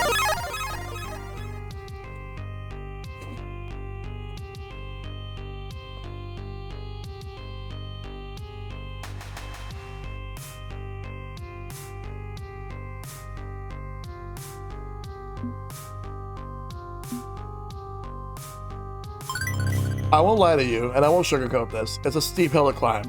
We're gonna have to sacrifice a lot to make this happen, but we can make this happen. I don't have a single doubt about it. We're smart, we're skilled, we're capable. We need to up our game in a short amount of time, but we can absolutely do it, and I'll be right there alongside you. I'm not your coach cracking the whip. I'm not a greedy owner firing and acquiring new players. I'm here alongside you, doing the same work you're doing. Together, we can accomplish anything. We can move mountains. And I know for a fact at the end, we will be champions. Are you with me? Well, I don't have any doubt about our skill. We can certainly do this. I mean, it'd be hard, but yes, we can do this. You're not wrong. We got the talent we need to see this through. It'll be rough and not looking forward to Nevada, but okay. I'm willing to put aside some luxuries for the betterment of the team. And I believe we have the technique and prowess to succeed. Okay, I'm ready. Wow, everybody really bought that, didn't they? Hook, line, and sinker. But I know Shellshock is just a tiny bit better than anyone else here. I know their heart, and there's something screwing going on. Even if kicking some serious ass in the Pro Tour is still very appealing, so I'll go with this for now. If this is where you're going, I'm with you, and we'll make our mistake together. It won't be a mistake. You'll see. Sacrifice too much is not best for others. Yep. Agreed. You got my thanks, all of you. Now it's time for our amazing training montage. Wait, we can just sit through this with 3 minutes of un-tempo rock music and some jump cuts? Wow, that's so much easier. I mean, I meant that figuratively, not literally. Aw.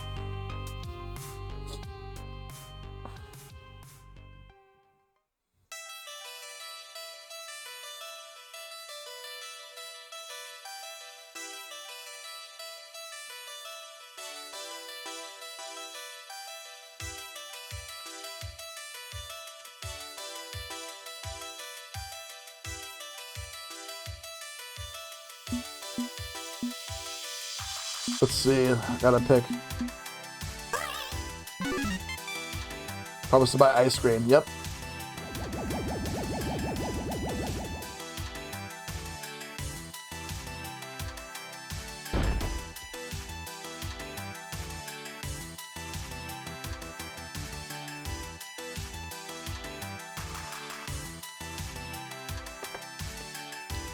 So this is supposed to be a montage.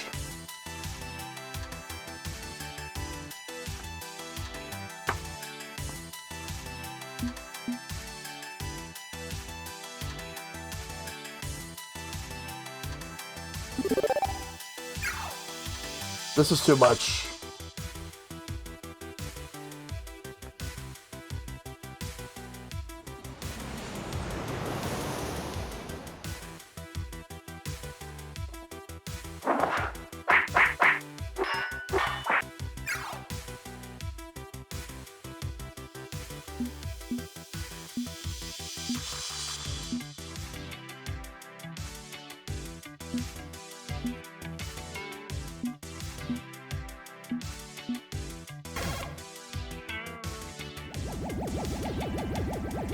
I think maybe I might have made a mistake on that one. They're all gonna be really pissed off at my character after all this, when this is all done. No. This is not being a good friend.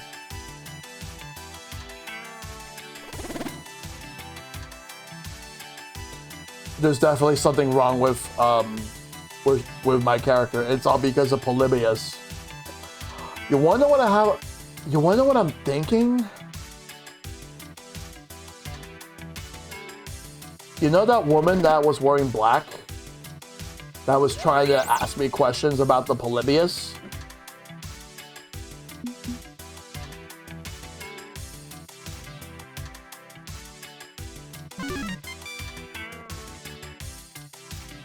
I think I know who she's working for.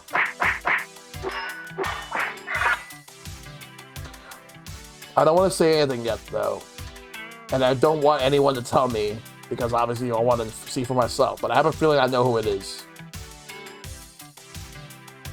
Of course, something's going up. Something's going on.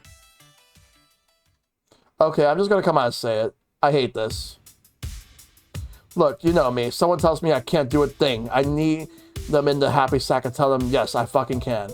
So I'm not saying we can't qualify for the Pro Tour and kick some serious ass. I'm not saying we can't put Valkyrie in the ground. Well, this sucks. But I'm sick of this. I'm sick of the color-coded spreadsheet and staying up all hours training and fighting. Something's wrong with Shell Shock. We had a great head start to our relationship, but now they barely speak to me. I have a mind to march right up to them and demand some answers. We took an oath to support Shell Shock's dreams, did we not? We pledged to make the team the best team, soar. That. You took the damn oath. I just said it'd be fun to take on the Pro Tour. No piggy score or anything. I disagree, my friend. Promises or no promises, Shell Shock has worked harder than anyone to make this victory possible. Do we not owe them our finest efforts in turn? We should be discussing this with Shell Shock, now holding a team meeting in secret out than present. This feels rude, frankly. Unfortunately, it's called for. Rude or not, because I don't know any general way to say this, but we're wasting our time. Time spent chasing our dreams is wasted? That's not what I mean. I mean, we were already qualified for the Pro Tour Finals. There's no reason to continue pushing ourselves to this extent. We've already had a good standing going into this, and all we've done is solidified that. Shell Shock had to have known, especially with Iris planning the spreadsheets. I just don't see that working out. At this point, the best team is grinding for points we don't actually need and burning out in the process. And yet Shell Shock persisted pushing us. Okay, so this has to stop. Question is, how? Sounds iffy, at best. Confronting Shell Shock about this is going to be tricky. Don't want them retreating into their shell of their denial any deeper. I don't like confrontations. Do we have to? Can't we just go get through this month and then go back to normal? No way in hell. No, we're collectively done with it. Okay, I don't like the idea of a confrontation, but I guess if there's no other way, okay. This becomes a question of strategy, yes? How to arrange circumstances for maximum effectiveness. We need to make sure we're heard.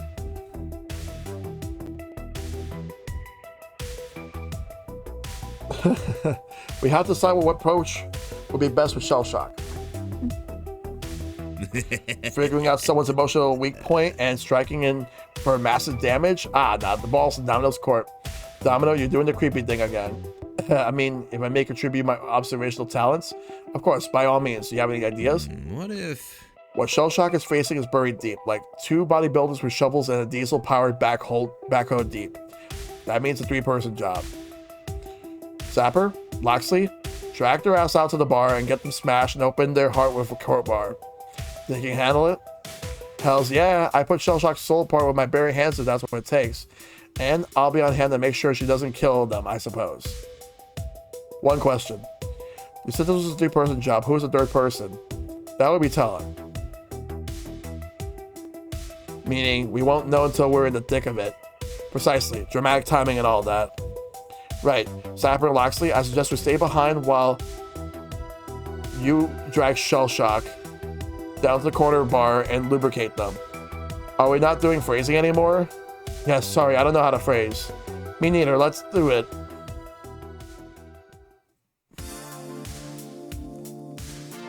As usual, Zapper's gotta carry the team on her back. I mean, nothing new there, yeah? Still, a bit more important than kicking extra ass at FOD2 to pick up the slack. We're talking about saving the soul of Shell Shock. I'm not willing to call it quits on the Zapper / Shell Shock fanfic just yet. If the ship is sinking, I'm the one patching the hull. Luring them out to my favorite watering hole is easy. I just skipped the scheduled practice and sent a text where I could be found. By the time I was into my first round, they stormed in, looking at us to get back on track. Hey, what's going on? Mandatory union enforced break time. Loxley and I are taking a 5 and a pint. We don't have a union. Yeah, well, things change, and if you don't want the whole team going on strike and marching around GCM with signs, you take a break too. Confused by the declaration, Shell Shock approaches having a seat at our table. Look, I know the schedule's kind of intense. I wish we could budget in more time for rest relaxation, believe me, but Shell Shock. This is the point where you listen and we speak, not the other way around. Okay, I'm listening, what's up? I understand I speak from a perspective of respect. You've done right by us and you continue to earn my loyalty. But true loyalty requires my honesty, yes? And I love you with the passion of 1,000 burning suns by speaking true and from the heart. That. And I love you with the passion of 1,000 burning suns. By speaking true from the heart? What the fuck is wrong with you? What? The schedule. It's completely fucked up. I'm not going, wah, I don't want to practice, wah. I'm saying you're lying to us about it. Rhapsody did the 4D chess math needed to figure out how it works, and guess what? This is so f***ed up. We qualified ages ago. We didn't have to do any of it. Precisely.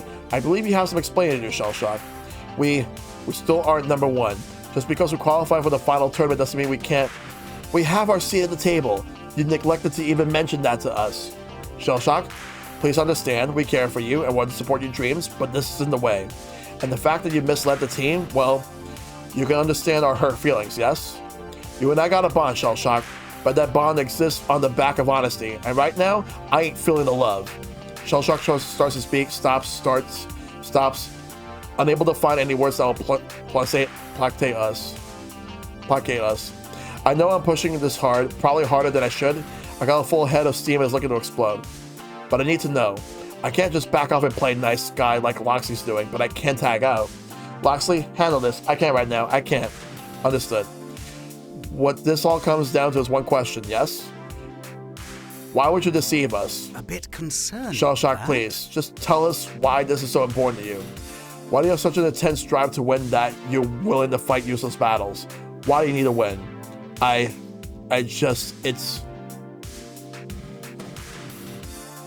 owe them an answer. Zapper and Loxley, I owe them an answer. I owe myself an answer I refuse to admit, even when Iris gave it to me directly. There's no good answer.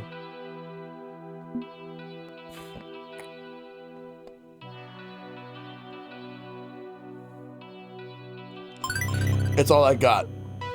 The only thing I have in my life. The only thing I can call my own. I'm gonna FOD too. That's my only real skill. That's my contribution to the world. There's nothing else. Nothing at all. If I died tomorrow, what would be my legacy? A failure. I could have been. A tryhard. Because I came up short in the only thing I had going for me. I have to do this. Have to fight. It's all I have left. I'm not like you. Both of you have so much going on in your lives compared to me. Sapper, you live in your life at a level none of us can even comprehend. You're alive in ways I've never been and probably never will be. I don't know what I've done to deserve your love. I'm just a hopeless gamer nerd compared to you. Loxley, you're not only defending your friends and supporting their dreams, you're trying to change the damn world. You're more important than I ever could be. Do you know what I was doing with my life before I walked through the doors of good, clean fun?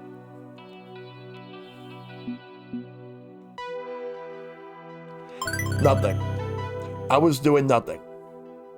Just sitting in a dark room, pushing my rank higher and higher. I may as well not have existed before I met you. That's why I have to win, because I'm nothing. All I have is a sad little dream. If I can't keep playing, can't keep winning, then maybe I'll end up like Koda. Giving up all hope and letting go completely. You weren't there when he tried to kill himself. You didn't see his smile, like he was so relieved.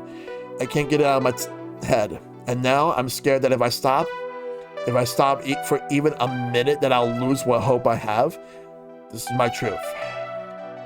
This is why Iris led me to this team, back when I began my journey, so I would finally understand the truth I refused to admit. If winning is everything to me, then without it, I'm nothing. Shellshock. You complete and utter chungus! Zapper! I mean it, Loxley. Look at me. And know this as absolute and unwavering fact. You are f***ing awesome. Look at everything you've built. Look at our team. Time and time again, you've rallied us together, made us believe in something.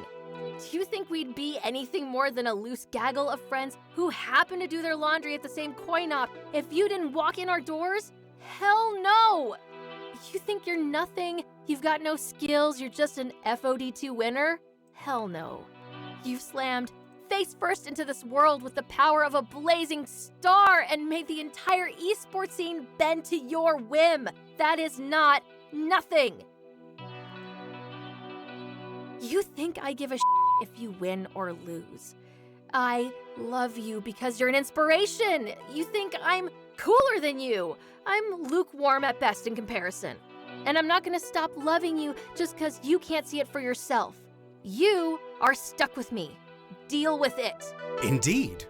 You may think me a silly swashbuckling fool, talking big game about honor and loyalty. But I've sworn true loyalty to exactly 2 people in this world. And you are one of them. I consider loyalty the firmest, most valuable currency in existence. I don't offer it lightly. Rest assured, you have earned your coin.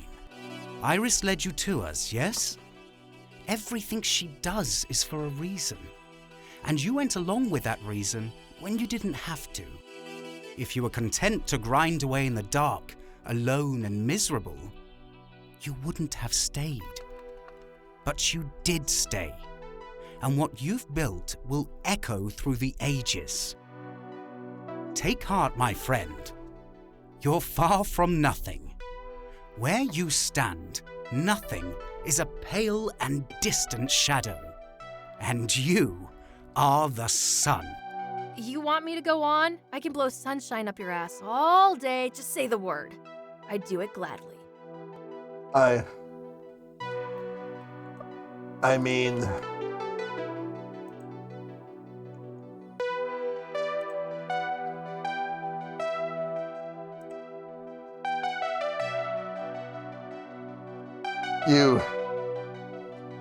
you both really feel that way?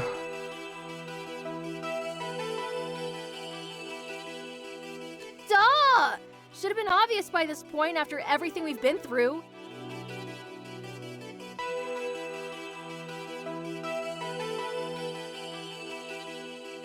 You have never been and never will be a loser to us. Wins and losses are irrelevant. I consider merely knowing you to be a win, and that satisfies.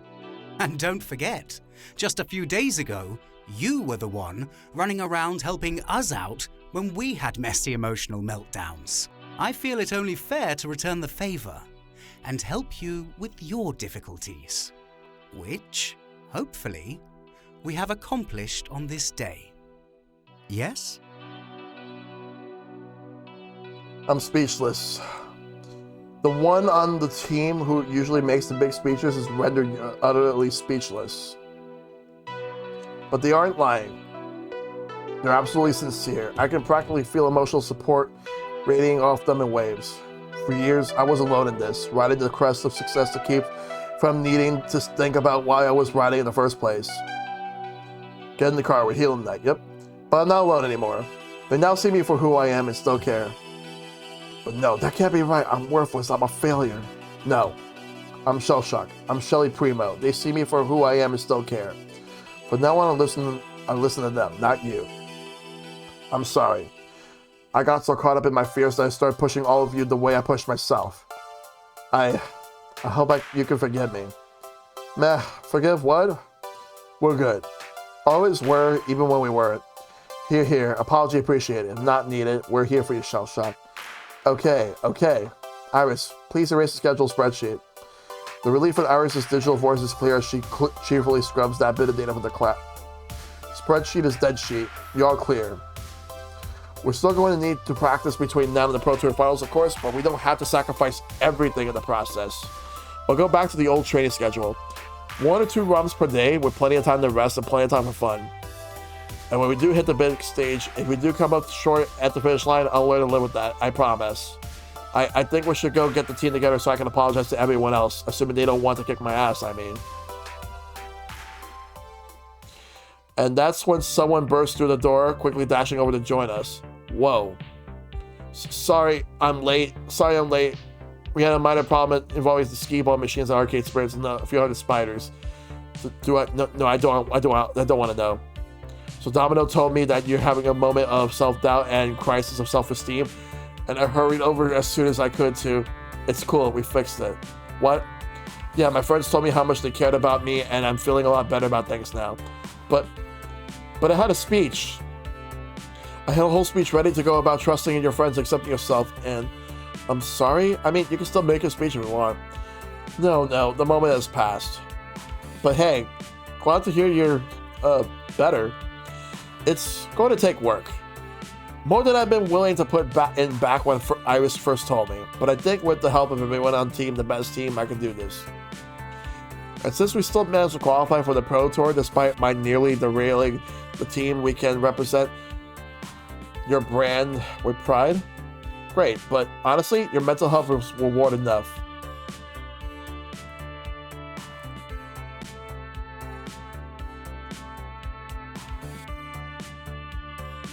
I don't care how successful you are. Your existence in this esports community matters more. You can show people a better way. So don't worry about your business partner. Worry about yourself and everything will get sorted. I've been where you were, doubting myself, making assumptions, feeling guilty over my shortcomings. It happens to the best of us. If your brain's telling you everything sucks, getting a second opinion is critical, and it sounds like your friends have done exactly that for you. So hey, groovy. I take this means you're willing to continue with my sponsorship? Definitely. Win or lose, I'll do you proud. Do yourself proud and we'll call it even. Now if you'll excuse me, I should probably get back to my arcade and make sure the spiders haven't completely conquered it and set up a spider kingdom. Yeah, that. You should do that. No egg-licking empire on my watch. Be seeing you. As for me, I got a team to apologize to, don't I? It's time to wrap this mess up.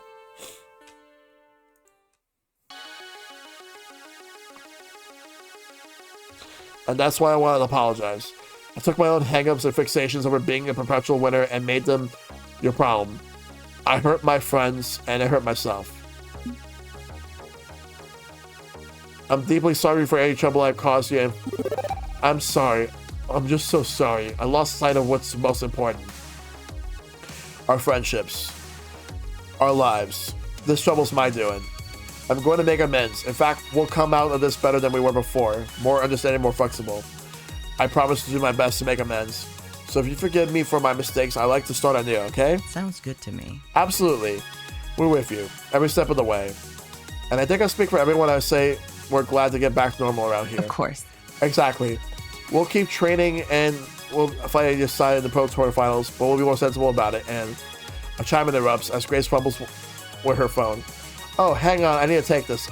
Keep going, please. Right. So I think we're going to take the rest of the day off so we can relax a bit. You got mail. My lord, you have a message. Pardon. Terrible timing. I'll be right back. Could y'all, put your phones on mute while I wrap my big rally to the team dramatic speech? I've been giving and receiving big emotional speeches all day, and honestly, I'm completely exhausted by it. Would like to get through this one so I can go take a nap. Right. Phone on mute. Continue the preaching. We'll take the rest of the day off so we can relax a bit, maybe do some other games.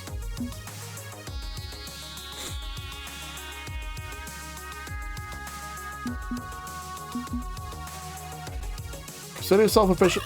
As today we're on siesta. We can still play FOD2 if we want to stay sharp, but it's no longer a soul-crushing obligation. Let's call this an impromptu vacation. Time we can spend sharing in each other's gaming pursuits. Driving, light guns, shmups, let's mix it up. We did qualify for the Pro Tour though, so we can't take our eyes completely off the ball. I like to still take that shot since it's available. So expect stress levels to go back up when we pack our bags and fly off to join the event. But win or lose, I want us to walk away feeling satisfied. Thanks everyone. I know things have been rough, but we're coming out of the other side of this a stronger team and better friends. Let's hear it for Team the Best Team. That was amazing. It's the best team I've been a part of. Awesome sauce. We rock. We totally and completely rock. Okay, sure. Why not? We're above average, and that's okay. There's Good. too many of us in this room for me to really squeeze in for a group hug. Rest assured, I'm cheering quietly over here. What a messy, messy week, and a mess of my own making.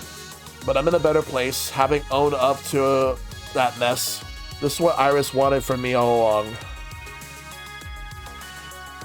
And with the help of my friends, I'll get there when I need to be.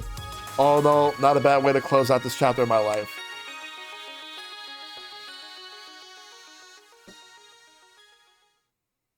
Valkyrie cheated to win that match at Pingy Paradise. It took time to complete the investigation, but I believe she hacked FOD2 to secure her victory. Huh? What? What? In addition, Coda's accident was not attempted suicide. It was attempted murder, and Valkyrie may have arranged the kill. Of course it's fucking Valkyrie. Of fucking course. But you wanna know what my theory is? Don't say it if it's right. I want to be spoiled. Oh, I don't want to be spoiled. But that woman in black that was questioning me, she's working for Valkyrie. That's what I'm thinking. It has to be. But we need to find a way to prove that if that is true. But if anyone knows it, don't say anything. What?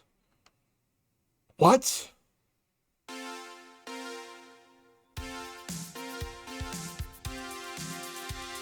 Well, that's it. No, or not. No. I want answers. I mean, what? Huh? Cheating? Murder? Well, I know an arcade engineer from Fairchild Fun works, and right after the lost iPhone, wrote to ask if she could look into things, and according to my allies, there's a good evidence that the cyberbullying campaign against Coda involved a series of target harassment bots. Telltale signs of modifications in the game, despite attempts to erase her digital footprints afterward. Entirely possible that this goes beyond harsh words and into deliberately altering medical records.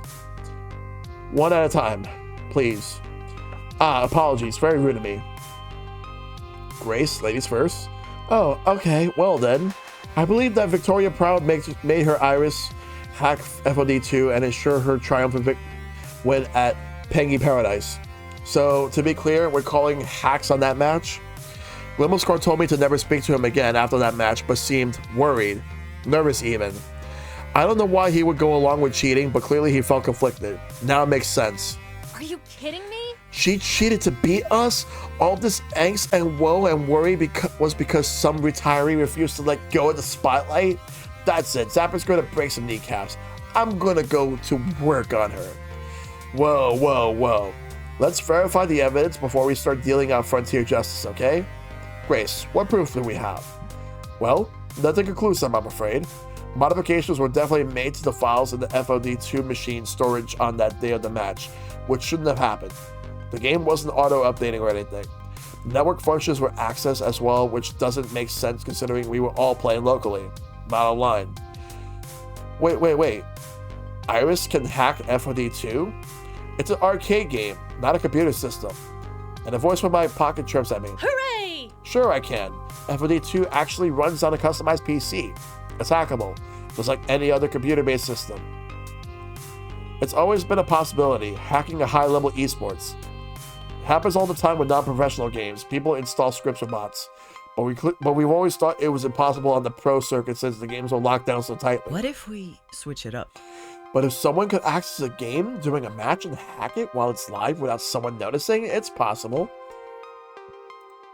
But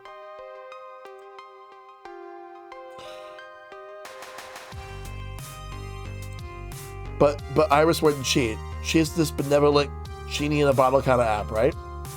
I could cheat if I wanted to. I could do anything to support my user, just like you taught me to. I bet Valkyrie Iris sees things the same way. I'd be happy to help you cheat. Do you want me to do that? Just say the word, it's done. What? What have you been teaching your Iris, Shellshock?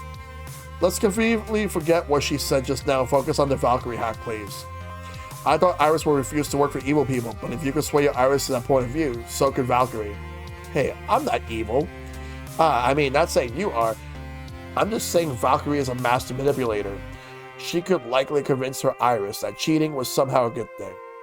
Now, we can't prove Valkyrie cheated, but all the signs are there, and explain why we couldn't score a single point against her. It makes perfect sense. A stolen win isn't a win. How can she live with that? Cheating means she never legitimately beat us. I can't imagine living with that, knowing in my heart that my win was a fake. I doubt she's losing any sleep over it, given her take no prisoners attitude. She got what she wanted, a spotlight on her return to glory. It stands to reason that if her goal is more along the lines of vendetta and ego stroking, that she wouldn't let facts get in the way. Surely we can do something to expose this, though. Tear down this image she's building up for herself. You may want to hear my revelation before you decide to move against her, Shellshock. A bit concerning, that? There's the not-so-small matter of what she did to Coda. What she allegedly did to Coda, but I trust my sources on this matter. I can't say who obtained this information from me exactly, but that should be irrelevant. The findings are what matters. Meaning he talked to the hacker collective keeping Iris and her sisters going, and doesn't want to chat about them in front of the group. I can play along. Right. What you got? An unpleasant business, this. Coda was being cyberbullied. The social media feeds were flooded with mockery, threats, harassment, and suggestions that he should go kill himself. But after further investigation, more than 2/3 of those accounts attacking him turned out to be bot. Falsified accounts with recognizable speech patterns. Hey, Prince David, good to see you, buddy. How you doing? And in light of Grace's revelations, likely those bots were set up by Valkyrie's Iris. What? Gets worse. Someone hacked Koda's medical bill records. He was taking antidepressants, but his prescription got canceled and all records of his mental illness were wiped. Wow. Doing great, just tired. Is this a linear kinetic story? Is it just a branching story? A little bit of both in some ways, but there's a lot of this. We're at a part where the game is getting really heavy, between mental health, between it's a lot of cyberbullying, bigotry, suicide, even suicide awareness attempts. There's a lot of stuff that's going on. We're at a point where shit is really, really hitting the fan. Oh, cool. I've been thinking about a lot of mental health lately. Just finished watching you again today. Yep. Yeah, I was actually going on a speech about mental health earlier because it needs to be taken. More people need to take it seriously. Most unfortunate. He tried to get refills on his medication, but was denied every time. And eventually, Koda went off his meds. Psychological collapse followed. I should have spoken up. I've been quietly following the Koda situation out of a strange sort of curiosity, like watching a car crash from a distance. That's why when he tried to kill himself, I asked my aunt to step in and investigate. It felt off. If I was going to murder someone, that's how I'd do it. I'd find their emotional weakness, exploit them, and let the problem solve itself. But an Iris almost killed someone? Seriously?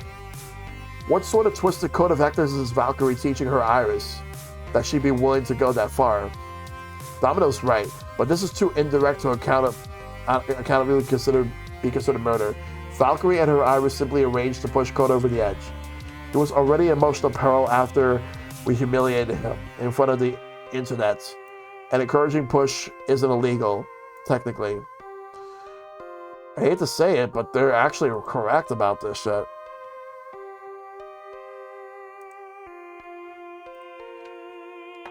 But to me, this was murder. But no, I mean, come on. Koda was beaten, down and out. Why would Valkyrie go that far? I disagree, my friend. When have you known Valkyrie to let go of a grudge? Look at how she stole her sponsor. Encouraged you to back down from a challenge. Hacked the game just to push her star higher than yours. We are clearly dealing with a master manipulator. Yep. I'm pretty sure she's also a narcissist. A manipulator with an emotionally vulnerable Iris. Yep. So Valkyrie's entire Return to Glory storyline, coming back from retirement and putting her enemies down in the process, it's all fake. Nothing but a manufactured series of lies. And given how far she's gone with this, I doubt she's done causing harm. So Valkyrie is absolute scum. The question becomes, what do we do about it? Hold on. Think this through. We're headed for another showdown, aren't we? We qualify for the Pro Tour, and so did Team P2W. That means facing Valkyrie again. You just know that if she cheats to beat us in a charity show match, she'll absolutely cheat to destroy us in the main event. Can't let this slide. Gotta do something, right? This can't be happening. We need to save her Iris. That poor child, manipulated by Valkyrie's twisted whims. Not to mention Glimmo's car. Was caught in the middle of all this. No way he would be okay with the scheme. I know him. But if Valkyrie's willing to kill Koda just for embarrassing her, what would she do to us if we tried to expose her? I don't know. This is bigger than I thought it would be. Maybe bigger than our little team could take on.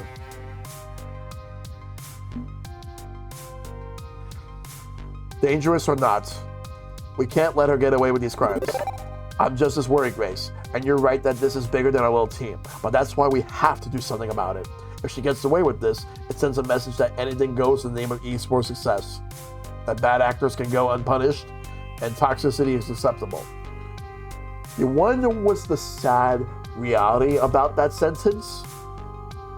This shit fucking happens in real life. this shit fucking happens all the fucking time. And the reason it happens all the time is because there's so many people out there that are gonna go out of their way to have their own control. They want to control what they want people to see. They want to control how things are how things run. They want to be able to control whatever they can just to be able to get what they want. And if they don't get their way, all hell breaks loose. Between a lot of esports teams, esports players, like people in, and this also goes hand in hand with like fighting game tournaments. Like anything that is competitive, like high level competitive play, there are people out there that take advantage of somebody because, especially if someone who is young and naive, they take advantage of them. Make promises to sway them onto their side. To say that, oh, I see how, like for example, oh, I see how you play such and such game. You have a lot of potential. If you come with me, I could take you to the next level. And at first, you would think that's what they want to do. That you would think that they have their best interest in you. That you think that they would be able to help you out all the way. At first, it's going to look like that. But at some point, all they're going to do is push your own ego. Cough, cough, Elon Musk totally not bringing voters with money, bribing voters with money to vote Republican. Yep, that also goes hand in hand with this. But when it comes to esports in general, people will try to find ways to sway you. Now, granted, I am not an esports player. I'm pretty sure that people have their own experiences. But I've read so many stories. There are people who take advantage of you. There are people who physically or mentally abuse you, even going out of their way to do a lot worse things to you. I've seen firsthand from all these stories. And the worst part, there's a lot of people, bad actors. Very rarely they're held accountable. Very rarely anybody does anything about it. Because there are people who either stand with them, with these bad actors, or they stay silent. And by staying silent, that means that they're complicit. Because this happens a lot in esports. Now, I know someone will probably come up to me and say, but you're not an esports player. You don't know anything about this. You're right. I'm not an esports player. But at the same time, when you see this shit a lot, it's never one case, one example. There's plenty all over the internet. A lot of this stuff is very heartbreaking.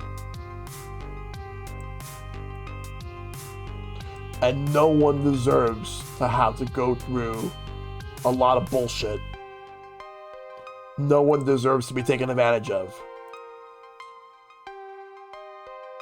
At the end of the day,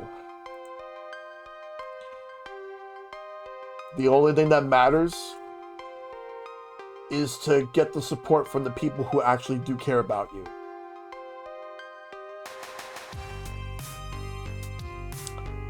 To be yourself. To be with your friends and family. Not some people who are going to go out of their way to give you a lot of promises that they aren't really going to keep.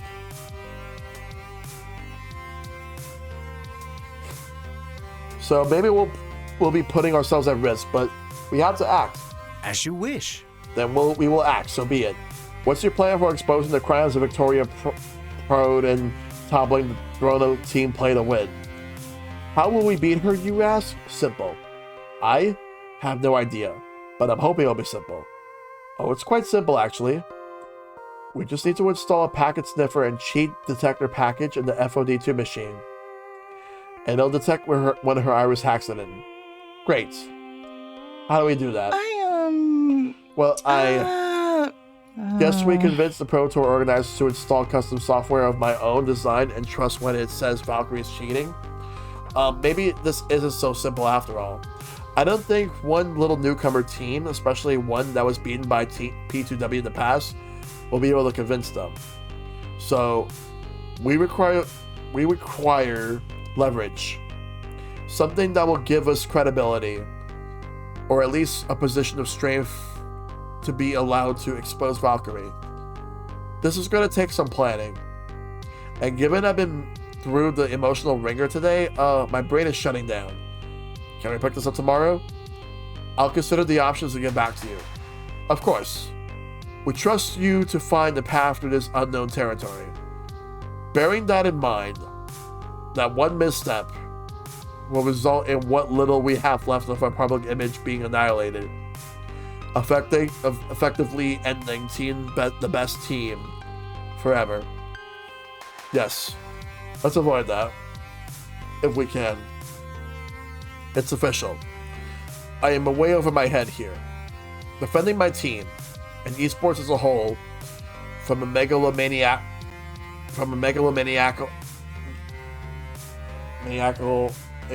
tyrant willing to kill to get what she wants. This isn't about winning or losing anymore. It's not about my championship glory, my dreams of victory. Now I must fight to survive. And if I can't find a way out of this situation, it'll be the end of the best team, and possibly of my life. Alright, well.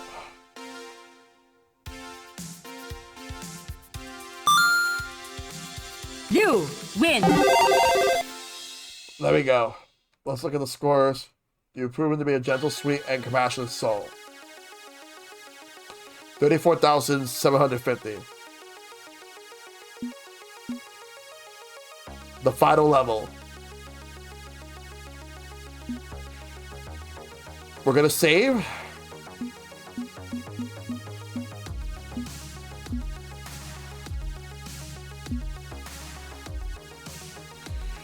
Yes.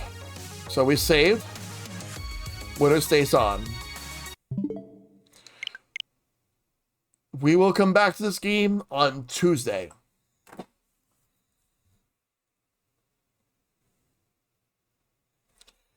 So Tuesday we'll come back to this game, and it will be the finale. So that actually determined how my stream schedule is going to be like next week, which I'm still working on it. But thank you everybody that came through tonight. I know that things got very heavy towards the end of the... I know everything got heavy towards the end, but I still appreciate you guys coming through, even in spite of everything. But I appreciate everybody, all the support. Thanks to Super Big Kaiju for the 100 bits. Thanks to Vanya Pond for the raid. I appreciate it. Thank you so much, Lemon. I really appreciate that. I appreciate you. I appreciate everybody that was in chat tonight. And I appreciate everybody that comes to my streams in general. Tomorrow we're going to play some Super Mario Party Jamboree, but the start time is actually at 8 p.m. Not 9 p.m., but 8 p.m. Friday, tomorrow. That's the plan for tomorrow night. Because my buddy Moonlit Maple is going to be celebrating his birthday. So we're going to go and play a Soul Link Jamboree. And then Sunday, we got Sharing with Shellshock, where we're going to be talking about Animal Crossing. So with that, that's going to do it. Before we sign off for the night, I am planning to raid somebody. Let me see who I have that I can send the raid over to. Let me go check Twitch and see who is on. There's so many people online right now. All right. Plenty of people on. Let's see here. I'm gonna send it over to. Let me see.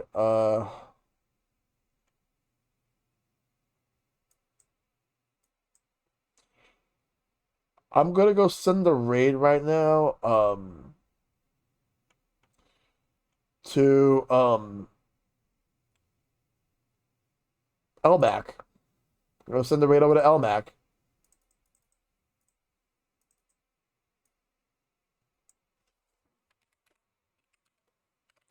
Alright, so we're sending the raid over to LMAC, who is playing Mickey Mousecapade. You take care, Lemon. You have a good one. Let me get the raid call going. No problem, Prince David. We're actually about to wrap up.